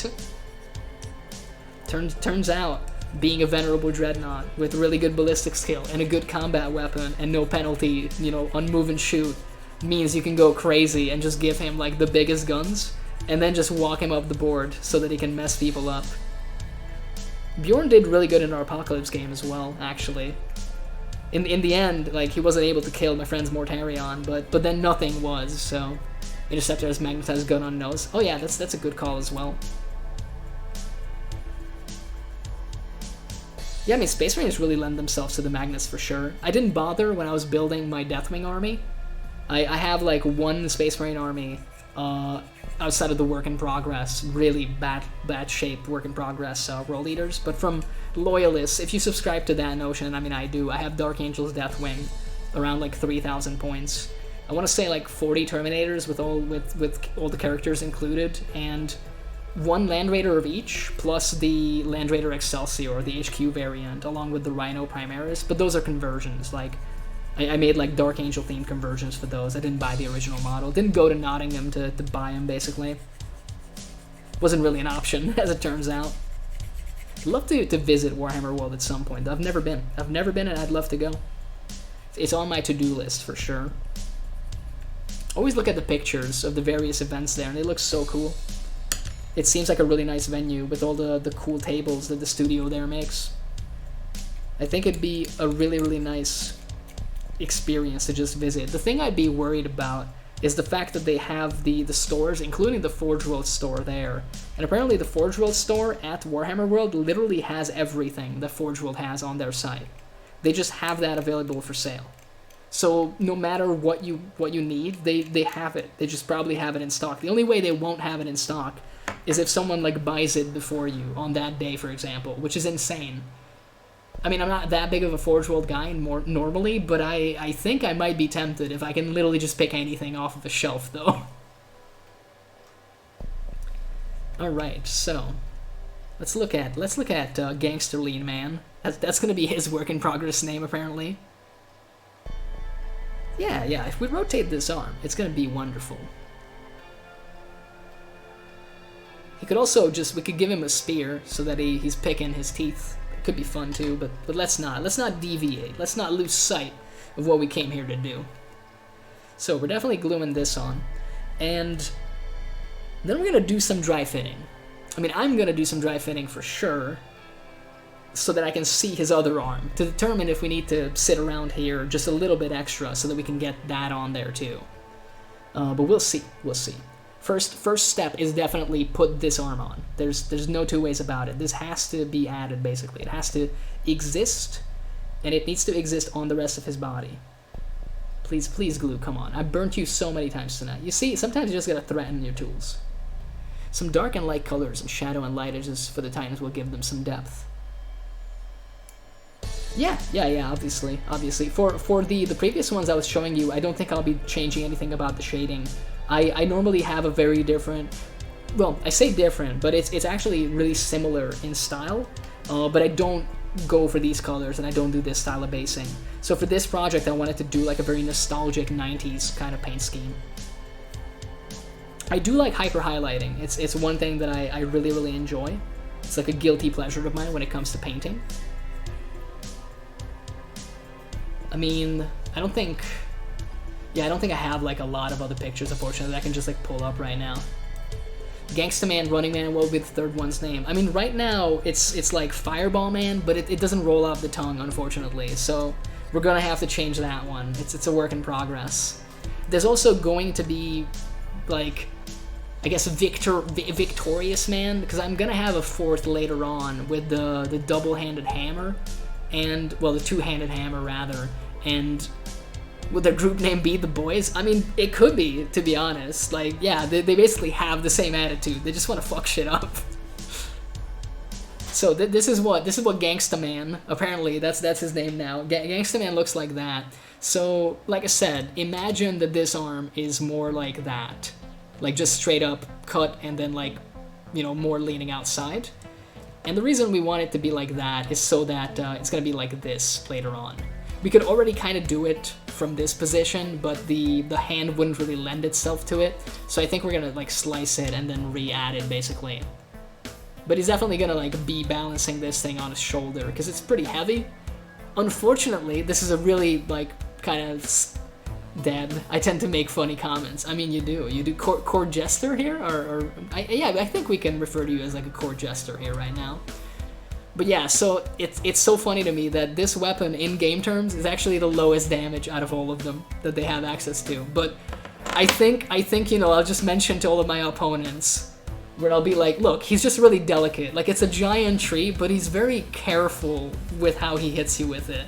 He doesn't want to put the whole weight on the enemy, you know, just like scrape him a little for that 2 damage. Alright, let's look at this other arm in the meantime. I can't believe that this guy is almost fully built. That's incredible to me, even though it has been a number of hours. But still, I work real slow on these things because I tend to go back and forth. He doesn't want to break his precious tree. I mean, obviously, bro, like that's a tree you've carried all the way to the battlefield. You're not gonna just get another. You know how expensive like a Vengeful Skull Root is? I think it's like 40 points, to be honest. It's not that expensive. Yeah, so his other arm is like super leaned back, actually. Could that be good if it's super leaned back? I wonder. I wonder if that's actually good for us in this particular situation. Kinda not sure about it. Because his arm would be, yeah, it's like that. You can kind of see it from the side here if I like dry fit it. I have to hold it in the middle, unfortunately, because it is 2 pieces. I've tried to move my fingers out the way so that maybe you see more. Could show him in motion for relaxed but ready stance. Yeah, I don't think it's necessarily bad with his arm leaning out that far, especially if we end up giving him like a closed fist, ready to just kind of hit somebody then I think it might be good. The alternate option we could do, and one that I'm also considering, is we could also slice his arm like halfway through, kind of like near the elbow there, and try to like make him like an aggressive kind of like flexing pose with it. But it might be too similar to his other arm at that point, especially if we do the rotation that I mentioned. So we'll see, but I think the tree stuff is definitely going to look pretty good. The one downside is going to be that, well, maybe not a downside, but something to consider, is we're going to have to do some grain stuffing on this guy before we add the hand and the tree. So if we do end up rotating the arm, the thing we'll have to keep in mind is obviously don't put the hand and the tree and everything on his shoulder, because otherwise, you know, you lose access to this whole bit here. And right now it doesn't look good because we just sliced 2 horns off. Like, we obviously want to go back and add some stuff, like layers of green stuff there, to make it look a little bit cooler.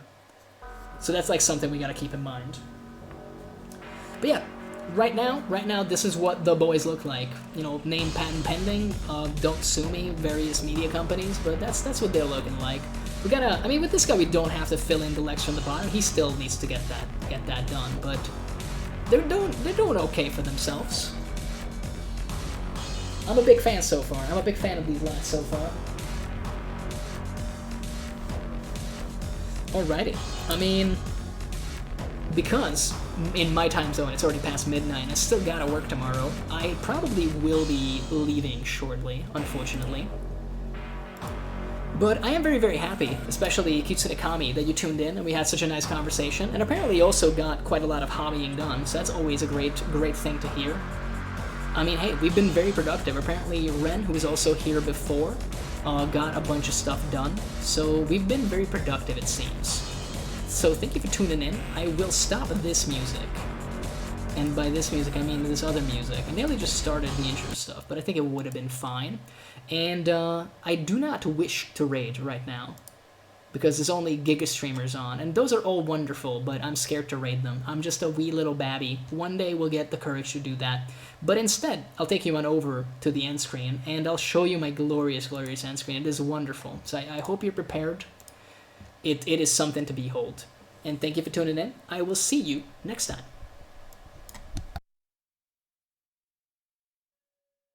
Here is the safest place to be, in the modern home on wheels.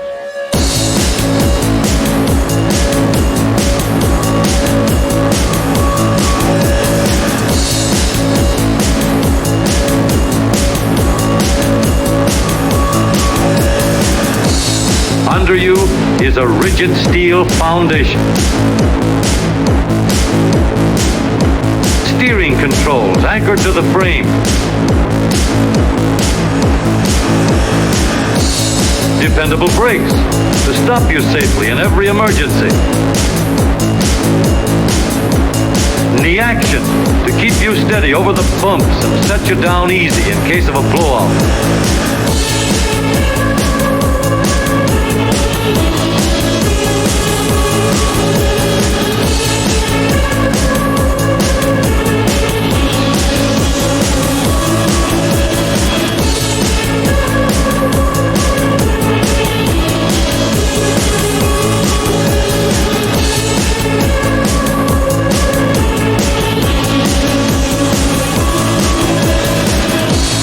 So we have just an ordinary day, ordinary traffic. Yet any number of these drivers are potential killers. Here's one of them. He doesn't look like a killer, does he? That is why ordinary tires are not enough.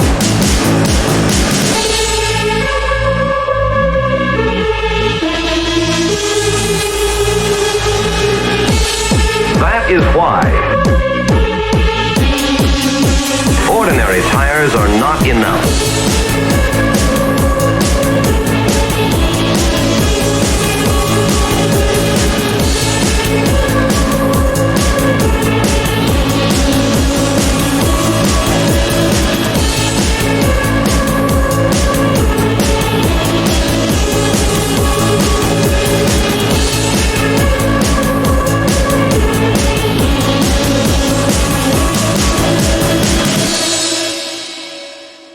get out of here before somebody gets hurt.